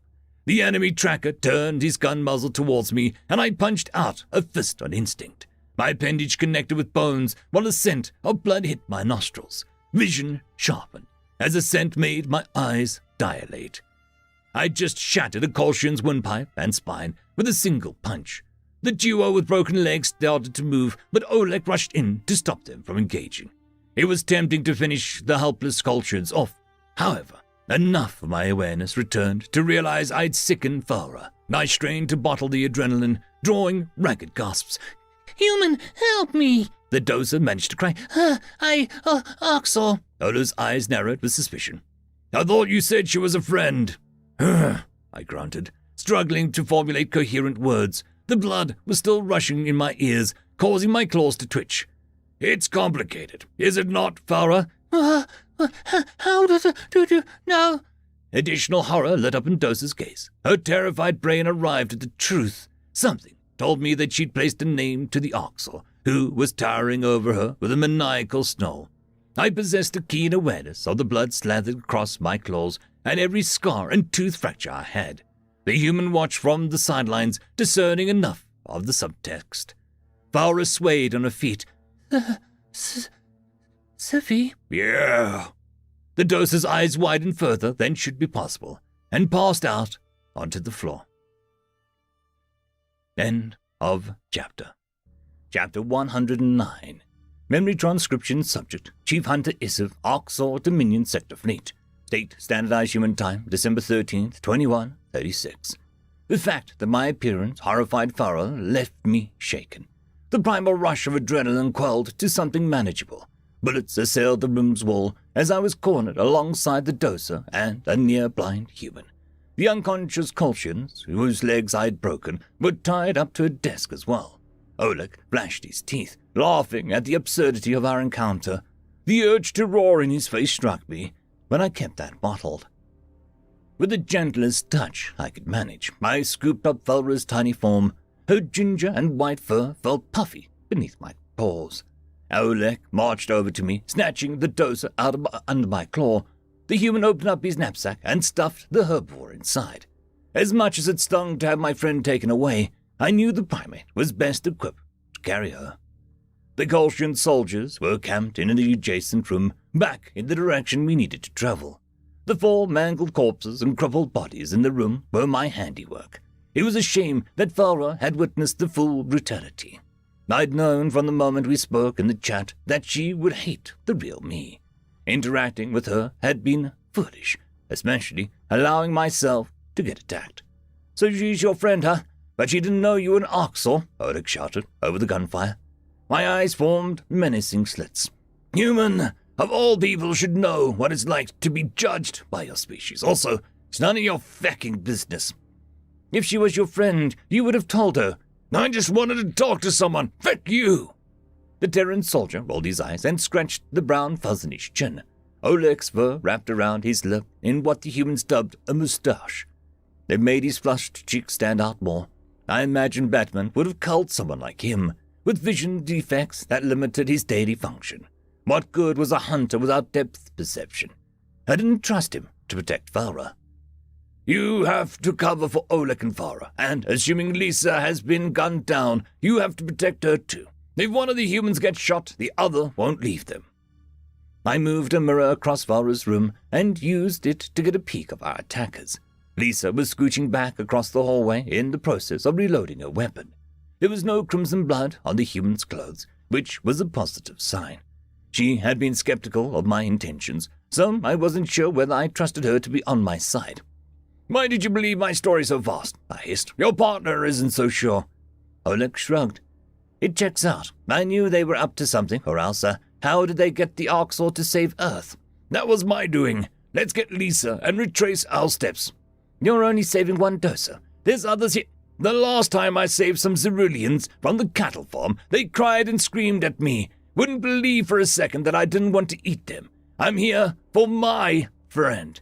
We have to. The UN ordered me to help them. The best thing you can do for Earth is keep me alive. Move out.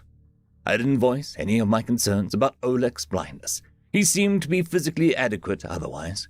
As a defective Arxor myself, I wasn't a supporter of killing the weak and infirm. If I were born a human, I could have lived a normal life. Farah would have cried for my help, rather than passing out at my visage. Shaking my maw, I took a final look in the mirror. My body was pressed against the floor, and I lined up my gun barrel with the Colchians. The flurry of fire caused the enemy to hunker down within their room. Oleg and I screamed against the adjacent wall. Lisa spotted us and sprayed her own bullets down the opposite angle. I steadied my breathing. Oleg and I waited for the Federation to make the first move. They wanted to finish sweeping the corridor, but any doser could escape. Just by stalling them, we were probably helping a few civilians get off the station. My patience was necessary in waiting for a target. A purple head poked out from the doorway, which resulted in a clean shot through its cranium. As the Colchian crumpled to the floor, her body blocked the opening for a second. I pushed Oleg forward, crossing the threshold to the waiting Lisa. My legs sprinted right behind them, not slowing for a second. Engaging the enemy or delaying them for the other doser was not my priority. We needed to get off the station. Where is the doser? Lisa chased after me, and Oleg hustled after her. Don't tell me that we were star asses for nothing.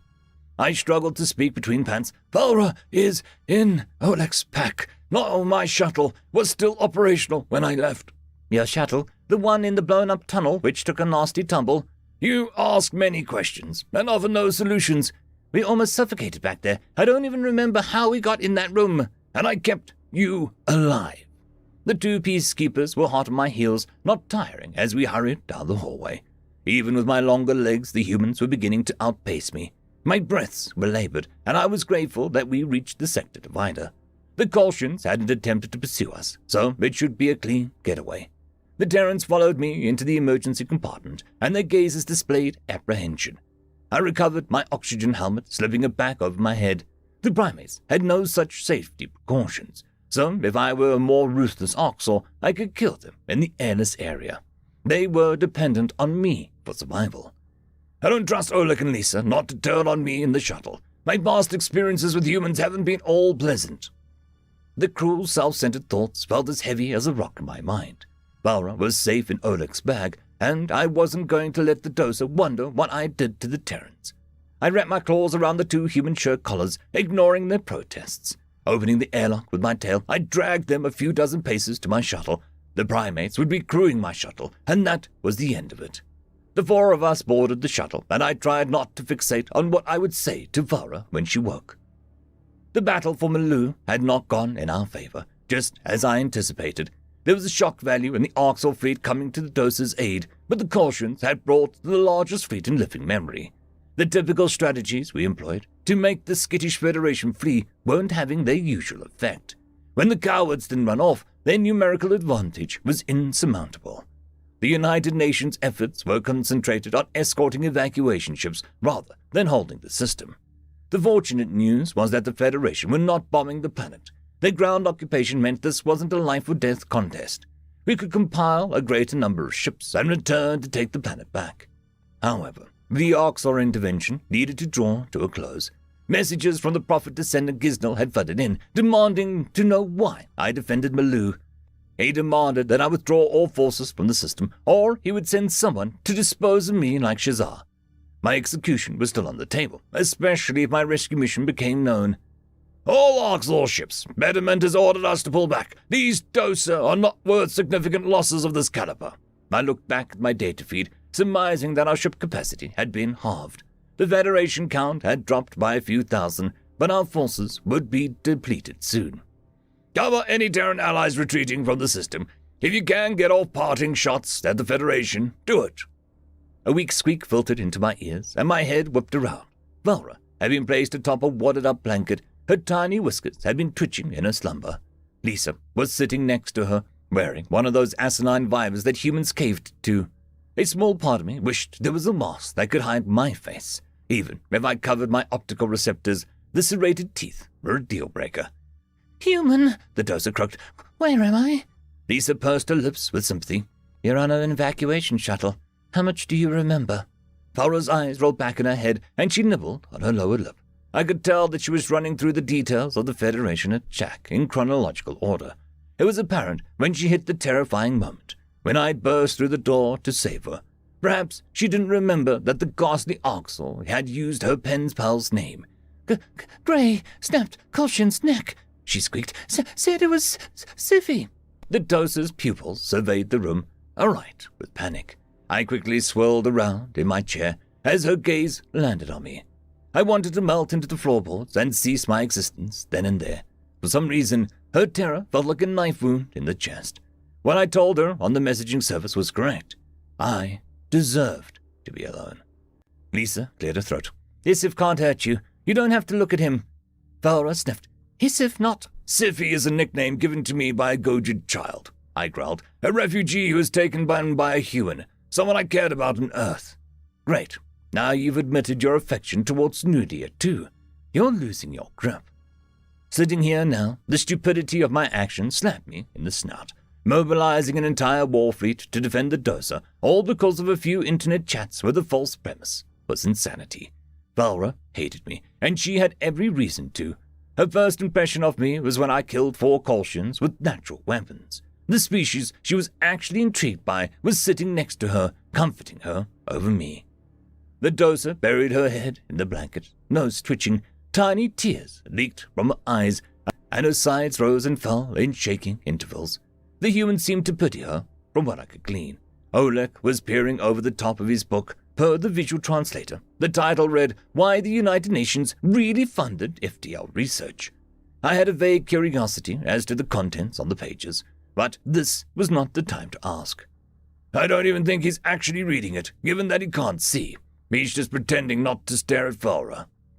Oleg slammed the book shut. Maybe pipe down over there, SciFi. You're only making it worse for her. I'm sorry, I mumbled. In the future, you should disclose to people that you're an Oxor before you expect them to respond well to you. I told her I was a predator. I never claimed once to be a human. I allowed the idea to linger, perhaps because I wished I truly was one of you. I wanted to talk to someone. Lisa studied the crying Dosa with concern. What made you think that it was a good idea to talk to a Fed, not a human? We understand you somewhat. Tava, yes, the Vendel governor, thought I needed to understand herbivores, and also you chatterbox tree swingers hate us. You can't keep the disgust out of your voice. When it's between us and the leaf lickers, you swoop in to protect them, just like you're doing now. Because we know your animals. My sister was in a bunker outside Barcelona, and you Greys arrived to clear the tunnel. They watched you pull small animals from the grass and eat them live. A few cats were swallowed whole. Companion animals. Sensitive topic. Yes. Alas, they do not know what I understand about your cats and dogs. Cultural misunderstanding, which I'll not make. I'm going to stop you right there. Wolfing down a kitten is not cultural misunderstanding. Oleg chimed in. A cultural misunderstanding is giving thumbs-up gesture and not realizing it's the middle finger in some countries. The difference is there's no death or animals getting eaten in my example. Valra shrieked in irritation. Stop! Shut up! The veil of silence was draped across the room. It would be comical for an outside observer to witness a tiny rodent. silencing 3 predators with a single order. I was relieved that the Dosa regained her composure enough to make demands. My eyes studied her tiny form as she lifted her tear-stained head. "To censor myself, as humans do," Farah quoted. "The constant mention of scaring me off. He fucking told me." He? Gendered pronouns? "I've watched vids about humans. I know how they act," the Dosa continued, "and I noticed that SciFi was not like them. He said that he wasn't like them multiple times." I blinked several times. "I am not like them. If you wish for someone to coddle you in a baby voice, you'll have to issue that request to them." "Don't tell them about that." "Sorry, too late." Oleg and Lisa shared a look of pure confusion, mouthing a few words to each other. The male human mimicked an adoring expression and stretched his binocular eyes wide. He mimed a petting motion, running his rough paw down the book cover. Lisa snickered before waving a hand in front of her throat. The Dosa whined in annoyance. If Farah was a Terran, her cheeks would be flush with embarrassment. "Damn it, why are you here, SciFi?" Farah focused her attention on me, and her whiskers twitched in fear. What are you going to do with me?" My nostrils flared. "I don't know. I came to save you. I did not think past that, or about how to handle the consequences. I am not going to harm you, but But I cannot take you anywhere an Oxel would go. Just by coming here, I have ruined my cover. Betterment, that is our government enforcement wing, will be suspicious of me at best. It might have just destroyed my chance at demolishing the Oxel Dominion from the inside." back up. Demolish Dominion? They are cruel, and they are starving us purposefully, so that we are animals, as Lisa said. It goes so far beyond that, though, Farah. The reason all Oxel seem devoid of emotions or care is because betterment culls anyone who exhibits empathy. It goes back to your question of whether I have predator disease. You definitely do. Actually, I am the lone Oxel tested by the United Nations to pass an empathy test. I guess I have a prey disease. I've always had softer emotions, and I didn't find social contact grating like most of my kind. Hiding those two, differences kept me alive. Most Oxor do tire of us talking to them, Lisa noted. Because they are not interested in your mundane lives. Even if I find it bizarre how you wage war and silence, though your kind are quite intriguing to me. At any rate, I have no way to make friends amongst my own people, and I doubt I could pass as human on your internet. Oleg chuckled. You definitely couldn't. Your speech comes off as stilted, and you don't seem to know the appropriate response to most things. I am a little short in practice. Formal speech is my sole outlet, yes, and the things I've done to survive justify calling me a monster. So in essence, I do deserve to be alone. However, it was nice to understand what friendship feels like for a brief moment. Thank you, Farah.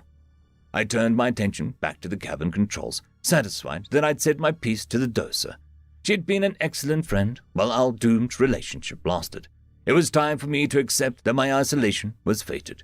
This was why my defective sight was dangerous. Everything I had worked to build was forfeit, including the friendship I'd forfeited it all for. My mind zoned out as I set course for Proxima Centauri, a system the Terrans used as a staging ground.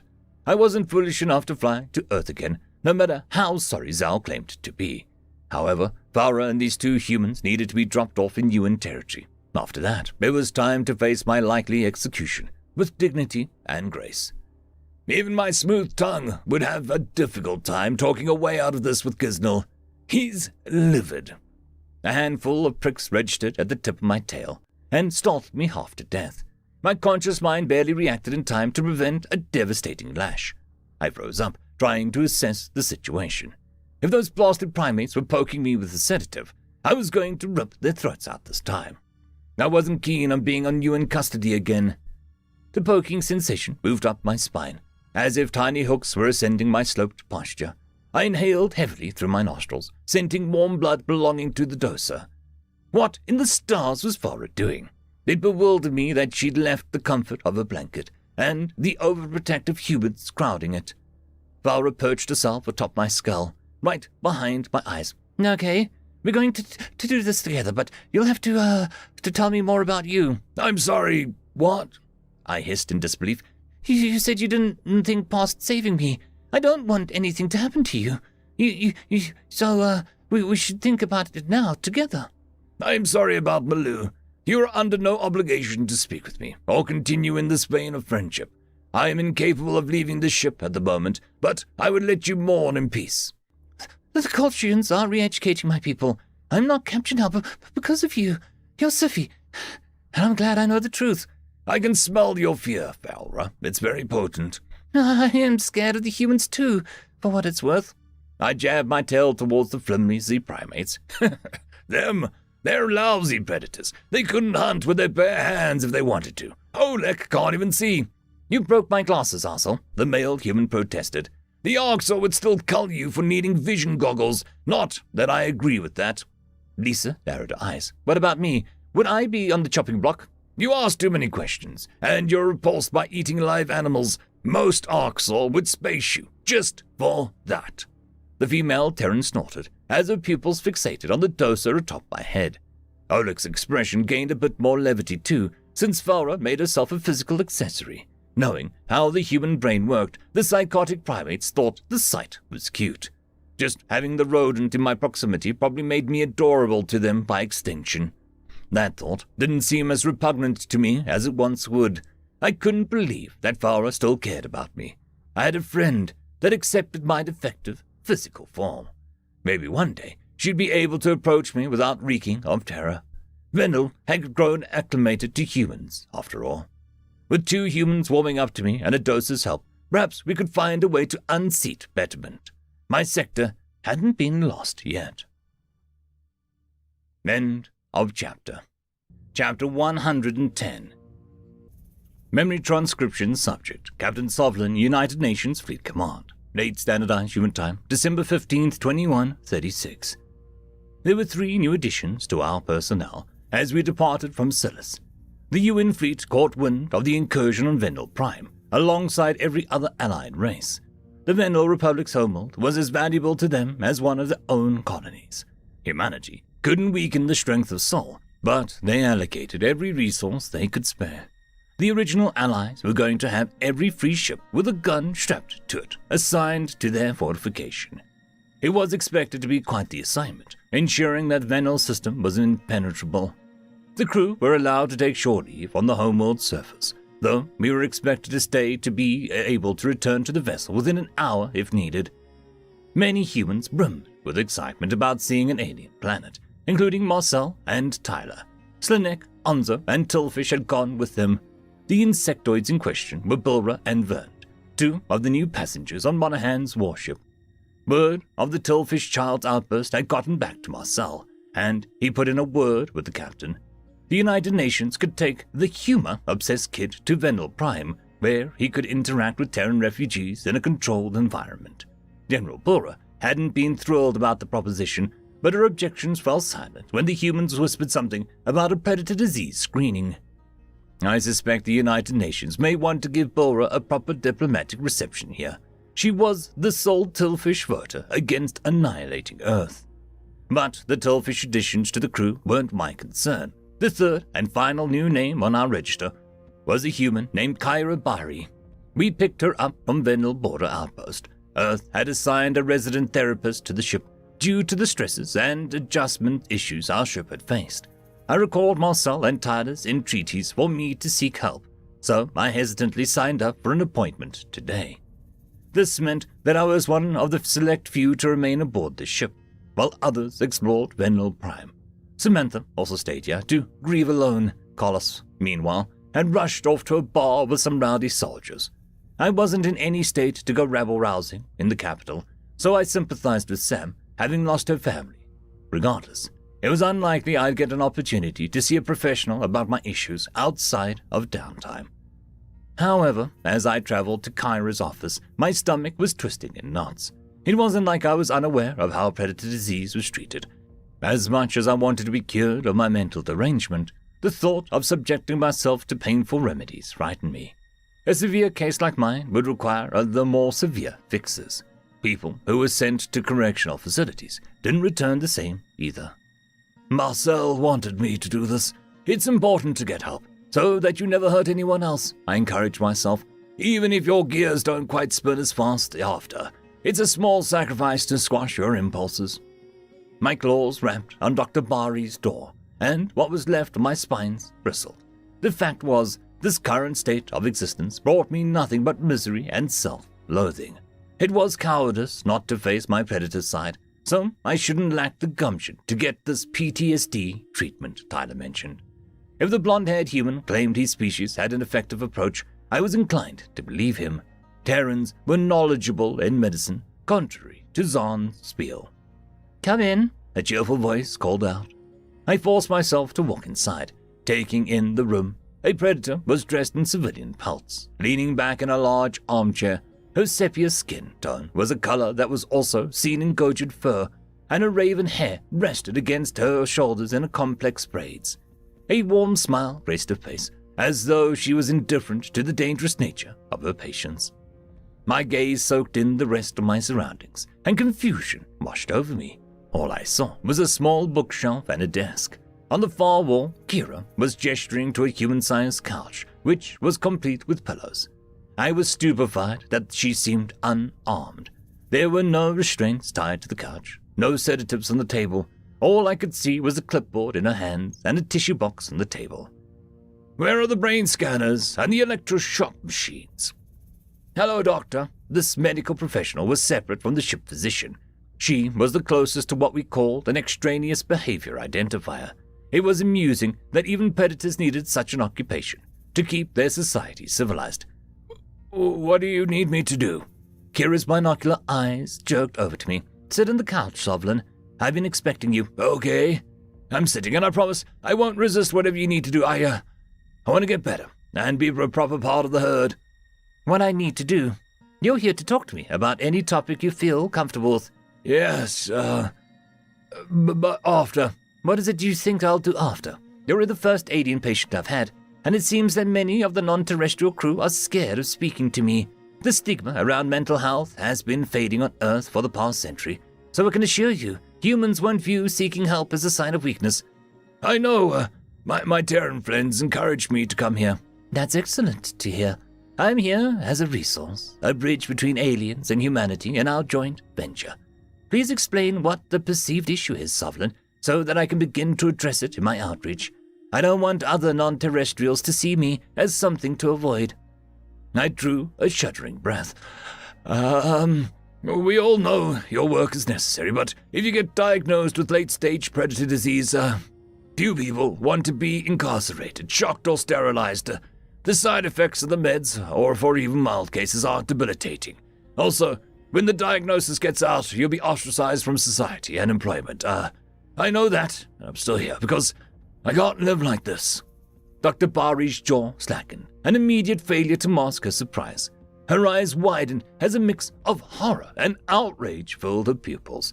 The human took several seconds to collect her thoughts, and I forced myself to hold her stare. Even a predator must wish that she was armed around a self-diagnosed madman. Perhaps she was upset that I'd slipped under the radar for so long.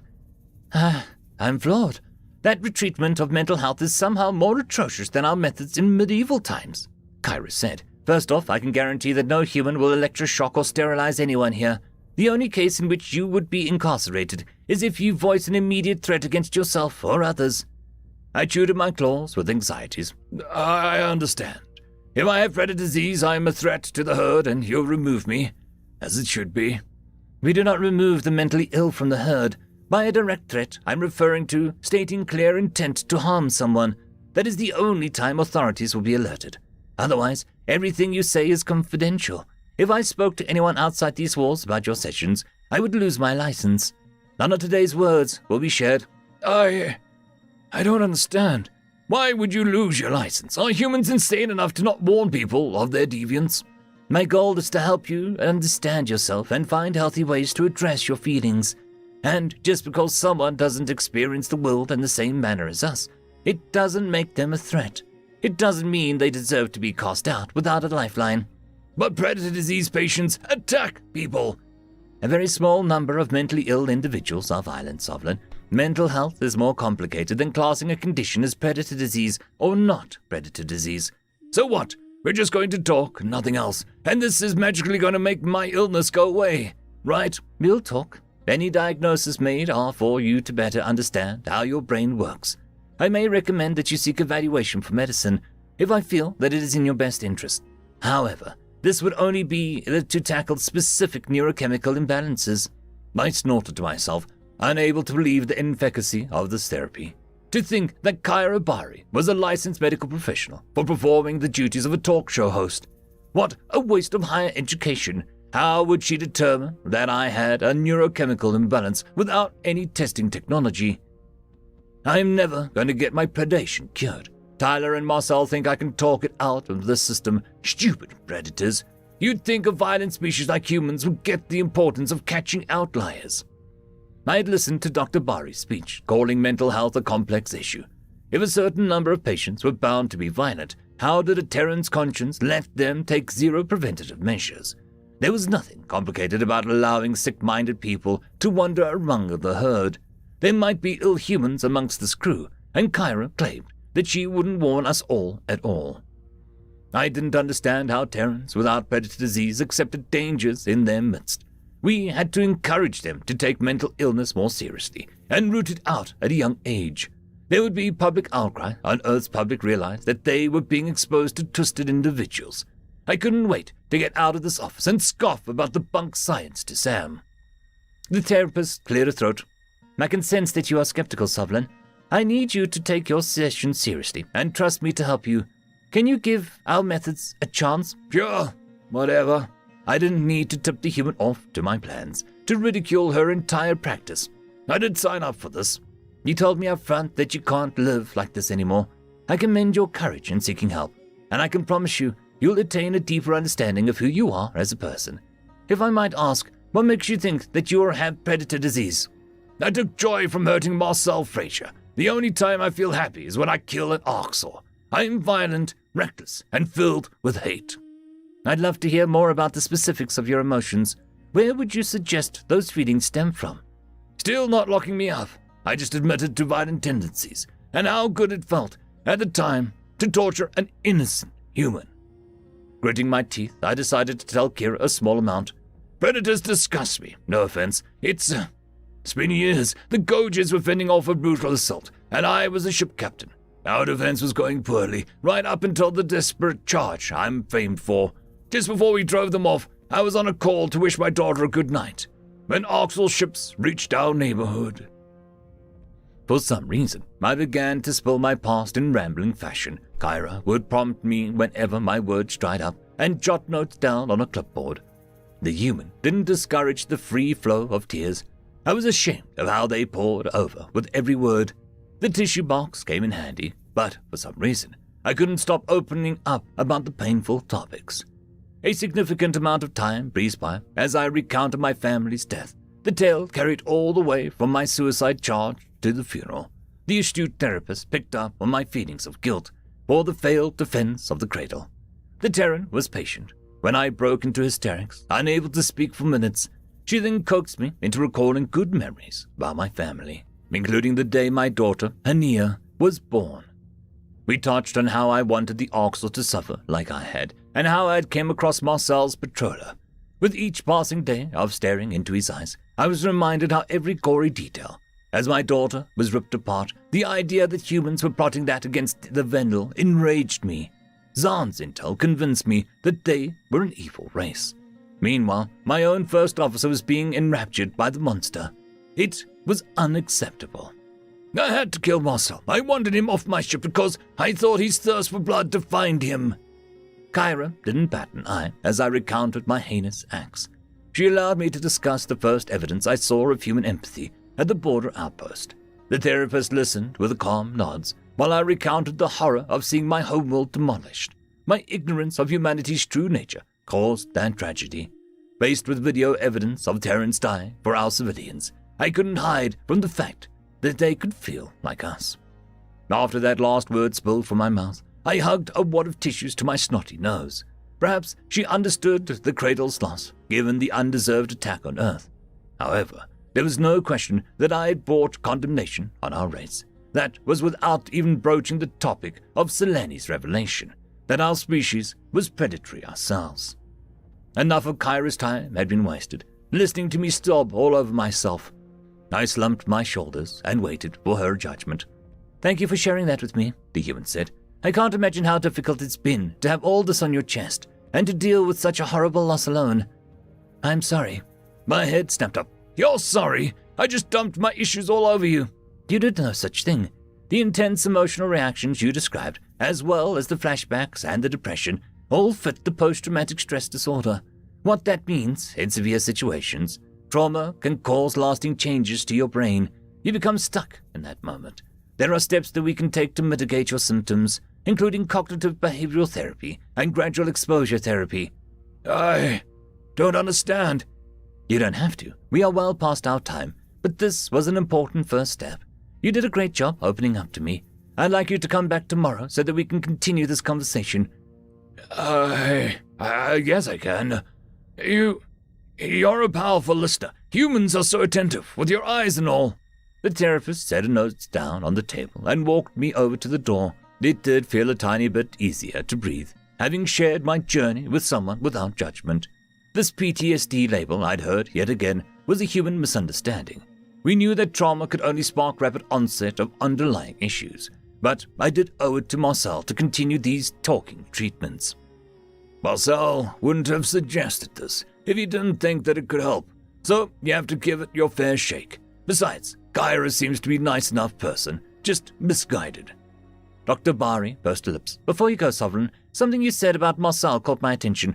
What do you mean that he's thirst for blood? Did he exhibit violent traits or behavior?" "No, never," I answered hastily. "I just meant that your natural predator instincts. It's actually amazing that your empathy suppresses those, without fail. You know, the whisper in your brain to eat us whenever you're hungry. You desire to kill things when you look at them." "I beg your pardon. We have no such inclinations like you detailed. Is that what you think goes through my mind when I look at you?" "It's okay. I don't judge you for it. I know you can't help it." "Listen to me. I'm telling you those predator instincts don't exist. There is nothing to suppress. Please look up the Vendel empathy test and see how we reacted to creatures in pain. Have you ever seen humans respond to blood and gore yourself?" I nibbled at my claws and encouraged my brain to ponder that question. On my first mission, when the UN military freed Gojers from the Orcs or cattle ships, several soldiers had thrown up. The sight of Gojet corpses had left Carlos ashen with disgust. I thought the aversion to gore was strange at the time. The blood hadn't enticed them, though I'd wondered later if that were repelled by their own unwanted appetites. "Humans were puking on the cattle ships," I replied. Kyra nodded for emphasis. "That's the normal response. We can be trained to kill, but our natural reaction is to be saddened by a creature in pain, to struggle to pull the trigger on anything we consider a person. Even trained soldiers often cannot shoot another human when it comes down to it." "You're seriously telling me there isn't the slightest part of you that's drawn to death?" "Not at all. We don't just look at an animal and want to kill it. I can guarantee the thought of harming Slanek never once crossed Marcel's mind." "I see, Doctor. Tyler told me humans were aggressive, so I thought—" "We can have tempers flare up and aren't always level-headed and cooperative. That doesn't mean we like killing. Do you understand?" "Yes, I think so." "Good. I'll see you tomorrow, Sovereign. Oh, and if you decide to share any of this, would you kindly spread the word that I'm not torturing anyone? I'm here to lend an ear to any ship member that needs it." "Okay, I'll put the word out that I've heard you only chat with people." My mind was reading as I departed from the therapist's office. Humans had no reason to lie about their instincts when they'd come clean about their darkest feelings. I had a hard time believing that full-grown predators enjoyed killing less than I did, but that evidence supported the claim. There was so much about the Earthlings that I didn't understand.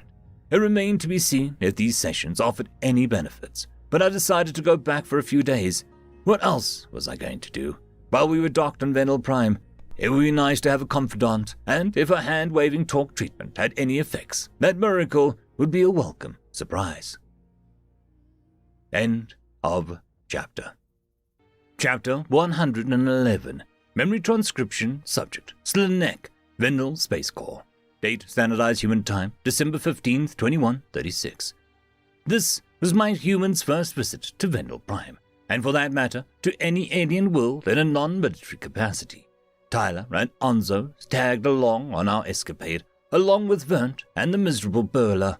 The Tillfish child's outburst unnerved me, until I remembered Marcel's words about people who were harmless but different. Predator disease was propaganda, and these specific symptoms needed scientific evaluation.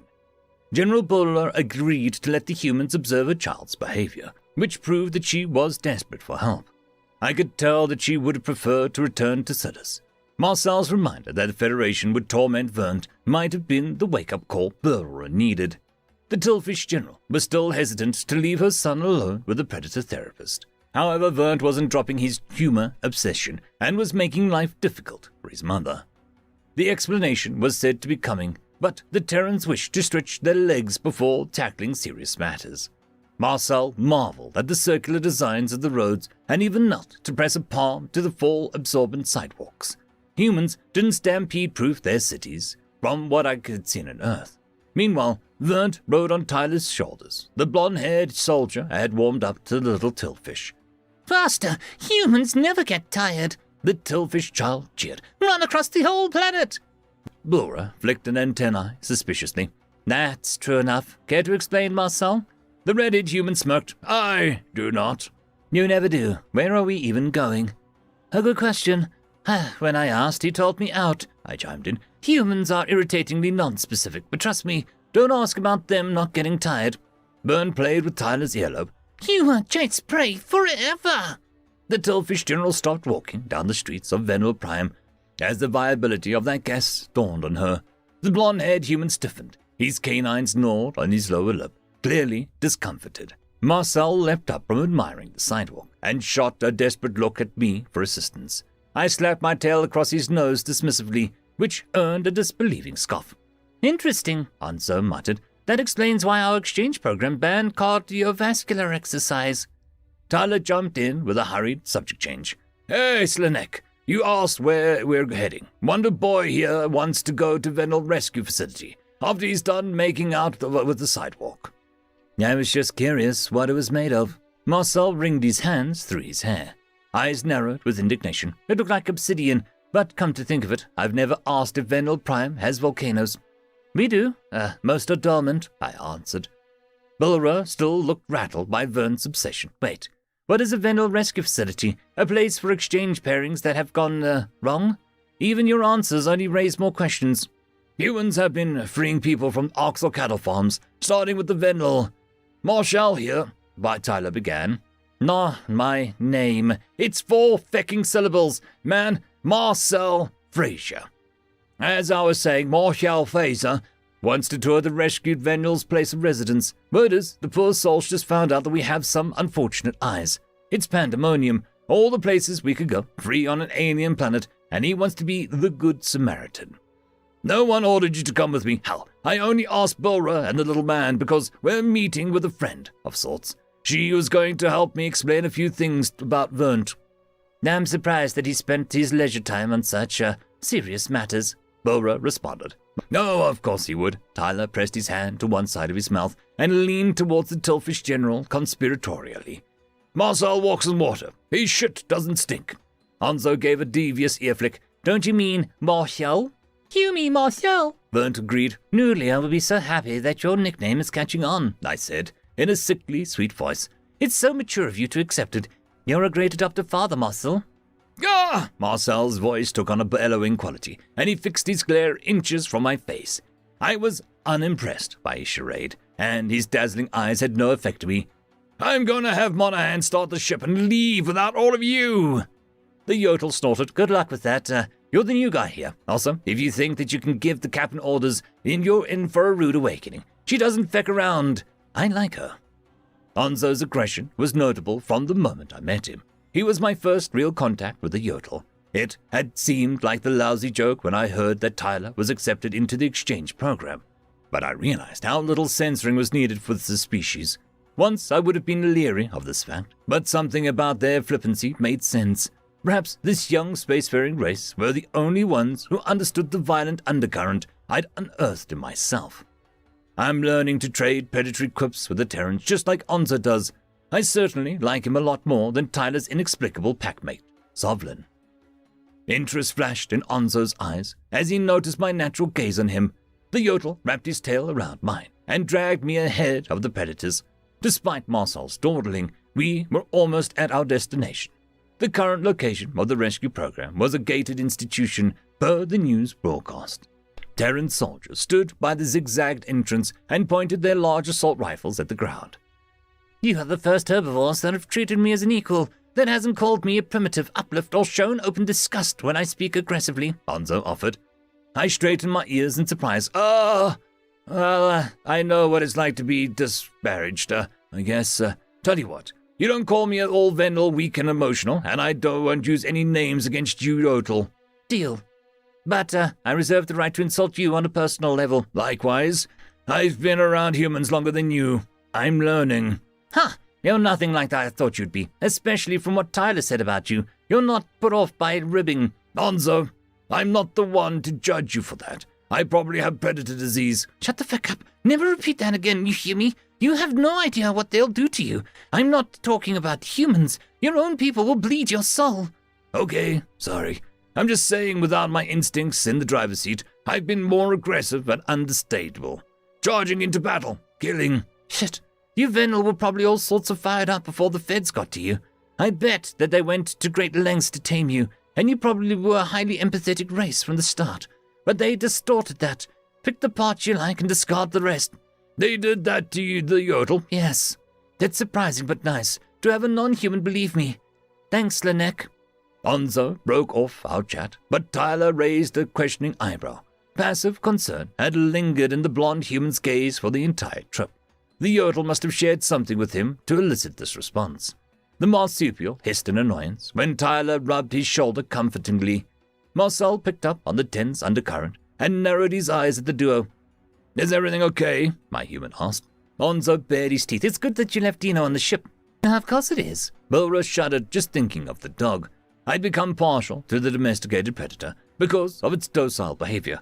We wouldn't want that thing terrorizing Vendel at a cattle facility, no less. Rescue facility, Marcel corrected. Hanzo is right, trust me. 2 humans are terrifying enough to look at. If you're not used to it, you've both been very nice to me and Vernd, but it's still a lot. Dogs would have Vendel catatonic on the floor, a public safety hazard. The Yotel lashed his tail. What I meant is they'd burn Dino alive. Harder to do with him on a ship. Why burn Doggy? Vernd asked. Because the dog doesn't fit with their narrative of predators being evil, and it should suffer for that. That's why they tried to slaughter the humans. Tyler nudged his friend. That's enough. Kids don't need to be told about death and suffering. You're right. Sorry. The UN guards at the entrance shared a glance. Having heard enough of our conversation, they formed a human wall, moving closer together to block our entrance. We deposited ourselves at the facility gate without any of us noticing the journey was complete. The redhead officer showed them something on his holopad and engaged in a series of hushed whispers with the guard. This is a sensitive situation, sir, with a mass panic abounding, the guard said. The only names on that communique are you and the Vendel and Bulra. Even with this Miss Rosario's invitation, such a large group is inadvisable. Marcel shook his head. Tyler and I would be happy to wear masks. Vernd is an actual child, and Anzo is part of our crew. We can't be the only man left out, right? The problem is that these men will know what's under the masks now, sir. They think we're slavering predators who go mad for a lick of blood. When they see large groups of us, they think it's a hunting pack. I know it's batshit crazy, but... Marcel? A female Terran with dark curls waved a hand at us and flashed her teeth. Sarah Rosario, the human astronaut, had invited us. Come on in, and bring your friends. I'm sure that there won't be any trouble. The UN guard stepped to the side and cleared a path. They took a few extra steps back as Bulra passed, which led to me questioning the wisdom of bringing her here. What if bringing a tillfish around stressed-out Gaians caused them to panic too? This place was a powder keg already. We didn't need to tempt fate. The last thing I wanted was to disrupt crucial work done towards human acceptance. However, the Odyssey astronaut seemed unfazed by the tillfish. The glint in her eyes was a mix of wonder and curiosity. I could only imagine how giddy Sarah had been at first contact, partaking in mankind's first opportunity to examine extraterrestrial life. Marcel and I had encountered this influential human twice, throughout my instincts training and during his painstaking recovery at the outpost. In our first meeting, she had asked if I wanted to seek a new partner to ensure that I wouldn't ditch him in his lowest moments. I think Sarah was pleased when she saw that I cared about him as a person. She probably used to being treated like a faceless monster. The renowned predator sped back to the facility, and our group followed without comment. I saw humans in opaque helmets wandering the hallways. Their posture screamed exhaustion and frustration. On scattered security feeds, I could see Vendel rescues and lifeless stupors. Only a small percent were engaging with the caretakers, and those interactions were filled with tears and fear. Sarah? A timid voice came from a spare room where I saw a Vendel poring over an interactive textbook. Her coarse pelt looked a bit ragged, though it was showing signs of recovery. This says your ancient theaters could house tens of thousands of people. Sarah quickened a pace. That's right, AC. Curiously enough, that's still the size of many modern stadiums. You're telling me tens of thousands of humans from primitive hunting days could amass in a central venue, and none of them would kill each other? Correct. We can be entertained without any violence. That's remarkable. That's not that remarkable, Onzo chimed in. The Vendel's head snapped up as our posse filtered through the doorway. She yelped in alarm, and her mottled ears pinned back against her head. Hazy couldn't seem to decide whether to be more afraid or scared, Marcel or towering Tyler. Her fear turned into a full-fledged scream as both humans smiled. The rescue was gone in a flash, shimmying beyond a bookcase. Sarah frowned. Hazy is shy around newcomers, still doesn't like humans she doesn't know, and has to take breaks even from being around me. It's progress, though. I'm just happy that she let me back into her life. I don't mean to be rude, but is there a reason we're here? I was told that you could help with Vernd, Bora clicked. Yes, why don't we discuss this out in the hall and give Hazy some peace? The Terran scientist steered us back out into the hallway, finding an isolated corner to hold our discussion. She whispered something to Tyler, who flashed her a thumbs-up gesture. The blonde human took Vernd over to the vending machine and allowed him to play with the buttons. I eyed the receptacle with longing, wondering if the predators had imported potato chips. Bilra sported a look of focused concern, worried about what the humans might say. Marcel says that predator disease encompasses thousands of unique conditions. That means humans likely have a narrower diagnosis for Vernd. I read what Dr. Bari sent me, and I agree with her advice, Sarah said in a low voice. And for why my help has been enlisted, I've interacted with aliens at length, so I understand your views on mental health as well as our own. Based on what we've seen, Vernd would benefit from an autism screening with a specialist. Autism? Bora echoed. That word didn't translate it. Is it, what's the prognosis? What are you doing to do with him? Well, not to confuse it with the umbrella term predator disease, but autism itself is a spectrum. It can present with any combination of traits and behavior patterns. In general, simplistic terms, social difficulties and repetitive interests are the common denominator. Humans appear to be one of Vernd's special interests. Okay. How do I fix it? Please, you have a cure to this interest? It doesn't work like that, Bora. You'd be better off finding ways to help Vernd deal with his unique challenges, rather than trying to change him. We're working with alien biology here, so there's no telling if your brains present the same as humans, but I have a pamphlet here, with an overview of common symptoms in our species. This can't be happening. You said you could cure him, Marcel. Marcel scratched his scalp. Vernd is most likely neurodivergent.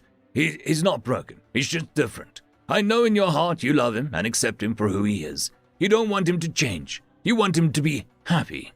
And of course, again, we're judging this based on our criteria for our species. Sarah wagged a pointer finger as though drilling the message into Bora's skull.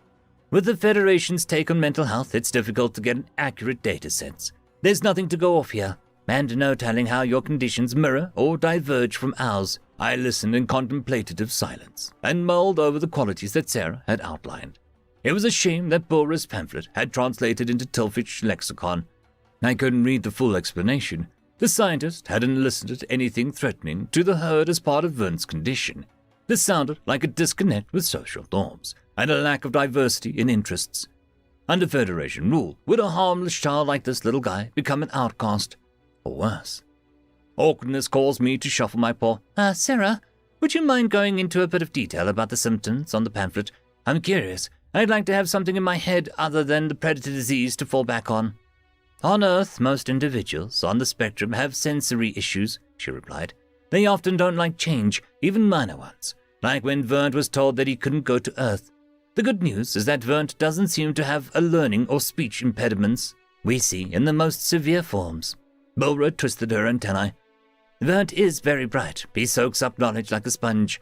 I wish there was something that I could do to help him, though. There is. Be supportive of his interests and be patient with him. He may need help expressing his feelings appropriately, as well as distinguishing the feelings of others. He might have difficulty relating to his peers, so an accepting mother could lessen his loneliness and his struggles. Tyler approached the group with slow steps, and the conversation hushed at once. Vernt was picking at a package of Terran fruit snacks. Rather than stuffing a red one into his mandibles, the Tillfish child tried to cram it inside the blonde human's ear. Onzo had to laugh at his partner as the big guy swatted at his head. "You fucking terror! Help!" Tyler yelped. Marcel snickered before prying Vernt away from the tall predator. My friend returned the fruit snacks, but was careful to keep the Tillfish out of reach of his auditory canals. Sarah had a good-natured smirk on her face, though Bora seemed mortified by her son's mischief. The Tillfish general scuttled forward. "I'm so sorry, Tyler." "Oh, it's fine." My redhead buddy jumped in. "Tyler's just not used to having anything inside his head. It must be nice for him to see what it's like." The blonde human raised a fist. "Sarah, can you ban him from the exchange program already? That's predatory behavior right there." "Why would I ban the cutest duo in the whole program? Even if I had that authority." The Terran scientist flashed her teeth at me, and I ducked my head. "Seriously, Bora, read the pamphlet. I'll forward information to Marcel about a screening. The advice of a specialist is better than my general knowledge." "Thank you. I appreciate that you've been so kind to a random child. Anyone but predators would." "I don't need a reminder. The last 20 years of my life were like someone else lived them. Feck the Federation," Onzo hissed. Sarah furrowed her brow. "Are you okay?" "I'm fine. I'm fecking splendid, but I'm going to crack some fossil skull before I call it even." "Well then, I'll be happy to show you guys around the facility, and we could use the extra hands, paws. There will be no violent or anti-Federation talk around these Vendel, okay? Please, whatever you're going through, leave it at the door." The Yodel flicked his ears in acknowledgement, as all three humans surveyed him with worry. There must be something about Onzo's backstory that only Tyler knew. From what I had gauged, the Federation diagnosed this marsupial with predator disease due to his aggression. He could have been me after my reckless behavior on Silas. Onzo was right when he told me not to use the words predator disease to refer to myself. Even if it was a Vendel's natural state, the humans were the only ones that understood that. I had thought about visiting my family while I was on Vendel Prime and introducing them to Marcel. However, the fact was that I belonged with predators more than my own people now. The dark truth had been right in front of my face. Every time I felt shame over my own transformation, my parents wouldn't recognize me anymore. They would reject me if they realized what a violent man I'd become. It took coming home to realize that the old Slanek was dead. There would be no return to normalcy. End of story. Chapter 112. Memory transcription subject, Chief Hunter Isif, Oxor Dominion Sector Fleet. Date, Standardized Human Time, December 17th, 2136. Proxima Centauri was a site of many human endeavors, which I had guessed due to its constant ship activity. The nearest stellar system to Sol had once been where the Zerillian Hospital Fleet massed, to tend to an ailing Earth. Now it was a bastion of human ships and drones. Rapid deployment was possible with the snap of their fingers. This went beyond the colony, which had temporary housing, and the hastily assembled stations around the worlds. The fleet that the Terrans were constructing was enormous and ripe with novelties that I had never seen. Identifying these devices proved difficult, with how out-of-the-box human thinking could be. An excessive amount of patrollers prowling the system, ready to warp off to Earth or Vendel Prime at a notice. Anti-FTL buoys and other mines saturated the system. Even Oleg and Lisa were wowed by the sights in the viewport. Probes propelled by solar sails could maneuver without emissions, asteroids had FTL drives strapped to them, and other debris had engines attached as well. Artificial rods and slabs of metal were ready to be slingshotted at an enemy. There were other projectiles I failed to classify, though I was glad none deigned to attack me. Fascinating. I thought that visiting a system outside of Sol would lessen the military presence, I murmured. Falra's whiskers twitched. I had no clue they'd built so many ships so fast. How industrial powers something else in a war economy, huh? Oleg rubbed his eyes as he strained to make out the details. Who knows what secret weapons the UN is ready to deploy? Maybe even the death rays they denied existing during the satellite wars. Lisa looked exasperated as ever. Olek, the Grand Gulf meltdown and those 2 fires were caused by hacking, not a death ray. And don't tell me that's what they want you to think. But it is! The doser giggled as she paced back and forth across my console buttons. I couldn't believe how quickly the prey animal had grown accustomed to me. She seemed determined to help me. Valra had drilled me on every aspect of betterment, from their policy and goals to the powers of Chief Hunter. It didn't seem that there was a suitable way out, but I was hoping the United Nations would have some advice. I stiffened as a blinking icon appeared on my data feed. There's a civilian transport approaching us on an intercept course, transmitting a looping message. Well, what's it say? Oleg prompted. Lisa crossed her arms. I hope it doesn't say Isif is a fraud and a liar. If he isn't what he claims to be, we're guilty of dereliction of duty. Hey, Siffy brought an entire fleet just to rescue me. Bulra swept her tiny tail across the console and bared her teeth in an aggressive gesture. If that's not an honest and caring, what is? Besides, he hasn't eaten me yet. I would not dream of such a thing, I asked. The message says that humanity is sending a diplomat envoy aboard. My blood burned as I recalled the last boarding party to breach my ship. Waltzing into the heart of Terran territory again wasn't my first option, but I was in hot water. There was no one else to turn to except the lukewarm United Nations.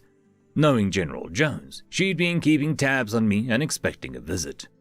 It seems she was able to keep Zal from sicking his dogs on me. Our shuttle hasn't been attacked or confronted. I brought my vessel to a standstill and tried to trust that Jones had the situation under control. Making my shuttle easy to breach should signal my compliance. A thunk passed through the hull as the diplomatic transport latched onto the side. After affirming that an airlock was sealed and affixed to the UN ship, I unlocked the entrance from our side. The 2 UN soldiers, whose formal names were Oleski Bondarenko and Lisa Reynolds, snapped upright. Their postures were as stiff as if someone had jabbed a taser into their spines, and their flat palms looked glued to their foreheads. My maw locked with disdain as I recognized the uniformed man flanking General Jones. She had the nerve to alert Secretary General Zhao of my movements and bring him to greet me. Chief Hunter Isif, Earth's leader proclaimed. We're pleased to welcome you to Proxima Centauri. General Jones offered a smug smile. Everything you see here is only the tip of the iceberg. If the Kolshians think they can pick off our allies one by one and have us sit by and watch, they're in for a rough week. We can defend all of our allied territory with the full might of Terra, but we're putting the finishing touches on our military spearhead. If we take the fight to them, they'll have to withdraw their forces, Zhao concluded. I chuckled with derision. You tried that tactic with Kalsum, and he let his own world burn. You humans have a saying about doing the same thing and expecting different results, correct? Perhaps it is the definition of insanity. The difference is the Kolshians care about control and defending their core worlds. Gisnil even knows this from what you passed along to Jones. Zhao knows about me. Sekon isn't blind, Isif. He's not a Fedi, Jones remarked. Five Eyes had some knowledge pertaining to the Dominion's upper echelons that we couldn't explain. Zhao put 2 and 2 together. As much as I'd like to chew her ear off for withholding intelligence, we can't afford to be divided. The Secretary General clasped his hands behind his back. Earth is fully committed to total war. If we don't demolish the Federation's foundations, we can't guarantee our citizens' safety. Would you like to finish, Spy Master Jones? Gladly. In essence, we have no idea what we're walking into. The Kolshians' true strength and any concealed weapons they have up their sleeves. They clearly believe the offer is impenetrable and will need to pass through other species' space to get to them. They know our stealth tactics, so we have to fight. I narrowed my eyes. So you have to work your way up to the top. Precisely. The Fossil are the quiet conspirators, and got taken down a notch post-extermination fleet, but they still held out against an Arxor raid with minimal damage. They claim to have committed their entire arsenal, yet they clearly couldn't be further from the truth. We can't discount their trickery either. That's what we're up against, the Secretary General said. We're calling this Operation Phoenix Fleet, built from the ashes of Earth. Might I give you a personal tour, Isif, as a peace offering between us? Your friends are welcome to join. The fact was, with my cover in shambles, I needed the United Nations direction just to survive the next week. My interest in interacting with Zal was negligible, but I offered a grudging nod. Oleg and Lisa were given permission to stand at ease, and relaxed their posture. Jones then sauntered up to the console, inputting a flight course that steered us around the various sites. That glint in her eyes, she already knows the trouble I'm in. Betterment will want my head. Just to cement her disconcerting omniscience, Jones handed Oleg a pair of glasses. The male soldier looked taken aback, muttering something about matching his prescription. I was sure the fact that the UN was spying on me wouldn't embolden his conspiracies at all. Lisa was studying me, and I recalled her suggestion on the shuttle ride before me to defect. As easy as the escape may be, it wouldn't salvage my people's future. The two human soldiers annoyed me at first, but they were growing on me a tiny bit. They felt more authentic and representative of their kind than Jones or Zhao. With Jones especially, it felt like she was hoarding information as a weapon. The Oxel never plotted to the lengths that Terrence did. That's why, even with Farah's aid, I failed to recover my facade after saving Malou. As we glided into Proxima System, Zhao gestured to a rocky planet. It appeared to be a testing ground for bombs, with the occasional missile launches from the planet's surface too. Farah squeaked in alarm, spotting the humans practicing orbital raids. I agreed with the doser, at least in pinpointing Earth's motives. There were no uses for long-range antimatter besides pure destruction. We are practicing precision strikes from above with smaller warheads, and with larger yield weapons too. The Secretary-General pulled up some specs on his holopad, including a few cruise missiles that could be launched from an airdrop platform. Rest assured, my doser comrade, there is a dual purpose for these exercises. Farah's ears covered. You're practicing raiding Federation planets. Do you intend to let any survive? The United Nations is prepared to reciprocate hostile actions after what happened on Malou. However, while civilians may wind up as collateral, they are not explicit targets. The smaller missiles are designed to contain the impact to areas and structures vital to military operations. Then why are you practicing with full-scale warheads? That is training exercise. We are attempting to construct a ground intercept system which can detonate orbital munitions before they hit the surface. It's the same idea as a missile defense system, such as the Iron Dome. We're practicing how many planetary strikes we can intercept and improving our technology, Jones added. Also, with all the reverse engineering we've done, we have many new additions to our fleets. If I may. My shuttle continued on its charted course, peeling away from the testing ground. If Earth had been able to stop missiles before they impacted the ground, perhaps their losses would have been less severe. It was incredible how quickly the humans were improving. Their innovation was unsurpassed, and I could see the beginnings of a galactic superpower falling together. If the Terrans had a few months to get everything in order, this would all be a different story. They are a driven species, to come from their first FTL ship to this in months. Farah's fear sense still lingered in the air, but her eyes glistened with curiosity. I could only imagine how she felt, touring a Predator's killing device after learning that her friend was an Oxel commander. To exacerbate our dilemma, she had watched me tear 4 Kolshians apart like it was nothing. I reminded myself to explain to the doser that humans couldn't have done this without allied manufacturing power. Even in a war preparations, they proved themselves a social species that outshone the Oxel. Are you okay? I whispered. This is more up-close and personal view of human killing abilities than you likely intended. Farah chuckled, though the nerves seeped into her tone. I was curious about joining an exchange program, but this is more than I bargained for. I could do with a little more petting and less bombs. Lisa coughed. I heard that. Careful what you wish for. The shuttle approached the drone hub, which appeared to include self-piloted hospital ships. The Terrans wouldn't need to divert any qualified helmsmen to ferry the medics into battle. General Jones fiddled with my console, determining how to highlight items on the viewport. Her binocular eyes sparkled with pride. The drone program was her brainchild. Not only are we experimenting with varying drone sizes and with automating certain functions, even in manned ships, but we've also crafted mini-drones. The spy master's rosy lips turned up, and she highlighted a handful of specs. Small enough to fit in my hand, and you can fly 'em like steered bullets. Good luck targeting something so tiny. My growl vibrated in appreciation. They could find chinks in armor and be rigged to explode, or be used as scouts alongside those solar sail probes you have. I'm glad to speak to someone who appreciates our craftsmanship. Tava, bless her heart, gets this blank look in her eyes when I delve into military details, and General Cam just acts like a cheerleader. I'm not sure he knows what he's applauding. You've learned of our shield-breaking technology, with how we kicked Shazar's hind end with it. Shao flashed his teeth, insufferable in his haughtiness. You see the drones in a simulated engagement portside. They can take out enemy shields now, optimally, without human input. Shield breakers. That's as well and good until they turn the tactic back at you, yes? Element of surprise gone. Keep watching. The ships that are firing at, look what happens during the shield outage. My pupils surveyed the viewport, and I parted my maw with curiosity. Valro climbed up onto my shoulder, getting a better view at the action. The human armaments were duking it out with phony weaponry, and that included a simulation of shield breaker input. They had accounted for such devices being used against them, after all. Terran craft that lost shields deployed a platform in front of them, which assembled itself into a wall. These fortifications provided an extra layer of defense for human ships, and could absorb lethal munitions being used against them. It was easy enough for the UN to shoot through the gaps, while the enemy's return fire couldn't thread the barrier. I wasn't sure it was the simplicity or the far-reaching effects for such ingenuity that impressed me.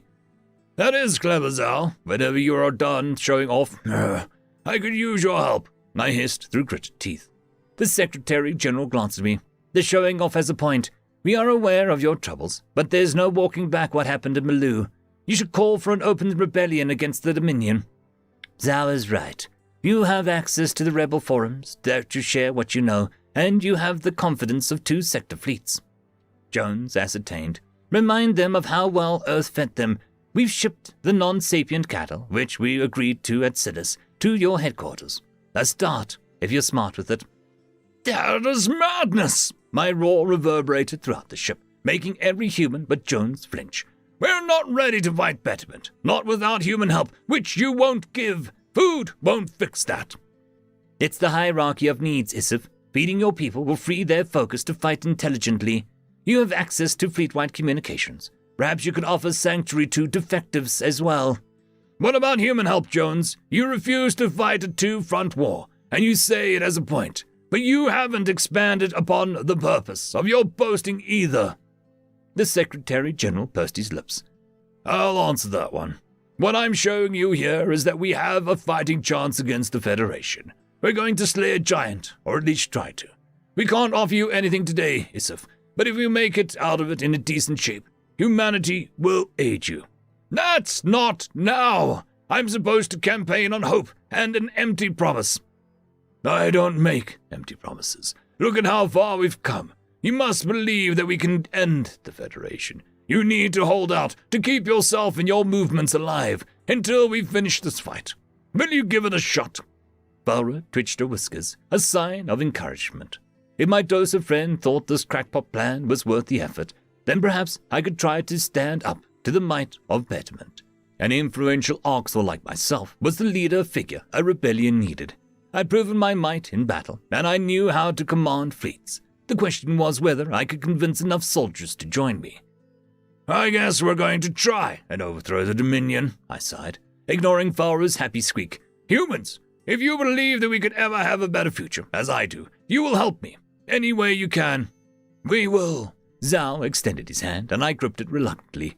Not to sound like Jones, but you can't trust anyone. Keeping you alive will be key.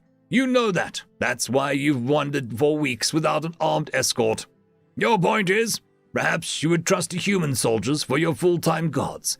If Bondarenko and Reynolds here are up to the task, that is, I cannot give them that order in good faith. It's a dangerous assignment, beyond the scope of what any soldier signed up for. Oleg grinned. Being on the inside of a spy insurrection shit, sir. I'm in. If it helps the United Nations and swings the balance towards galactic peace, I'm in too, sir, Lisa responded. I narrowed my eyes. I could live with keeping them around, thank you. And Valra, do you want to stay with the humans? It won't be safe, and there'll be, lots of Arxor. War and death. You're not getting rid of me.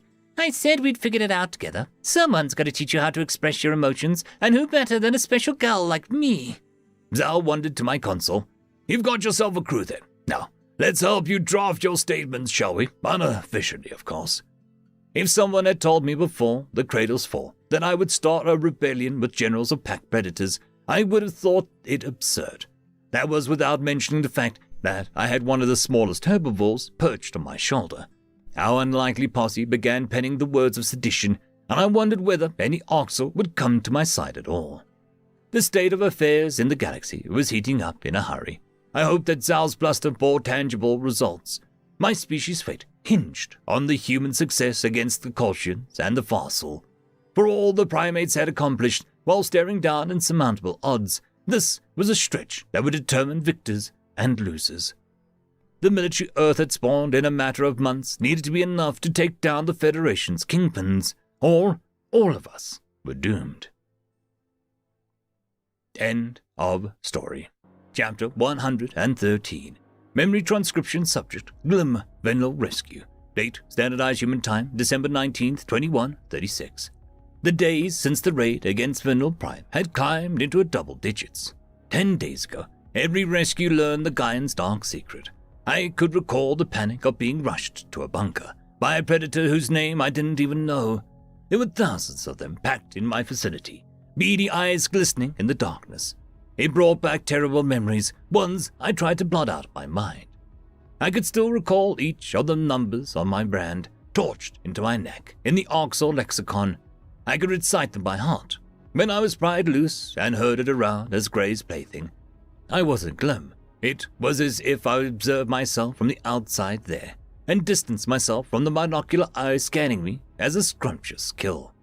The bunker humans left me overstimulated and slipping back into torturous times. Noah would have known to comfort me, but he wasn't there.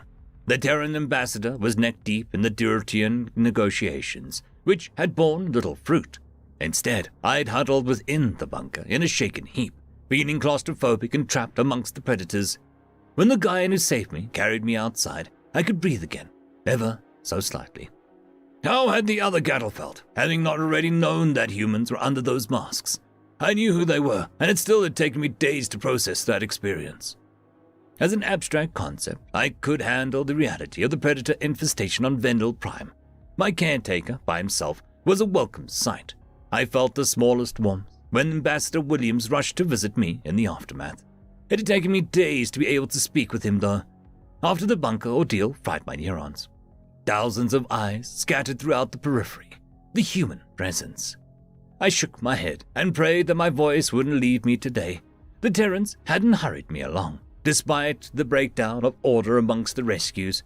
However, my promise to aid them in getting through to the cattle hadn't left my memory. I was supposed to deliver a speech the night of the raid, but I clamped up after the nightmare within the enclosed space.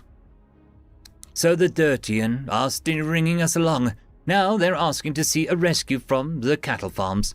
Noah lightly draped an arm over my shoulders, which made me flinch. I'd zoned out as we were walking towards the auditorium. Glim, are you good? You told me that you were all there. I clasped the folded-up speech notes tighter in my paw. Yeah, perfectly fine. I'm just on edge from the raid. Haven't been able to get out of that headspace. Are you sure that's it? Totally. Say, I'm surprised to see Hasey and Sarah talking. She still screams and hides at every human but Sarah. To think that you and her are rays of sunshine.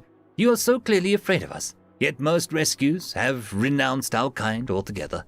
The majority will never come around.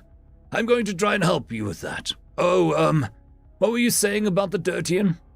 We need their ships, Glim. It's no secret. The Durtian want to see what we've done for the farm rescues, and that means putting some poor soul through an inquisition. The human rubbed his short scalp, pursing his lips. I found myself wishing he'd don his old helmet. I'd hate to ask even more of you, but I think you're the closest thing we have to an objective voice. I pinned my ears back. If it gets me out of this place, I'll do it. So, you're good with leaving straight from the speech. I don't mean to rush you, but the Federation is knocking on our doorstep. Each day we squander, they're getting closer to us, to our friends. I said I'll help. Leave whenever. Sooner rather than later, I hope. I need to clear my head. Noah donned his mask, and my breathing felt much less strained.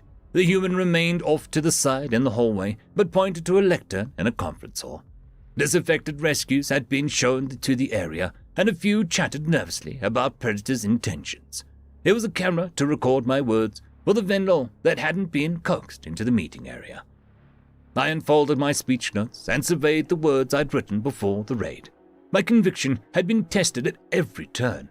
I didn't know how I could muster any persuasive abilities. Someone had to give these traumatized vendor an explanation, if they were to attain any solace.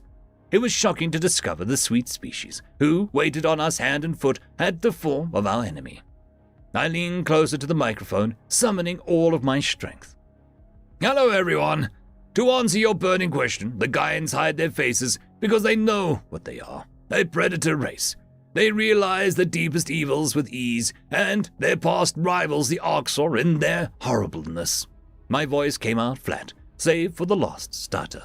Nervous gasps tailed from the audience, and I tried to add gusto to my tone.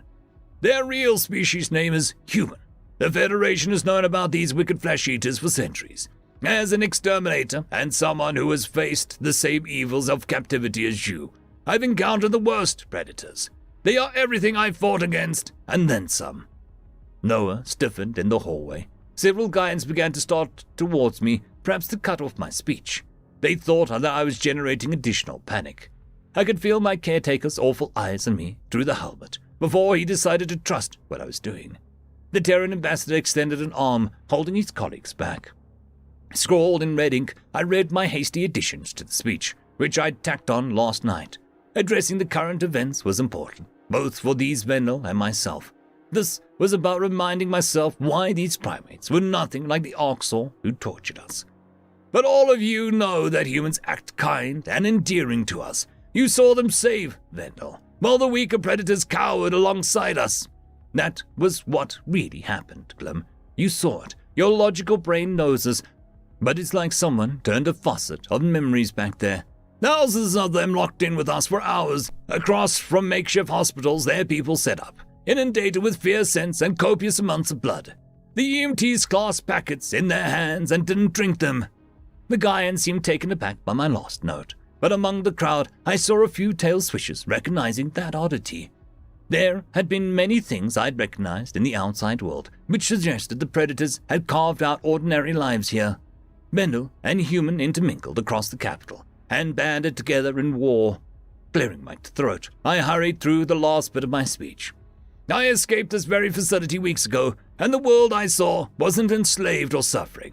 I saw these predators playing fine-stringed instruments, trading fruits, and talking piteously about us. My caretaker pulled me back from an oncoming train, saving my life, and he held me when I mourned my familial tragedy. He felt empathy, as proven by our scientific tests, and he didn't shy away from his species' worst moments. Humans, Gaians, they aren't the least bit predictable, but I believe that they won't harm us today. Is that enough? All I can say is that we've seen them do more than kill, inside and outside these walls. Despite knowing the danger of predators, the Vendel decided to trust them. We have to trust the herd, or we have nothing. I flicked my ears a single time and slunk away from the podium. That was the best declaration I could drum up for the rescues. I hoped that it was what the humans wanted from me. Perhaps Noah wished that I was less honest about their flaws, though he didn't challenge me. My helmeted caretaker merely waved a hand and guided me outside to a car. Being locked in an enclosed space with the predator jogged the horrible memories again, but I kept that thought to myself. I tried to shut off my brain, hoping to disassociate during transit. Fielding dirty questions on behalf of humanity's diplomatic outreach program might be a good way to ground myself. It was a distraction, at least, one which I was relieved to have. Why couldn't I get better? The ornate exterior of the governor's mansion sparkled in the sunlight as he pulled up near the reception lawn. A female avian with dull grey feathers waited under an awning. She was clearly expecting our arrival. It was uncommon to see a Dirtian outside their system, since their species denounced individual ambitions. Setting out to a foreign world on your own went against the homogeneity's collectivism. I risked a glance at Noah, who had long since abandoned the helmet. The human ambassador was unusually quiet, with a despondent look tugging at his lips. At first, I presumed it was because I was ignoring him, but he didn't even notice we had arrived at our destination. Reaching out with a hesitant paw, I jostled his meaty hand. The Gaian blinked in rapid succession. Do I really want to know what he's lost in his head about? Noah, what's wrong? I murmured. The astronaut forced a snarl. Don't worry about it. You have your own problems, Glim, which are much heavier than mine. Besides, we've got to go. The Dirtian ambassador is right there waiting for us. She can wait 10 seconds for you to tell me. I'll feel better knowing. If I tell you, will you promise to get out and talk to the Dirtian without any additional questions or comments to me? Fine. The stampedes. I can't stop thinking about it all. The bodies, the calamity. Thousands died, even with our help. Tarva says that's normal during emergency evacuations on Vendel Prime. That's what you're pruning about. It's sad, Noah, but there's nothing you can do about it. No, I just could have done things differently before. I know for a fact that everyone on this world was sent to bunkers when Sarah and I first showed up. How many people did we kill by saying hello? Those casualties were directly caused by our arrival, an unintended consequence. Oh. Remembering my promise not to press no further, I slid out of the car. There was nothing I could say to comfort him, unless he was feigning empathy to tug at my heartstrings. He must have noticed that I was pulling away from everyone in the wake of the raids.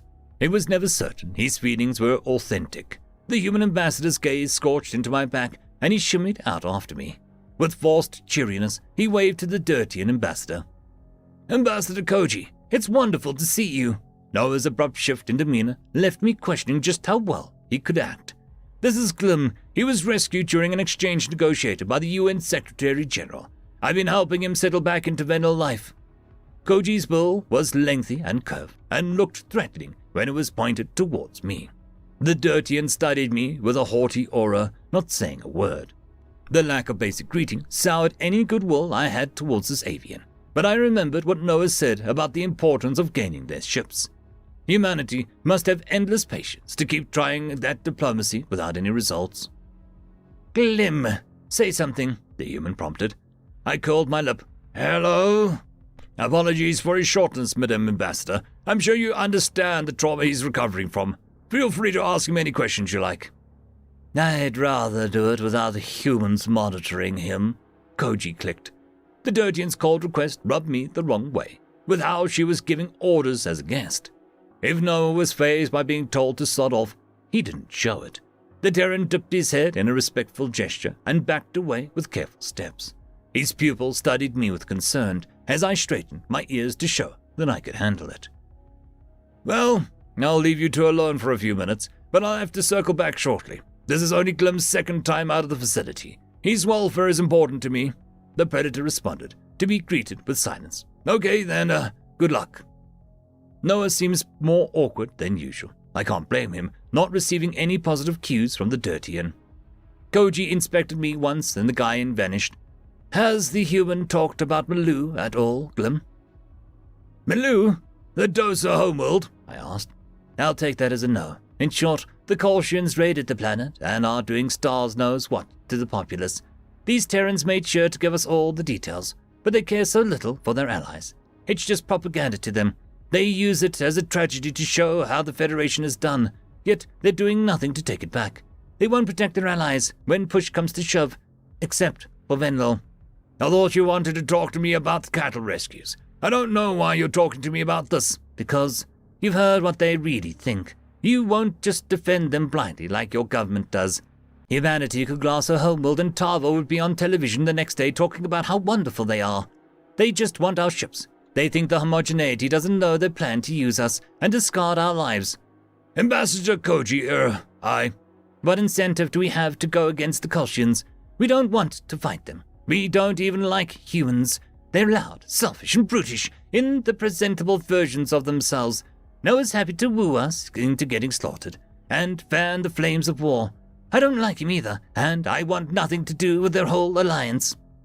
Listening to someone else insult my caretaker boiled my blood. Despite my jumbled emotions, it was true, by the ambassador's private admission, that humanity was trying to flip neutrals to their small alliance of manpower. However, if the Federation had actually raided the Dosa's homeworld, how could that be turned against Noah? These Dirtian were just wasting the Terrans' time, and that pissed me off. You're a fucking moron, I screamed. You could use the humans to your advantage. If you were smart, you'd realize that they were desperate and set the terms. You want to be protected, then specify that. You could probably ask for their help freeing dirt and cattle too. They're good at that. I'm not sure what you want from them, but they'll do it. The long-billed avian leaned back. To our advantage? Involving ourselves with attacking fellow herbivores, it's out of the question. They'll bring torment upon us, and the Terrans can't even fend them off. Why don't you involve yourself solely with stopping attacks? For the love of stars, all you have to do is send a few ships to human allied planets. I don't get why you wouldn't want to send a clear message before the Kolshians turn on you or your friends. It's Arxel behavior, and it must stop. If Maloo is being blundered, that's disgusting. I agree, Grillam, but this is why none of the races who talk to humanity will pledge support. It's hard to stick your neck out. It's not hard. You want the humans to save the Dosa, and you know damn well they don't have the numbers. Why? Because you won't lift a wing to help. You don't have to publicly declare support or do a thing you don't want to do. Help care for the rescued cattle from Silas battle. Defend prey from attack, and nothing else. If you want Maloo recovered, then you and dozens of others need to contribute. Panicked footsteps ran down the walkway, so Ambassador Noah must have heard the commotion. I'd raised my voice to a staggering level in my initial outburst. His binocular eyes were wide with alarm, and he raised his hands in a placating gesture. I could feel anger simmering off of him, as he all but wrenched me away from Ambassador Koji. The Dotian was stewing over my words, and she studied the Predator for several minutes. I have a proposal, Predator. You get this one chance to accept it, and you may not counteroffer. Koji moved her beak inches from Noah's cheek, and I could see my caretaker trying not to shy away. We'll send a few dozen ships to your weakest will's garrisons. We will only intervene in the event of an attack on prey. That means not Earth, and no offensive aid. You have no control of our ships, and you don't order us around. The Terran looked surprised. Oh, I wasn't finished. Furthermore, we will not be openly on humanity's side. We don't want to fight the Kolshians. Unsure of their capabilities, nobody does. We will reach out to the dozens of our allies to help retake Maloo. A full-fledged attempt to reclaim it is mandatory condition of this deal, and we expect humanity to send the bulk of their force. It has been days, and you've done nothing. We wish to help, really, but there's 40,000 of them. The number of ships we have to send to contest their claim to the world would be too high. We couldn't afford to take those kinds of losses, or to merely lose half of the craft we send. Even if we succeeded, we'd be leaving every other system, including our own, open to attack. I don't care about your system. I care about the Dosa, and I expected thousands of your ships in the rescue fleet. Do you accept our terms? Yes. Yes, we do. Thank you, I'm leaving. Quit talking. It was striking how Koji deigned to speak to Noah, and how casually the human brushed off the insults. His brown eyes watched as she fluttered over to the reception lawn. The visitor boarded her spacecraft in a hurry. The Predator leaned back and waited until Dirtian had taken to the skies. Ambassador Williams then flashed his teeth, throwing an excited fist pump in the air. How did that happen? What the hell did you say, Glim? The guy asked. I mean, first off, I don't have any of the authority to make that deal, but I'm sure the UN will accept it. Besides, if I didn't say yes, she would have taken it off the table. I tilted my head. I told her she should set the terms. That's what the Dirtian really wanted. Control. Sorry that she, took my advice in a forceful direction. Aren't you angry? Oh, not at all. You're brave. Wonderful, Venlil. You just gave us the ability to increase our friends' defense and try to take back Maloo. We can win this war. Peace. That's all we want in this whole wide universe. The Predator was radiating excitement, though the impact of this moment was starting to hit me. I might have just tipped the war's balance in humanity's favor. There was no telling if the proclaimed intentions of peace would end up being the truth. Dwelling on that wouldn't help my shattered mind, though. A federation that bullied its own people into submission and used secret fleets for conquest was no better than whatever Earth would do. Noah seemed to have a good heart, so I needed to continue accepting that at face value. The rest of his kind were ambiguous hunters to me, but I knew his character was pure and polite. He was deserving of my trust. It remained to be seen how the Terran Alliance fared in the next battles, but I hoped that they'd retake Maloo and kick the Kolshians in the teeth. End of chapter. I would quickly like to thank our Tier 5 patrons, Dragzoon WRE, Quantum Wednesday, AmbroseKTal, Lord Asrical, Bushmaster 177, Caspar Arnholtz, Cam Maxwell, and Arcadian. Thank you very much.